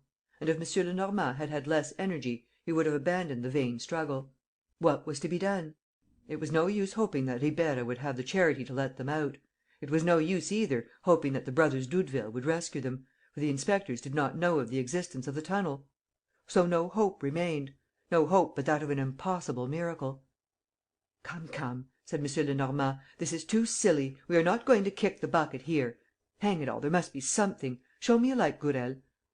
Flattening himself against the second door, he examined it from top to bottom, in every corner. There was an enormous bolt on that side, just as there probably was on the other. He unfastened the screws with the blade of his knife; and the bolt came off in his hand. "And what next?" asked Gourel. "What next?" he echoed. "Well, this bolt is made of iron, pretty long and very nearly pointed. Certainly, it's not as good as a pickaxe, but it's better than nothing, and—" Without finishing his sentence, he drove the implement into the side wall of the tunnel, a little in front of the pillar of masonry that supported the hinges of the door. As he expected, once he had passed the first layer of cement and stones, he found soft earth. "To work!" he cried. "Certainly, chief. But would you explain?" "It's quite simple. I want to dig round this pillar a passage, 3 or 4 yards long, which will join the tunnel on the other side of the door and allow us to escape." "But it will take us hours! And meanwhile the water is rising." "Show me a light, Gourel." "In 20 minutes or half an hour at most, it will have reached our feet." "Show me a light, Gourel." M. Lenormand's idea was correct; and with some little exertion, by pulling the earth, which he first loosened with his implement, towards him and making it fall into the tunnel, he was not long in digging a hole large enough to slip into. "It's my turn, chief," said Gourel. "Aha, you're returning to life, I see! Well, fire away. You have only to follow the shape of the pillar." At that moment, the water was up to their ankles. Would they have time to complete the work begun? It became more difficult as they went on, for the earth which they disturbed was in their way; and, lying flat on their stomachs in the passage, they were obliged at every instant to remove the rubbish that obstructed them. After 2 hours, the work was perhaps 3/4 through, but the water now covered their legs. Another hour and it would reach the opening of the hole which they were digging; and that would mean the end. Gourel, who was exhausted by the want of food, and who was too stout to move with any freedom in that ever narrower passage, had to give up. He no longer stirred, trembling with anguish at feeling that icy water which was gradually swallowing him up. As for M. Lenormand, he worked on with indefatigable ardor. It was a terrible job, this ants' work performed in the stifling darkness. His hands were bleeding. He was fainting with hunger. The insufficiency of the air hampered his breathing. And from time to time Gourel's sighs reminded him of the awful danger that threatened him at the bottom of his hole. But nothing could discourage him, for now he again found opposite him those cemented stones which formed the side wall of the gallery. It was the most difficult part, but the end was at hand. "It's rising!" cried Gourel, in a choking voice. "It's rising!" M. Lenormand redoubled his efforts. Suddenly the stem of the bolt which he was using leapt out into space. The passage was dug. He had now only to widen it, which became much easier once he was able to shoot the materials in front of him. Gourel, mad with terror, was howling like a dying beast. M. Lenormand paid no attention to him. Safety was at hand. Nevertheless, he had a few seconds of anxiety when he perceived, by the sound of the materials falling, that this part of the tunnel was also under water, which was natural, as the door did not form a sufficiently tight-fitting barrier. But what did it matter? The outlet was free. One last effort. He passed through. "Come, Gourel," he cried, returning to fetch his companion. He dragged him, half dead, by the wrists. "Come along, booby! Pull yourself together! We are saved!" "Do you really think so, chief? The water's up to our chests." "Never mind, as long as it's not over our mouths. Where's your lantern?" "It's not working." "No matter." He gave an exclamation of delight. 1 step, 2 steps, a staircase! At last!" They emerged from the water, that accursed water which had almost swallowed them up; and it was a delicious sensation, a release that sent up their spirits. "Stop!" said M. Lenormand. His head had knocked against something. With arms outstretched, he pushed against the obstacle, which yielded at once. It was the flap of a trap door; and, when this trap door was opened, he found himself in a cellar into which the light of a fine night filtered through an air hole. He threw back the flap and climbed the last treads. Then a veil fell over his eyes. Arms seized upon him. He felt himself, as it were, wrapped in a sheet, in a sort of sack, and then fastened with cords. "Now for the other one," said a voice. The same operation must have been performed on Gourel; and the same voice said: "If they call out, kill them at once. Have you your dagger?" "Yes." "Come along. You two take this one, you two that one. No light, and no noise either. It would be a serious matter. They've been searching the garden next door since this morning. There are 10 or 15 of them knocking about. Go back to the house, Gertrude, and if the least thing happens, telephone to me in Paris." M. Lenormand felt that he was being lifted up and carried, and, a moment after, that he was in the open air. "Bring the cart nearer," said a voice. M. Lenormand heard the sound of a horse and cart. He was laid out on some boards. Gourel was hoisted up beside him. The horse started at a trot. The drive lasted about half an hour. "Halt!" commanded the voice. "Lift them out. Here, driver, turn the cart so that the tail touches the parapet of the bridge. Good. No boats on the river? Sure? Then let's waste no time. Oh, have you fastened some stones to them? Yes, paving stones. Right away, then. Commend your soul to God, M. Lenormand. And pray for me, Parbury Ribera, better known by the name of Baron Altenheim. Are you ready? All right. Well, here's wishing you a pleasant journey, M. Lenormand." M. Lenormand was placed on the parapet. Some one gave him a push. He felt himself falling into space, and he still heard the voice chuckling: "A pleasant journey." 10 seconds later, it was Sergeant Gourel's turn. Chapter 7. Parbury, Ribera, Altenheim. The girls were playing in the garden, under the supervision of Mlle. Charlotte, Geneviève's new assistant. Mme. Ernemont came out, distributed some cakes among them, and then went back to the room which served as a drawing-room and parlour in one, sat down before a writing-desk and began to arrange her papers and account-books. Suddenly, she felt the presence of a stranger in the room. She turned round in alarm. "You!" she cried. "Where have you come from? How did you get in?" "Hush!" said Prince Sernine. "Listen to me and do not let us waste a minute. Geneviève?" "Calling on Mrs. Kesselbach." "When will she be here?" "Not before an hour." "Then I will let the brothers Doudeville come. I have an appointment with them. How is Geneviève?" "Very well." "How often has she seen Pierre Leduc since I went away, 10 days ago?" "3 times. And she is to meet him to day at Mrs. Kesselbach's, to whom she introduced him, as you said she must. Only, I may as well tell you, that I don't think much of this Pierre Leduc of yours. Geneviève would do better to find some good fellow in her own class of life. For instance, there's the schoolmaster." "You're mad. Geneviève marry a schoolmaster!" "Oh, if you considered Geneviève's happiness first. Shut up, Victoire. You're boring me with your cackle. I have no time to waste on sentiment. I'm playing a game of chess. And I move my men without troubling about what they think. When I have won the game, I will go into the question whether the knight, Pierre Leduc, and the queen, Geneviève, have a heart or not." She interrupted him: "Did you hear? A whistle. It's the 2 Doudevilles. Go and bring them in, and then leave us." As soon as the 2 brothers were in the room, he questioned them with his usual precision: "I know what the newspapers have said about the disappearance of Lenormand and Gourel. Do you know any more?" "No. The deputy chief, M. Weber, has taken the case in hand. We have been searching the garden of the House of Retreat for the past week, and nobody is able to explain how they can have disappeared. The whole force is in a flutter. No one has ever seen the like. A chief of the detective service disappearing, without leaving a trace behind him. The 2 maids? Gertrude has gone. She is being looked for. Her sister Suzanne? M. Weber and M. Formerie have questioned her. There is nothing against her. Is that all you have to tell me? Oh, no, there are other things, all the things which we did not tell the papers." They then described the incidents that had marked M. Lenormand's last 2 days: the night visit of the 2 ruffians to Pierre Leduc's villa; next day, Ribera's attempt to kidnap Geneviève and the chase through the Saint Cucufa woods; old Steinweg's arrival, his examination at the detective office in Mrs. Kesselbach's presence, his escape from the Palais. "And no one knows these details except yourselves?" "Dieuzy knows about the Steinweg incident. He told us of it." "And they still trust you at the Prefecture of Police?" "So much so that they employ us openly. M. Weber swears by us."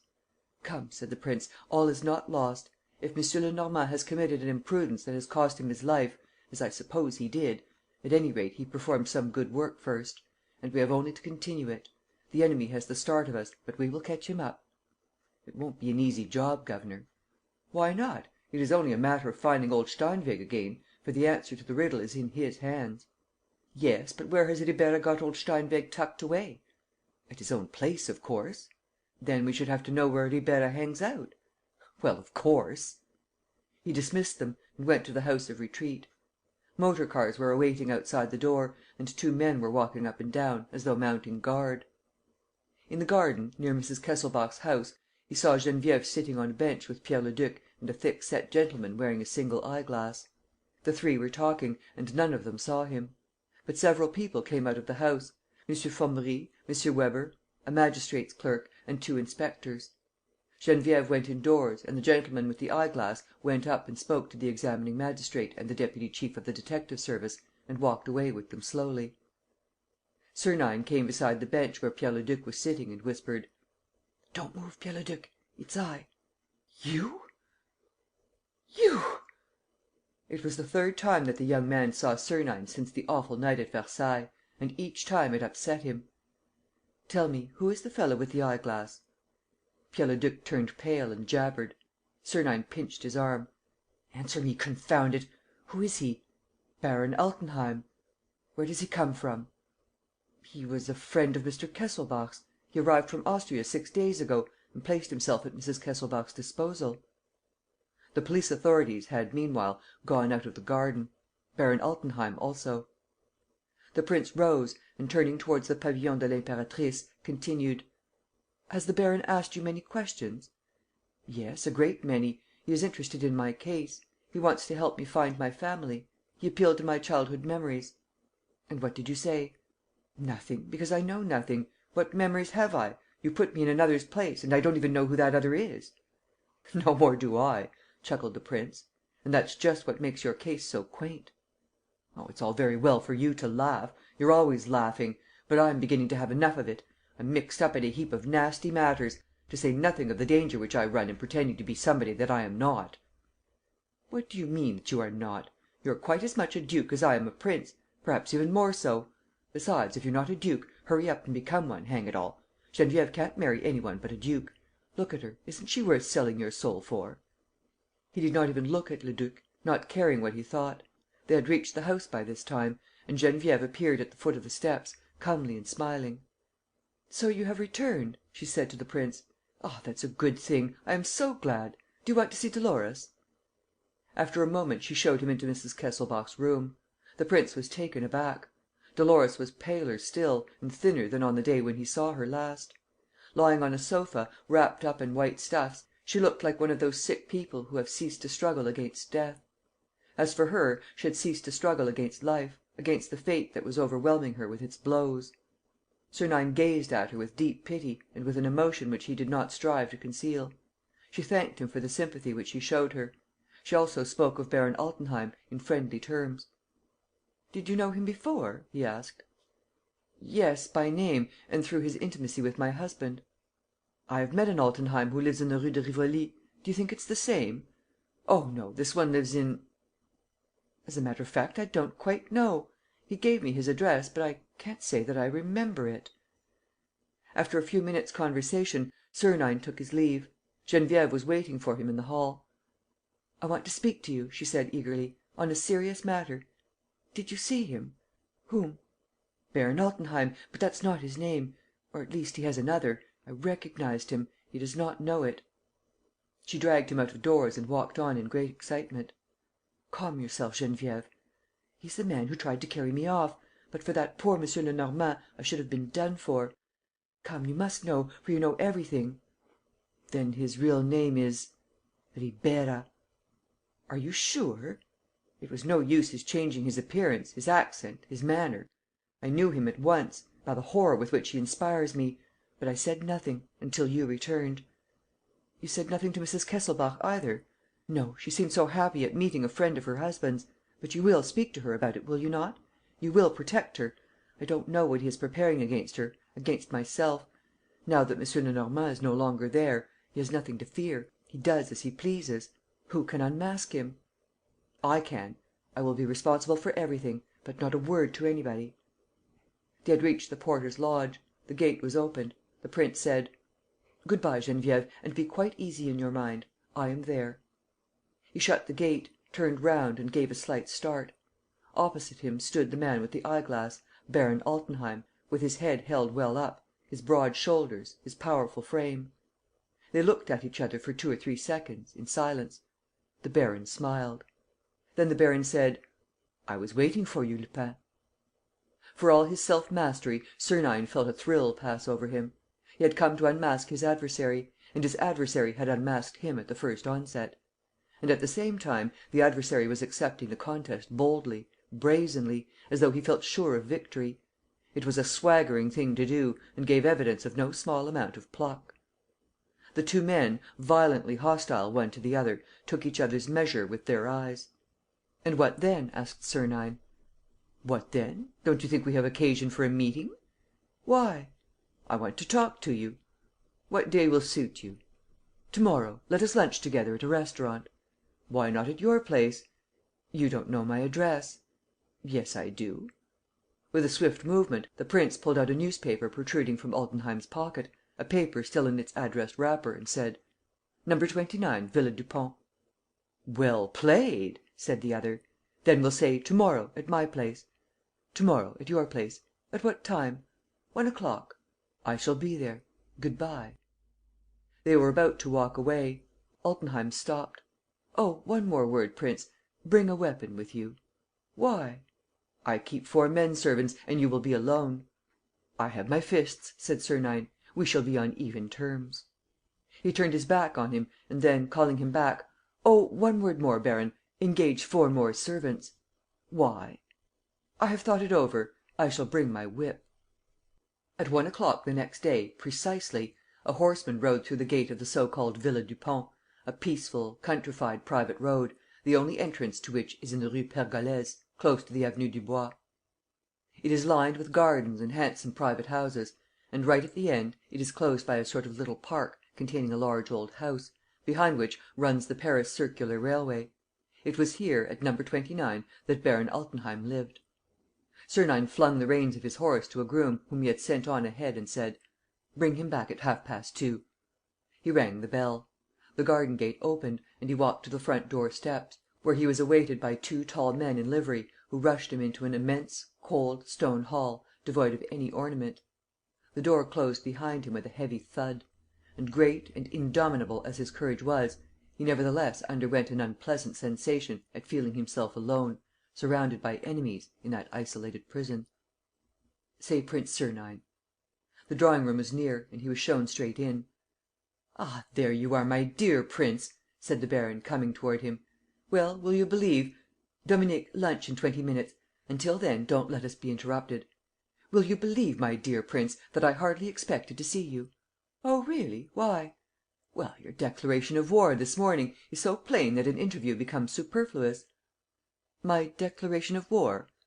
The baron unfolded a copy of the Grand Journal and pointed to a paragraph which ran as follows: "We are authoritatively informed that M. Lenormand's disappearance has roused Arsène Lupin into taking action. After a brief inquiry, and following on his proposal to clear up the Kesselbach case, Arsène Lupin has decided that he will find M. Lenormand, alive or dead, and that he will deliver the author or authors of that heinous series of crimes to justice." "This authoritative pronouncement comes from you, my dear prince, of course?" "Yes, it comes from me." "Therefore I was right. It means war." "Yes." Altenheim gave Sernine a chair, sat down himself and said, in a conciliatory tone: "Well, no, I cannot allow that. It is impossible that 2 men like ourselves should fight and injure each other. We have only to come to an explanation, to seek the means. You and I were made to understand each other." "I think, on the contrary, that 2 men like ourselves are not made to understand each other." The baron suppressed a movement of impatience and continued: "Listen to me, Lupin. By the way, do you mind my calling you Lupin?" "What shall I call you? Altenheim, Ribeira or Parbury?" "Oh, I see that you are even better posted than I thought. Hang it all, but you're jolly smart! All the more reason why we should agree." And, bending toward him: "Listen, Lupin, and ponder my words well. I have weighed them carefully, every one. Look here. We 2 are evenly matched. Does that make you smile? You are wrong. It may be that you possess resources which I do not; but I have others of which you know nothing. Moreover, as you are aware, I have few scruples, some skill and a capacity for changing my personality which an expert like yourself ought to appreciate. In short, the 2 adversaries are each as good as the other. But one question remains unanswered. Why are we adversaries? We are pursuing the same object, you will say. And what then? Do you know what will come of our rivalry? Each of us will paralyze the efforts and destroy the work of the other, and we shall both miss our aim. And for whose benefit? Some Lenormand or other, a third rogue. It's really too silly." "It's really too silly, as you say," Sernine admitted. "But there is a remedy." "What is that?" "For you to withdraw." "Don't chaff. I am serious. The proposal which I am going to make is not one to be rejected without examination.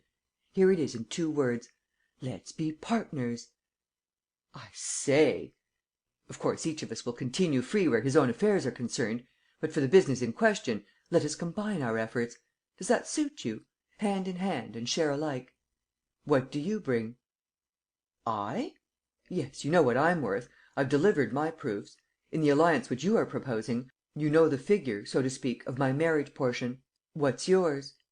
"Steinweg." "That's not much." "It's immense. Through Steinweg we learn the truth about Pierre Leduc. Through Steinweg we get to know what the famous Kesselbach plan is all about." Sernine burst out laughing: "And you need me for that?" "I don't understand." "Come, old chap, your offer is childish. You have Steinweg in your hands. If you wish for my collaboration, it is because you have not succeeded in making him speak. But for that fact you would do without my services." "Well, what of it?" "I refuse." The 2 men stood up to each other once more, violent and implacable. "I refuse," said Sernine. "Lupin requires nobody in order to act. I am one of those who walk alone. If you were my equal, as you pretend, the idea of a partnership would never have entered your head. The man who has the stature of a leader commands. Union implies obedience. I do not obey." "You refuse? You refuse?" repeated Altenheim, turning pale under the insult. "All that I can do for you, old chap, is to offer you a place in my band. You'll be a private soldier, to begin with. Under my orders, you shall see how a general wins a battle, and how he pockets the booty, by himself and for himself. Does that suit you? Tommy!" Altenheim was beside himself with fury. He gnashed his teeth: "You are making a mistake, Lupin," he mumbled. "You are making a mistake. I don't want anybody either; and this business gives me no more difficulty than plenty of others which I have pulled off. What I said was said in order to effect our object more quickly and without inconveniencing each other." "You're not inconveniencing me," said Lupin, scornfully. "Look here, if we don't combine, only one of us will succeed." "That's good enough for me." "And you will only succeed by passing over the other's body. Are you prepared for that sort of duel, Lupin? A duel to the death, do you understand? The knife is a method which you despise, but suppose you received one, Lupin, right in the throat?" "Aha! So, when all is said, that's what you propose?" "No, I am not very fond of shedding blood. Look at my fists. I strike and my man falls. I have special blows of my own. But the other one kills. Remember, the little wound in the throat? Ah, Lupin, beware of him, beware of that one. He is terrible. He is implacable. Nothing stops him." He spoke these words in a low voice and with such excitement that Sernine shuddered at the hideous thought of the unknown murderer. "Baron," he sneered, "one would think you were afraid of your accomplice." "I'm afraid for the others, for those who bar our road, for you, Lupin. Accept, or you are lost. I shall act myself, if necessary. The goal is too near. I have my hand on it. Get out of my way, Lupin." He was all energy and exasperated will. He spoke forcibly and so brutally that he seemed ready to strike his enemy then and there. Sernine shrugged his shoulders: "Lord, how hungry I am!" he said, yawning. "What a time to lunch at!" The door opened. "Lunch is served, sir," said the butler. "Oh, that's good hearing!" In the doorway, Altenheim caught Sernine by the arm and, disregarding the servant's presence: "If you take my advice, accept. This is a serious moment in your life; and you will do better, I swear to you, you will do better to accept." "Caviare!" cried Sernine. "Now that's too sweet of you. You remembered that you were entertaining a Russian prince." They sat down facing each other, with the baron's greyhound, a large animal with long silver hair, between them. "Let me introduce Sirius, my most faithful friend." "A fellow countryman," said Sernine. "I shall never forget the one which the Tsar was good enough to give me when I had the honour to save his life." "Ah, you had that honour! A terrorist conspiracy, no doubt?" "Yes, a conspiracy got up by myself. You must know, this dog its name, by the way, was Sebastopol." The lunch continued merrily. Altenheim had recovered his good humour, and the 2 men vied with each other in wit and politeness. Sernine told anecdotes which the baron capped with others; and it was a succession of stories of hunting, sport and travel, in which the oldest names in Europe were constantly cropping up: Spanish grandees, English lords, Hungarian Magyars, Austrian archdukes. "Ah," said Sernine, "what a fine profession is ours! It brings us into touch with all the best people.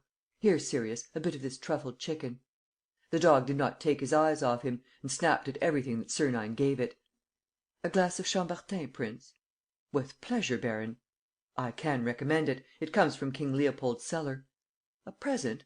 "Yes, a present I made myself." "It's delicious! What a bouquet!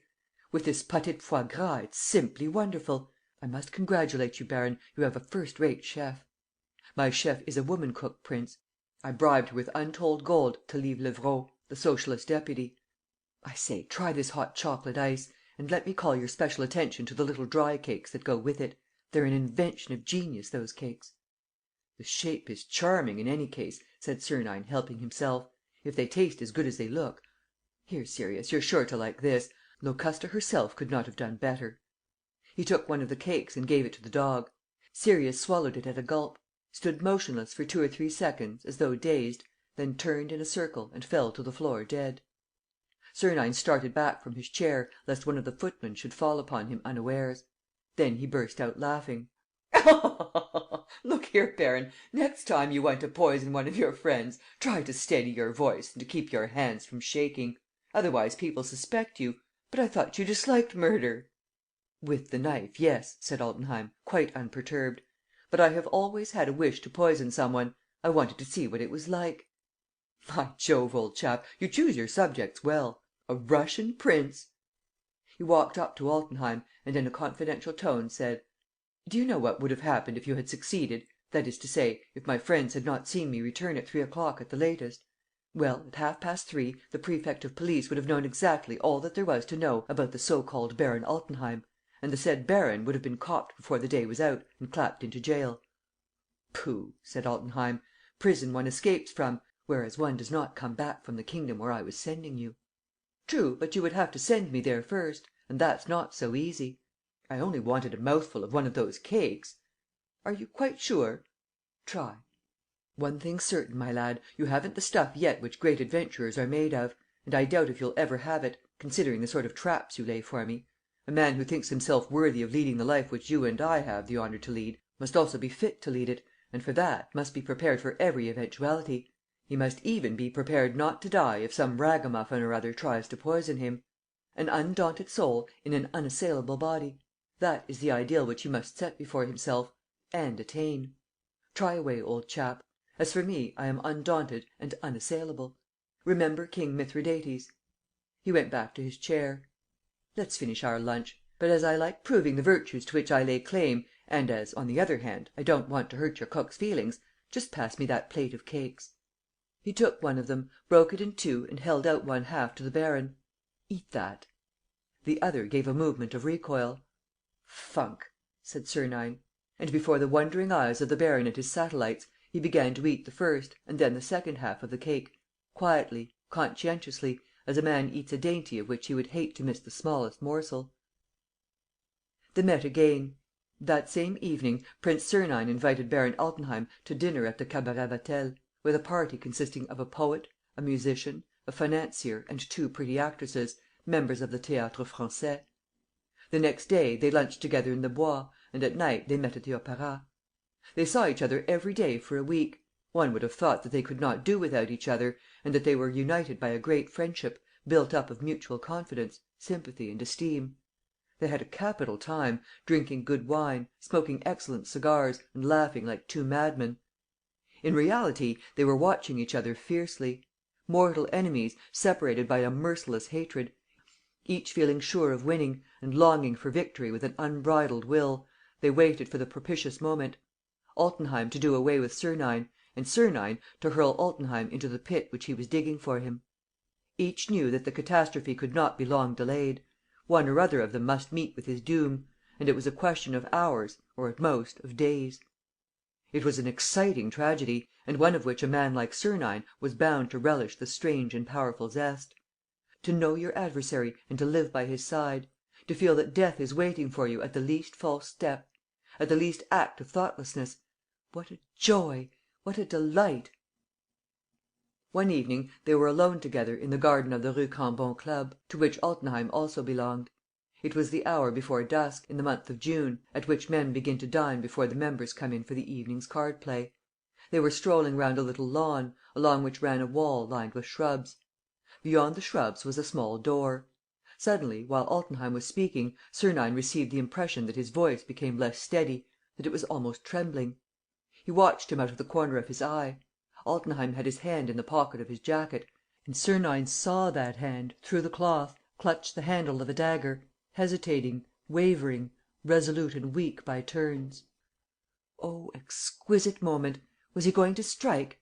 Which would gain the day, the timid instinct that dare not, or the conscious will, intense upon the act of killing?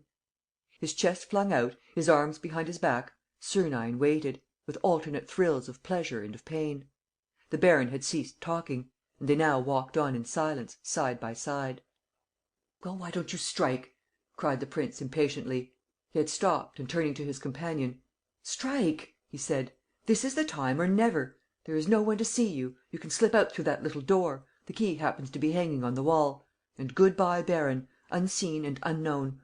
But of course all this was arranged. You brought me here; and you're hesitating. Why on earth don't you strike?" He looked him straight in the eyes. The other was livid, quivering with impotent strength. "You milksop!" Sernine sneered. "I shall never make anything of you. Shall I tell you the truth? Well, you're afraid of me. Yes, old chap, you never feel quite sure what may happen to you when you're face to face with me.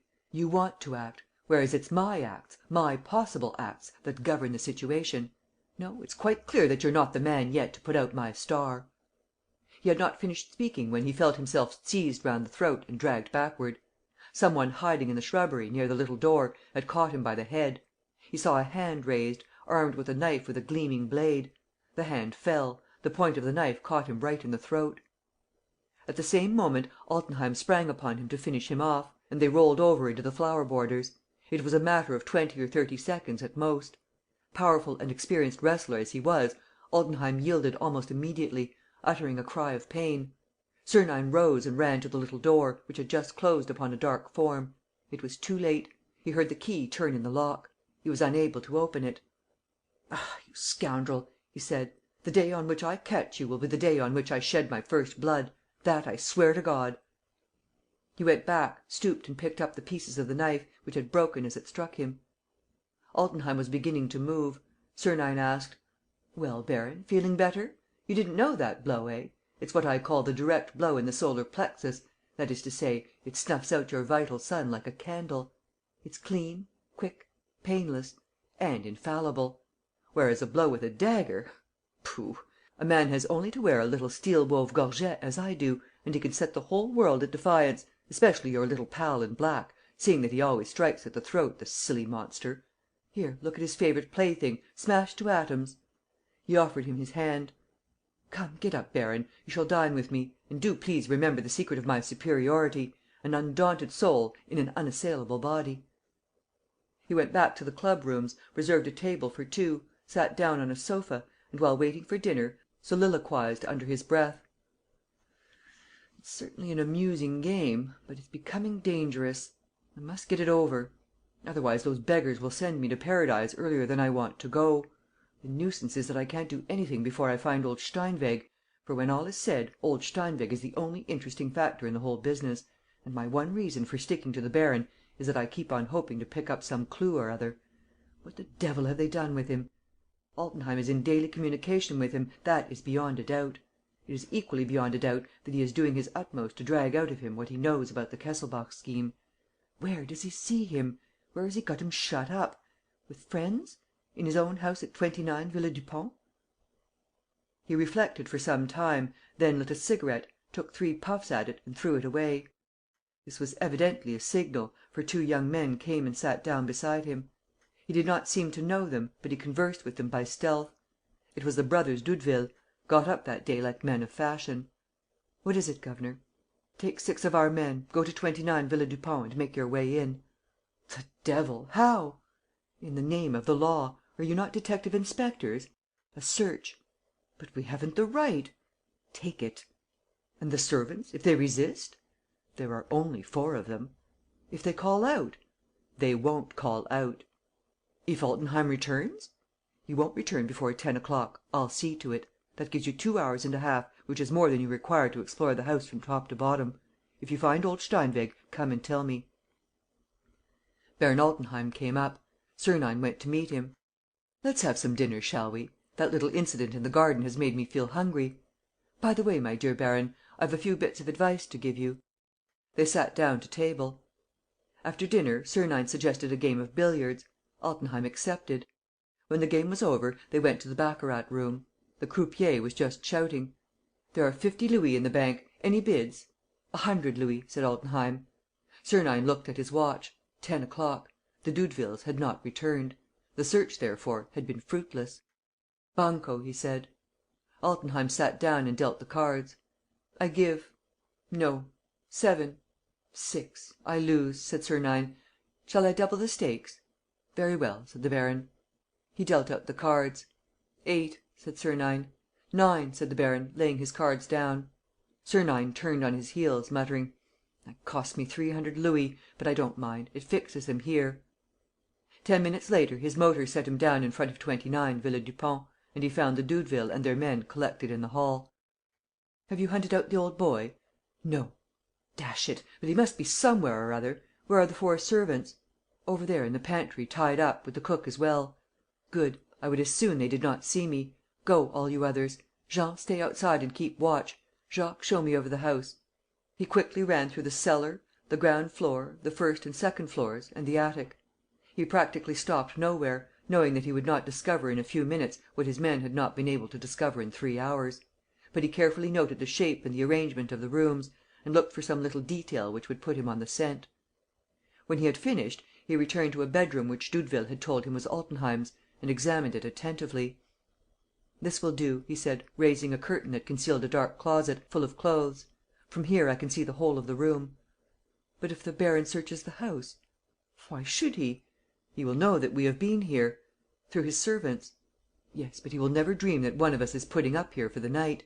He will think that the attempt failed, that is all. So I shall stay." "And how will you get out?" "Oh, that's asking me more than I can tell you. The great thing was to get in. Here I am and here I stay. Go, Doudeville, and shut the doors as you go." He sat down on a little box at the back of the cupboard. 4 little rows of hanging clothes protected him. Except in the case of a close investigation, he was evidently quite safe. 2 hours passed. He heard the dull sound of a horse's hoofs and the tinkling of a collar bell. A carriage stopped, the front door slammed and almost immediately he heard voices, exclamations, a regular outcry that increased, probably, as each of the prisoners was released from his gag. "They are explaining the thing to him," he thought. "The baron must be in a tearing rage. He now understands the reason for my conduct at the club to night and sees that I have dished him nicely. Dished? That depends. After all, I haven't got Steinweg yet. That is the first thing that he will want to know. Did they get Steinweg? To find this out, he will go straight to the hiding place. If he goes up, it means that the hiding place is upstairs. If he goes down, then it is in the basement." He listened. The sound of voices continued in the rooms on the ground floor. But it did not seem as if any one were moving. Altenheim must be cross-examining his confederates. It was half an hour before Sernine heard steps mounting the staircase. "Then it must be upstairs," he said to himself. "But why did they wait so long?" "Go to bed, all of you," said Altenheim's voice. The baron entered his room with one of his men and shut the door. "And I am going to bed too, Dominique. We should be no further if we sat arguing all night." "My opinion is," said the other, "that he came to fetch Steinweg." "That is my opinion too; and that's why I'm really enjoying myself, seeing that Steinweg isn't here." "But where is he, after all? What have you done with him?" "That's my secret, and you know I keep my secrets to myself. All that I can tell you is that he is in safe keeping and that he won't get out before he has spoken." "So the prince is sold?" "Sold is the word. And he has had to fork out to attain this fine result. Oh, I've had a good time to night! Poor prince!" "For all that," said the other, "we shall have to get rid of him." "Make your mind easy, old man. That won't take long. Before a week's out, you shall have a present of a pocket book, made out of Lupin skin. Let me go to bed now. I'm dropping with sleep." There was a sound of the door closing. Then Sernine heard the baron push the bolt, empty his pockets, wind up his watch and undress. He seemed in a gay mood, whistling and singing, and even talking aloud. Yes, a Lupin skin pocket-book. In less than a week. In less than 4 days. Otherwise he'll eat us up, the bully. No matter, he missed his shot to night. His calculation was right enough, though. Steinweg was bound to be here. Only there you are." He got into bed and at once switched off the light. Sernine had come forward as far as the dividing curtain, which he now lifted slightly, and he saw the vague light of the night filtering through the windows, leaving the bed in profound darkness. He hesitated. Should he leap out upon the baron, take him by the throat and obtain from him by force and threats what he had not been able to obtain by craft? Absurd? Altenheim would never allow himself to be intimidated. "I say, he's snoring now," muttered Sernine. "Well, I'm off. At the worst, I shall have wasted a night." He did not go. He felt that it would be impossible for him to go, that he must wait, that chance might yet serve his turn. With infinite precautions, he took 4 or 5 coats and greatcoats from their hooks, laid them on the floor, made himself comfortable and, with his back to the wall, went peacefully to sleep. The baron was not an early riser. A clock outside was striking 9 when he got out of bed and rang for his servant. He read the letters which his man brought him, splashed about in his tub, dressed without saying a word and sat down to his table to write, while Dominique was carefully hanging up the clothes of the previous day in the cupboard and Sernine asking himself, with his fists ready to strike: "I wonder if I shall have to stave in this fellow's solar plexus?" At 10 o'clock the baron was ready. "Leave me," said he to the servant. "There's just this waistcoat. Leave me, I say. Come back when I ring, not before."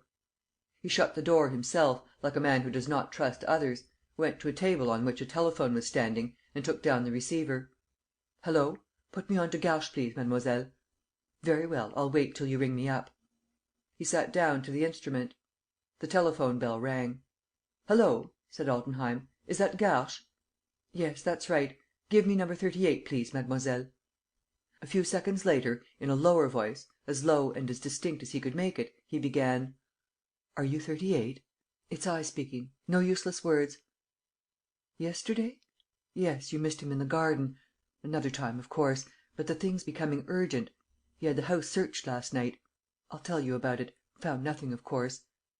"What? Hullo? No, old Steinweg refuses to speak. Threats, promises, nothing's any good. Hullo? Yes, of course, he sees that we can do nothing. We know just a part of the Kesselbach scheme and of the story of Pierre Leduc. He's the only one who has the answer to the riddle. Oh, he'll speak all right, that I'll answer for. This very night, too. If not. What? Well, what can we do? Anything rather than let him escape. Do you want the police to bag him from us? As for the prince, we shall have to cook his goose in 3 days from now." "You have an idea?" "Yes, that's a good idea. Oh, excellent! I'll see to it. When shall we meet? Will Tuesday do?" "Right you are. I'll come on Tuesday." "At 2 o'clock. Good bye." He replaced the receiver and went out. A few hours later, while the servants were at lunch, Prince Sernine strolled quietly out of the Villa Dupont, feeling rather faint in the head and weak in the knees, and, while making for the nearest restaurant, he thus summed up the situation: "So, on Tuesday next, Altenheim and the Palace Hotel murderer have an appointment at Garches, in a house with the telephone number 38. On Tuesday, therefore, I shall hand over the 2 criminals to the police and set M. Lenormand at liberty. In the evening, it will be old Steinweg's turn; and I shall learn, at last, whether Pierre Leduc is the son of a pork butcher or not and whether he will make a suitable husband for Geneviève. So be it." At 11 o'clock on Tuesday morning, Valenglay, the prime minister, sent for the prefect of police and M. Weber, the deputy chief of the detective service, and showed them an express letter which he had just received: "Monsieur le Président du Conseil, knowing the interest which you take in M. Lenormand, I am writing to inform you of certain facts which chance has revealed to me. M. Lenormand is locked up in the cellars of the Villa des Glycines at Garches, near the House of Retreat. The ruffians of the Palace Hotel have resolved to murder him at 2 o'clock to day. If the police require my assistance, they will find me at 1:30 in the garden of the House of Retreat, or at the garden house occupied by Mrs. Kesselbach, whose friend I have the honor to be. I am, Monsieur le Président du Conseil, your obedient servant, PRINCE SERNINE." "This is an exceedingly grave matter, my dear M. Weber," said Valenglay. "I may add that we can have every confidence in the accuracy of Prince Sernine's statements. I have often met him at dinner. He is a serious, intelligent man." "Will you allow me, Monsieur le Président," asked the deputy chief detective, to show you another letter which I also received this morning." "About the same case?" "Yes." "Let me see it." He took the letter and read: "Sir, this is to inform you that Prince Paul Sernine, who calls himself Mrs. Kesselbach's friend, is really Arsène Lupin. One proof will be sufficient: Paul Sernine is the anagram of Arsène Lupin. Not a letter more, not a letter less. L.M." And M. Weber added, while Valenglay stood amazed, "This time our friend Lupin has found an adversary who is a match for him. While he denounces the other betrays him to us. And the fox is caught in the trap." "What do you propose to do?" "Monsieur le Président, I shall take 200 men with me." CHAPTER VIII. THE OLIVE GREEN FROCK COAT. 12:15, in a restaurant near the Madeleine. The prince is at lunch. The two young men sit down at the next table. He bows to them and begins to speak to them, as to friends whom he has met by chance. "Are you going on the expedition, eh?" "Yes." "How many men altogether?" "6, I think. Each goes down by himself. We're to meet M. Weber at 1:45, near the House of Retreat." "Very well. I shall be there." "What!" "Am I not leading the expedition? And isn't it my business to find M. Lenormand, seeing that I have announced it publicly?" "Then you believe that M. Lenormand is not dead, governor?" "I'm sure of it." "Do you know anything?" "Yes. Since yesterday I know for certain that Altenheim and his gang took M. Lenormand and Gourel to the bridge at Bougival and heaved them overboard. Gourel sank, but M. Lenormand managed to save himself. I shall furnish all the necessary proofs when the time comes." "But then, if he's alive, why doesn't he show himself?" "Because he's not free." "Is what you said true, then? Is he in the cellars of the Villa des Glycines?" "I have every reason to think so." "But how do you know? What clue?" "That's my secret. I can tell you one thing: the revelation will be what shall I say? Sensational. Have you finished?" "Yes." "My car is behind the Madeleine. Join me there." At Garches, Sernine sent the motor away, and they walked to the path that led to Geneviève's school. There he stopped.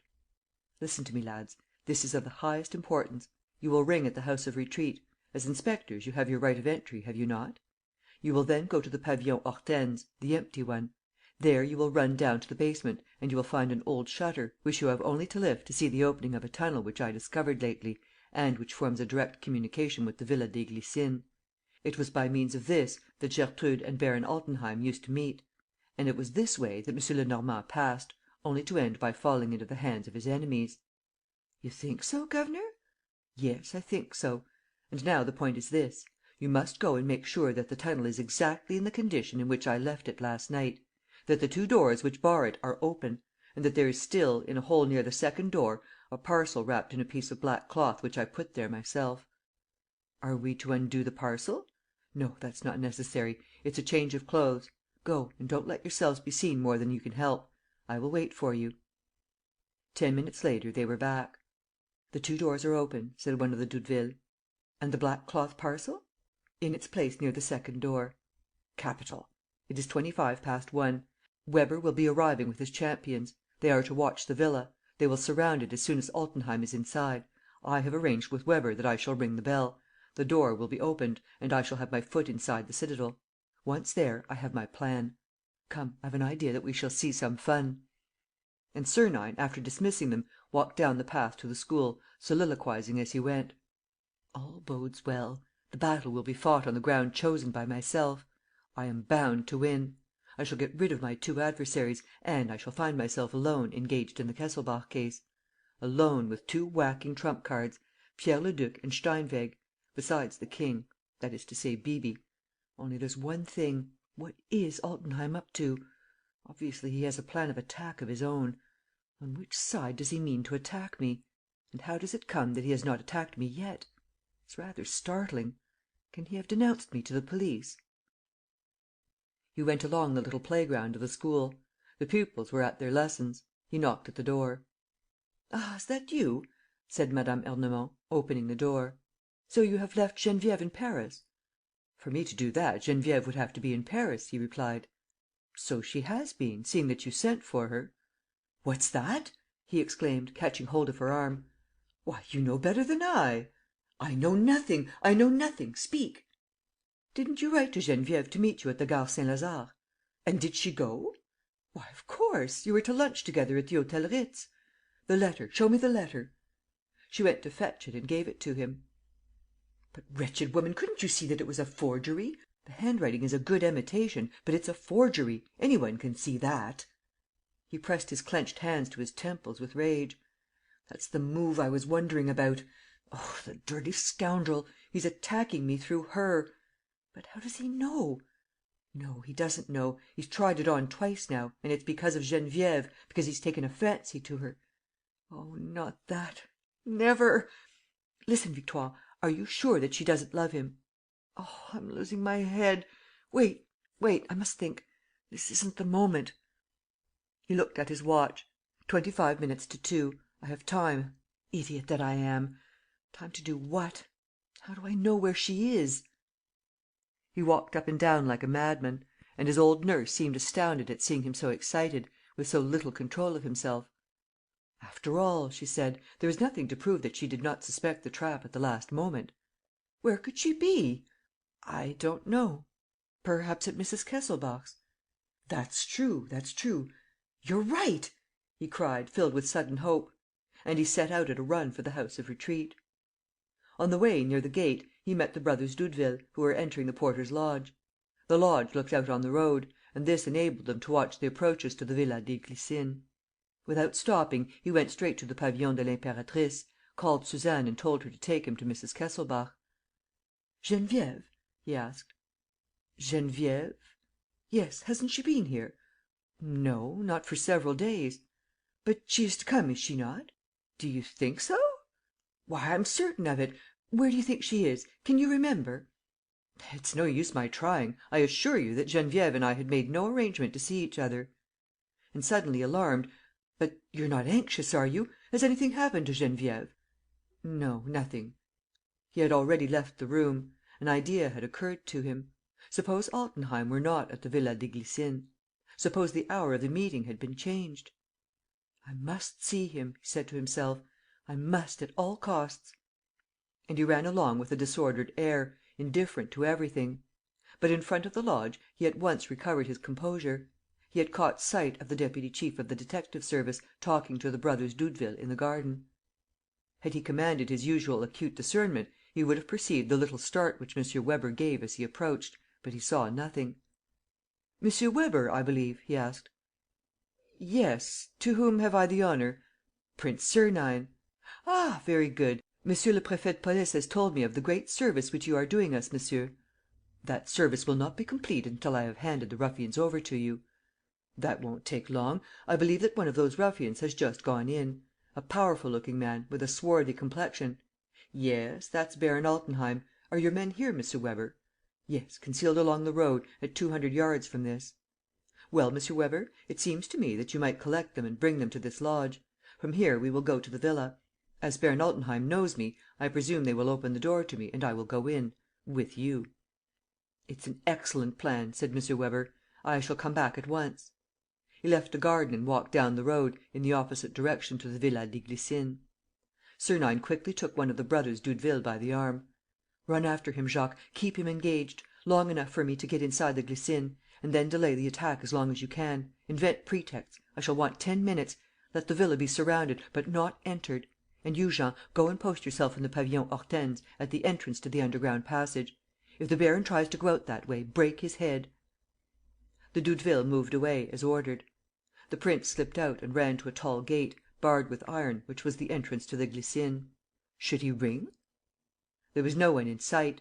With one bound, he leapt upon the gate, placing his foot on the lock; and, hanging on to the bars, getting a purchase with his knees and hoisting himself up with his wrists, he managed, at the risk of falling on the sharp points of the bars, to climb over the gate and jump down.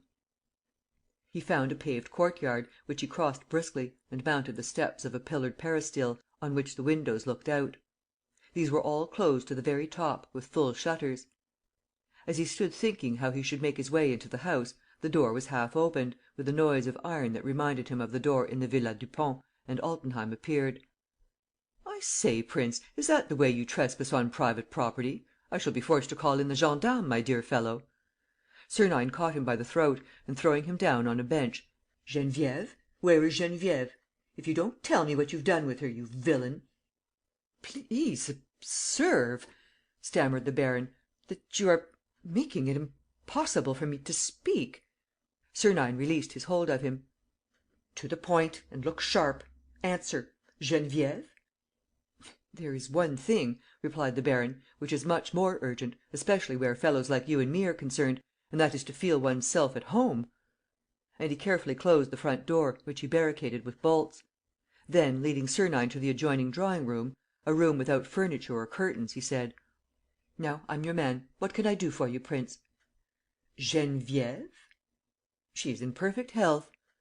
"Ah, so you confess?" "Of course. I may even tell you that your imprudence in this respect surprised me. Why didn't you take a few precautions? It was inevitable." "Enough! Where is she?" "You are not very polite." "Where is she?" "Between four walls, free." "Free?" "Yes, free to go from one wall to another." "Where? Where?" "Come, prince, do you think I should be fool enough to tell you the secret by which I hold you? You love the little girl." "Hold your tongue!" shouted Sernine, beside himself. "I forbid you." "What next? Is there anything to be ashamed of?" "I love her myself and I have risked." He did not complete his sentence, frightened by the terrific anger of Sernine, a restrained, dumb anger that distorted the prince's features. They looked at each other for a long time, each of them seeking for the adversary's weak point. At last, Sernine stepped forward and, speaking very distinctly, like a man who is threatening rather than proposing a compact: "Listen to me," he said. "You remember the offer of partnership which you made me? The Kesselbach business for the two of us. We were to act together. We were to share the profits. I refused. To day, I accept." "Too late." "Wait. I accept more than that. I give the whole business up. I shall take no further part in it. You shall have it all. If necessary, I'll help you." "What is the condition?" "Tell me where Geneviève is." The baron shrugged his shoulders: "You're drivelling, Lupin. I'm sorry for you ... at your age." There was a fresh silence between the two enemies, a terrible silence. Then the baron sneered: "All the same, it's a holy joy to see you like that, snivelling and begging. I say, it seems to me that the private soldier is giving his general a sound beating." "You ass!" muttered Sernine. "Prince, I shall send you my seconds this evening, if you are still in this world." "You ass!" repeated Sernine, with infinite contempt. "You would rather settle the matter here and now? As you please, prince. Your last hour has struck. You can commend your soul to God." "You smile. That's a mistake. I have one immense advantage over you: I kill. When it's necessary." "You ass!" said Sernine once more. He took out his watch: "It is 2 o'clock, baron. You have only a few minutes left. At 2:05, 10 past at the very latest, M. Weber and half a dozen sturdy men, without a scruple amongst them, will lay hands on you. Don't you smile either. The outlet on which you're reckoning is discovered. I know it. It is guarded. So you are thoroughly caught. It means the scaffold, old chap." Altenheim turned livid. He stammered: "You did this? You have had the infamy. "The house is surrounded. The assault is at hand. Speak, and I will save you." "How?" "The men watching the outlet in the Pavillon Hortense belong to me. I have only to give you a word for them and you are saved. Speak." Altenheim reflected for a few seconds and seemed to hesitate, but suddenly, resolutely, declared: "This is all bluff. You would never have been simple enough to rush into the lion's mouth." "You're forgetting Geneviève. But for her, do you think I should be here? Speak." "No." "Very well. Let us wait," said Sernine.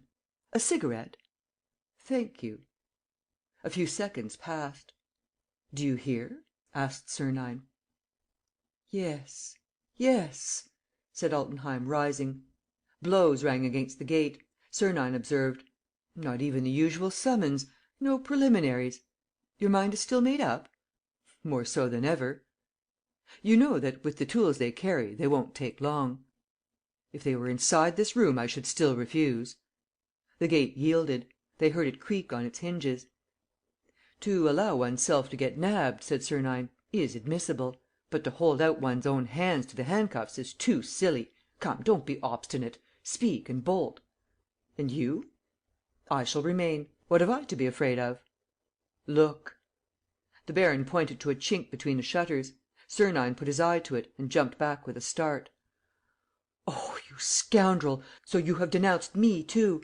It's not 10 men that Weber's bringing, but 50 men, 100, 200.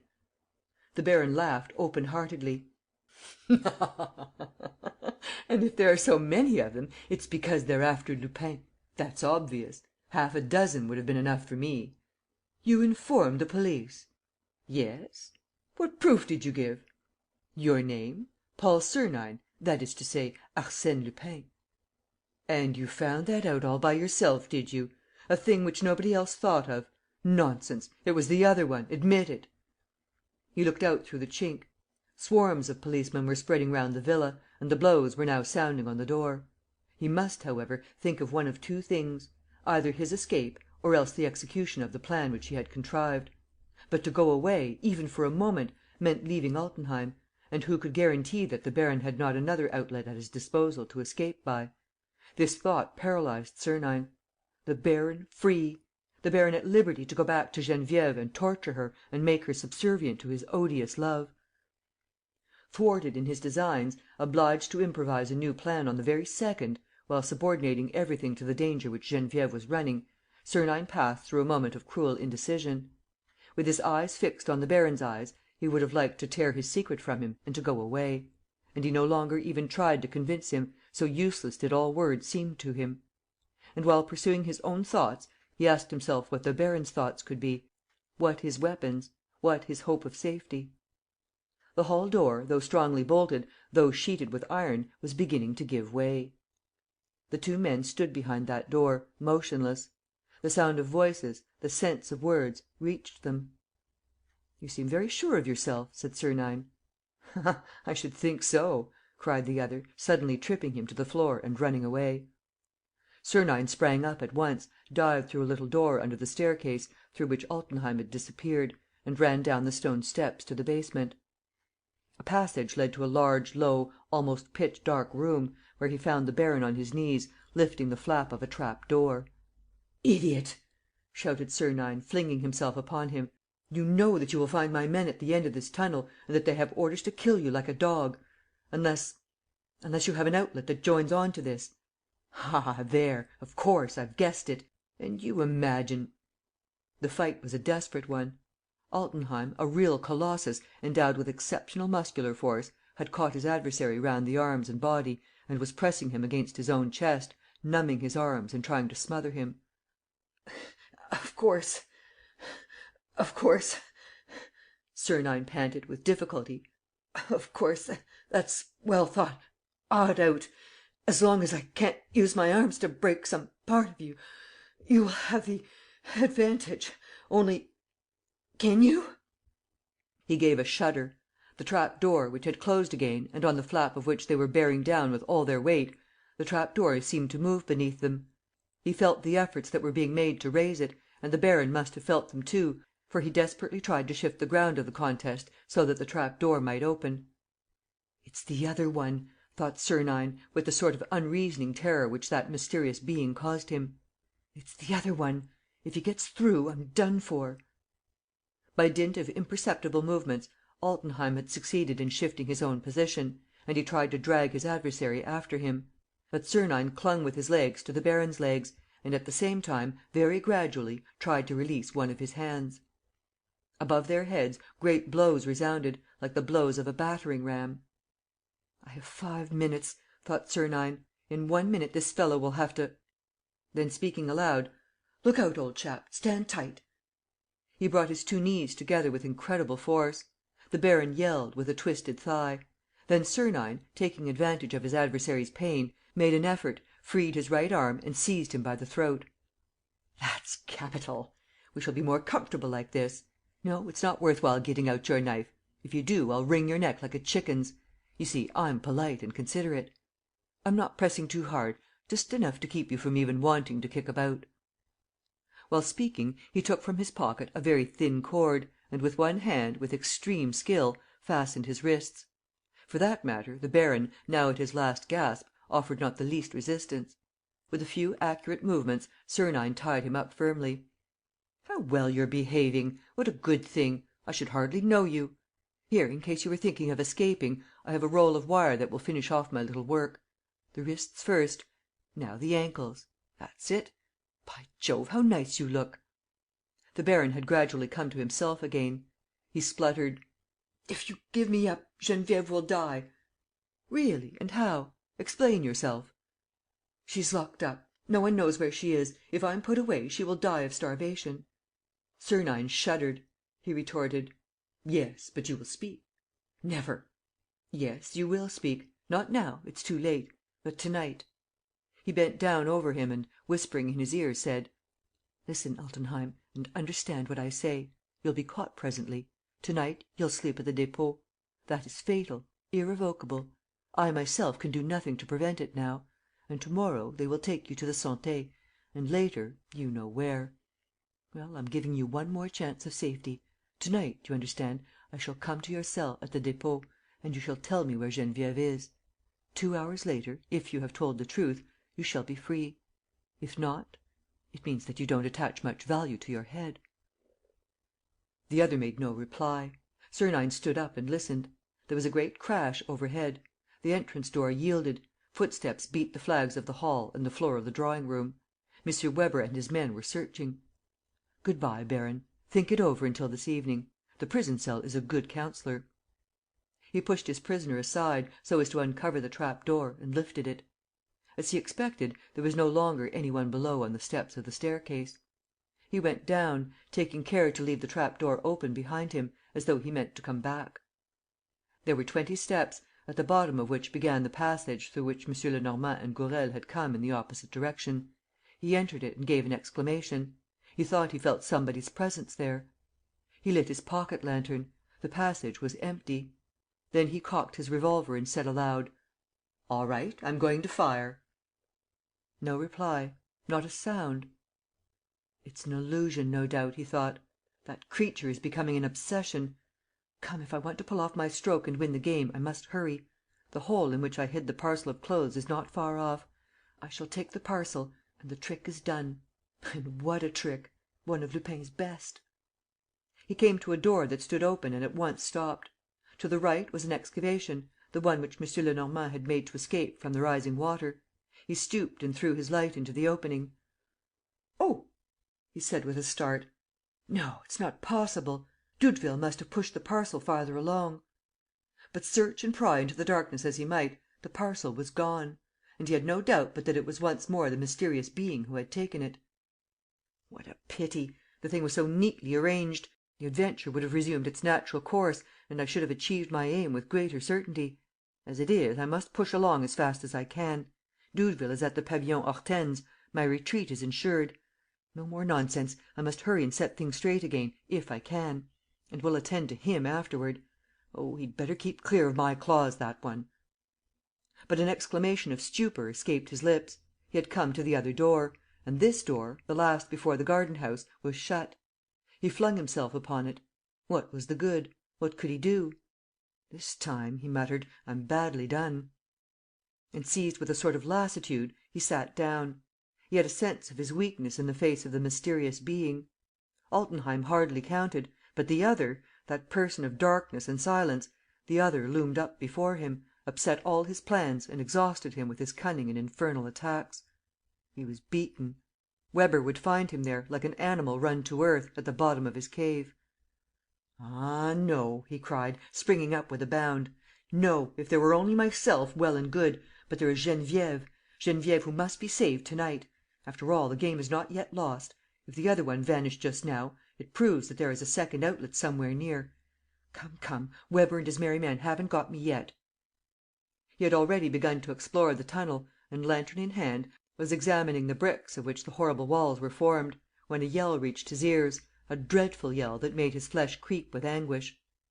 It came from the direction of the trap-door; and he suddenly remembered that he had left the trap-door open, at the time when he intended to return to the Villa des Glycines. He hurried back and passed through the first door. His lantern went out on the road, and he felt something, or rather somebody, brush past his knees, somebody crawl along the wall. And, at that same moment, He had a feeling that this being was disappearing, vanishing, he knew not which way. Just then his foot knocked against a step. "This is the outlet," he thought, "the second outlet through which he passes." Overhead, the cry sounded again, less loud, followed by moans, by a hoarse gurgling. He ran up the stairs, came out in the basement room, and rushed to the baron. Altenheim lay dying, with the blood streaming from his throat. His bonds were cut, but the wire that fastened his wrists and ankles was intact. His accomplice, being unable to release him, had cut his throat. Sernine gazed upon the sight with horror. An icy perspiration covered his whole body. He thought of Geneviève, imprisoned, helpless, abandoned to the most awful of deaths, because the baron alone knew where she was hidden. He distinctly heard them come down the kitchen stairs. There was nothing between him and them save one door, that of the basement room in which he was. He bolted the door at the very moment when the aggressors were laying hold of the handle. The trap door was open beside him. It meant possible safety, because there remained the second outlet. "No," he said to himself, "Geneviève first. Afterward, if I have time, I will think of myself." He knelt down and put his hand on the baron's breast. The heart was still beating. He stooped lower still. "You can hear me, can't you?" The eyelids flickered feebly. The dying man was just breathing. Was there anything to be obtained from this faint semblance of life? The policemen were attacking the door, the last rampart. Sernine whispered: "I will save you. I have infallible remedies. One word only: Geneviève." It was as though this word of hope revived the man's strength. Altenheim tried to utter articulate sounds. "Answer," said Sernine, persisting. "Answer, and I will save you. Answer.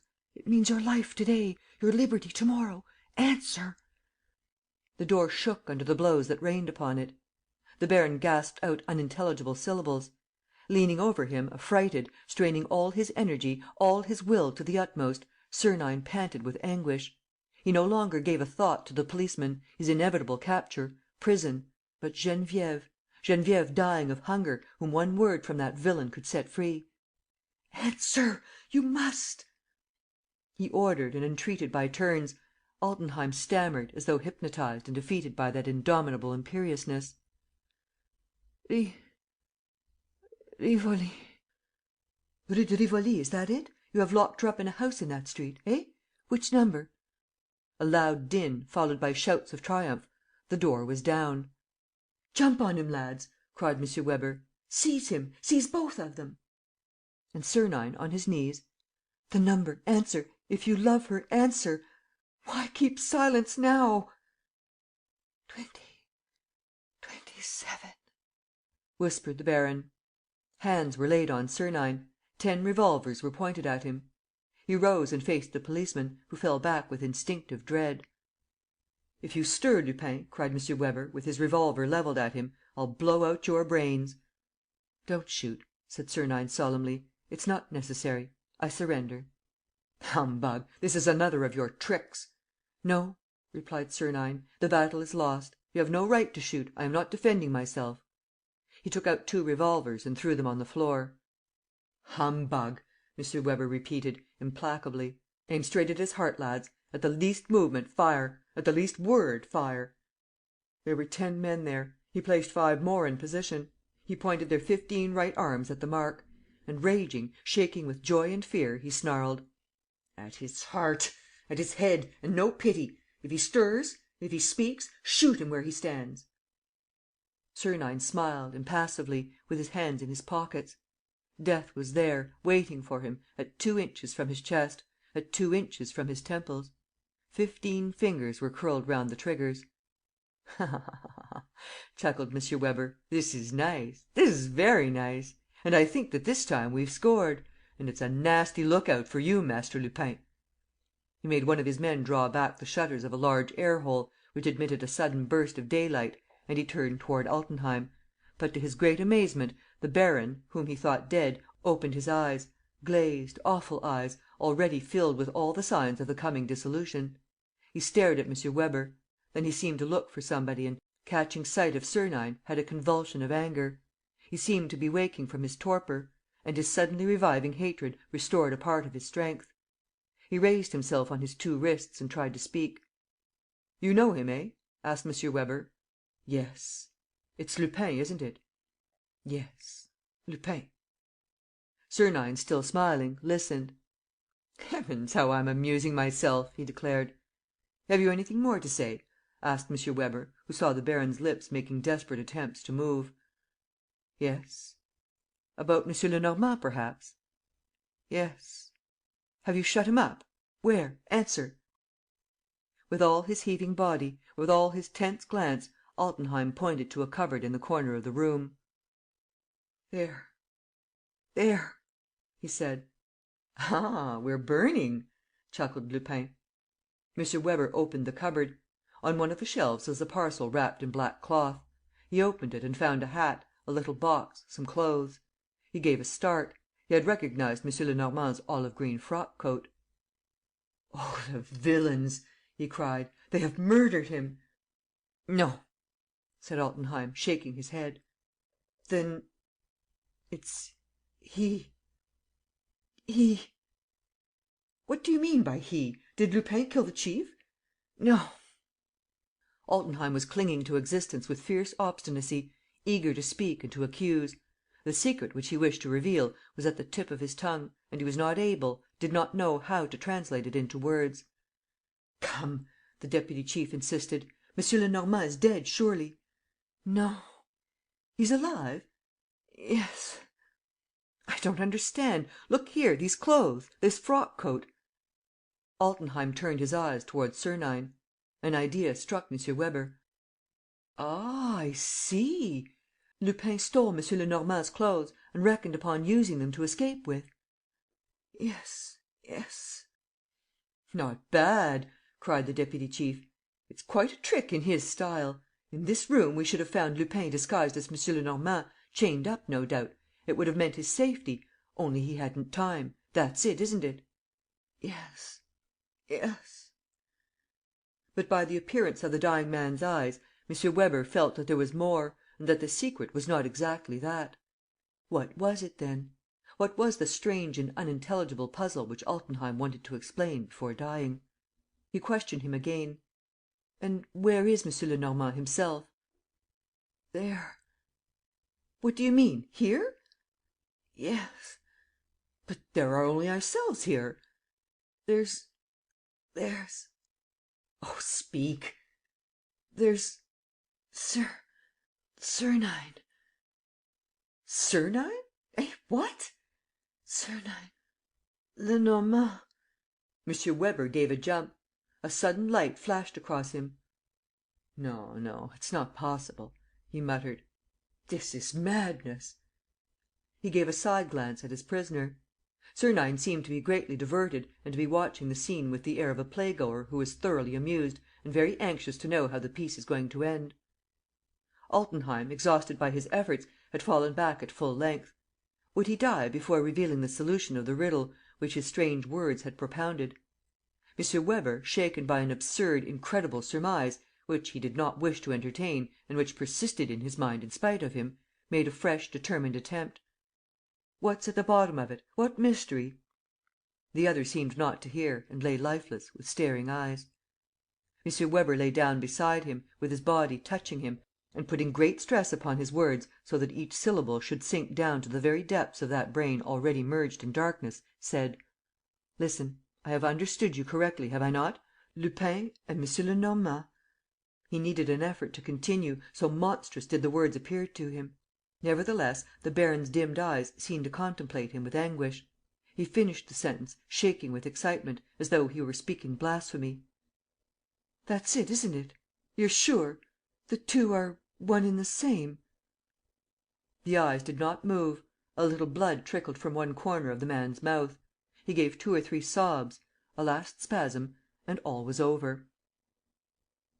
A long silence reigned in that basement room filled with people. Almost all the policemen guarding Sernine had turned round and, stupefied, not understanding or not willing to understand, they still listened to the incredible accusation which the dying scoundrel had been unable to put into words. M. Weber took the little box which was in the parcel and opened it. It contained a gray wig, a pair of spectacles, a maroon coloured neckerchief and, in a false bottom, a pot or two of make up and a case containing some tiny tufts of gray hair. In short, all that was needed to complete a perfect disguise in the character of M. Lenormand. He went up to Sernine and, looking at him for a few seconds, without speaking, thoughtfully reconstructing all the phases of the adventure, he muttered: "So it's true?" Sernine, who had retained his smiling calmness, replied: "The suggestion is a pretty one and a bold one. But, before I answer, tell your men to stop worrying me with those toys of theirs." "Very well," said M. Weber, making a sign to his men. "And now answer." "What?" "Are you M. Lenormand?" "Yes." Exclamations arose. Jean Doudeville, who was there, while his brother was watching the secret outlet, Jean Doudeville, Sernine's own accomplice, looked at him in dismay. M. Weber stood undecided. "That takes your breath away, eh?" said Sernine. "I admit that it's rather droll. Lord, how you used to make me laugh sometimes, when we were working together, you and I, the chief and the deputy chief, and the funniest thing is that you thought our worthy M. Lenormand dead, as well as poor Gourel. But no, no, old chap, there's life in the old dog yet." He pointed to Altenheim's corpse. "There, it was that scoundrel who pitched me into the water, in a sack, with a paving stone round my waist. Only he forgot to take away my knife. And with a knife one rips open sacks and cuts ropes. So you see, you unfortunate Altenheim, if you had thought of that, you wouldn't be where you are. But, enough said. Peace to your ashes." M. Weber listened, not knowing what to think. At last, he made a gesture of despair, as though he gave up the idea of forming a reasonable opinion. "The handcuffs," he said, suddenly alarmed. "If it amuses you," said Sernine. And, picking out Doudeville in the front row of his assailants, he put out his wrists. "There, my friend, you shall have the honour. And don't trouble to exert yourself. I'm playing square, as it's no use doing anything else." He said this in a tone that gave Doudeville to understand that the struggle was finished for the moment, and that there was nothing to do but submit.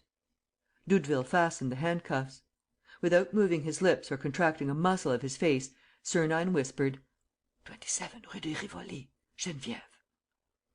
M. Weber could not suppress a movement of satisfaction at the sight. "Come along," he said, "to the detective office." "That's it, to the detective office!" cried Sernine. "M. Lenormand will enter Arsène Lupin in the jail book; and Arsène Lupin will enter Prince Sernine." "You're too clever, Lupin." "That's true, Weber. We shall never get on, you and I." During the drive in the motor car, escorted by 3 other cars filled with policemen, he did not utter a word. They did not stay long at the detective office.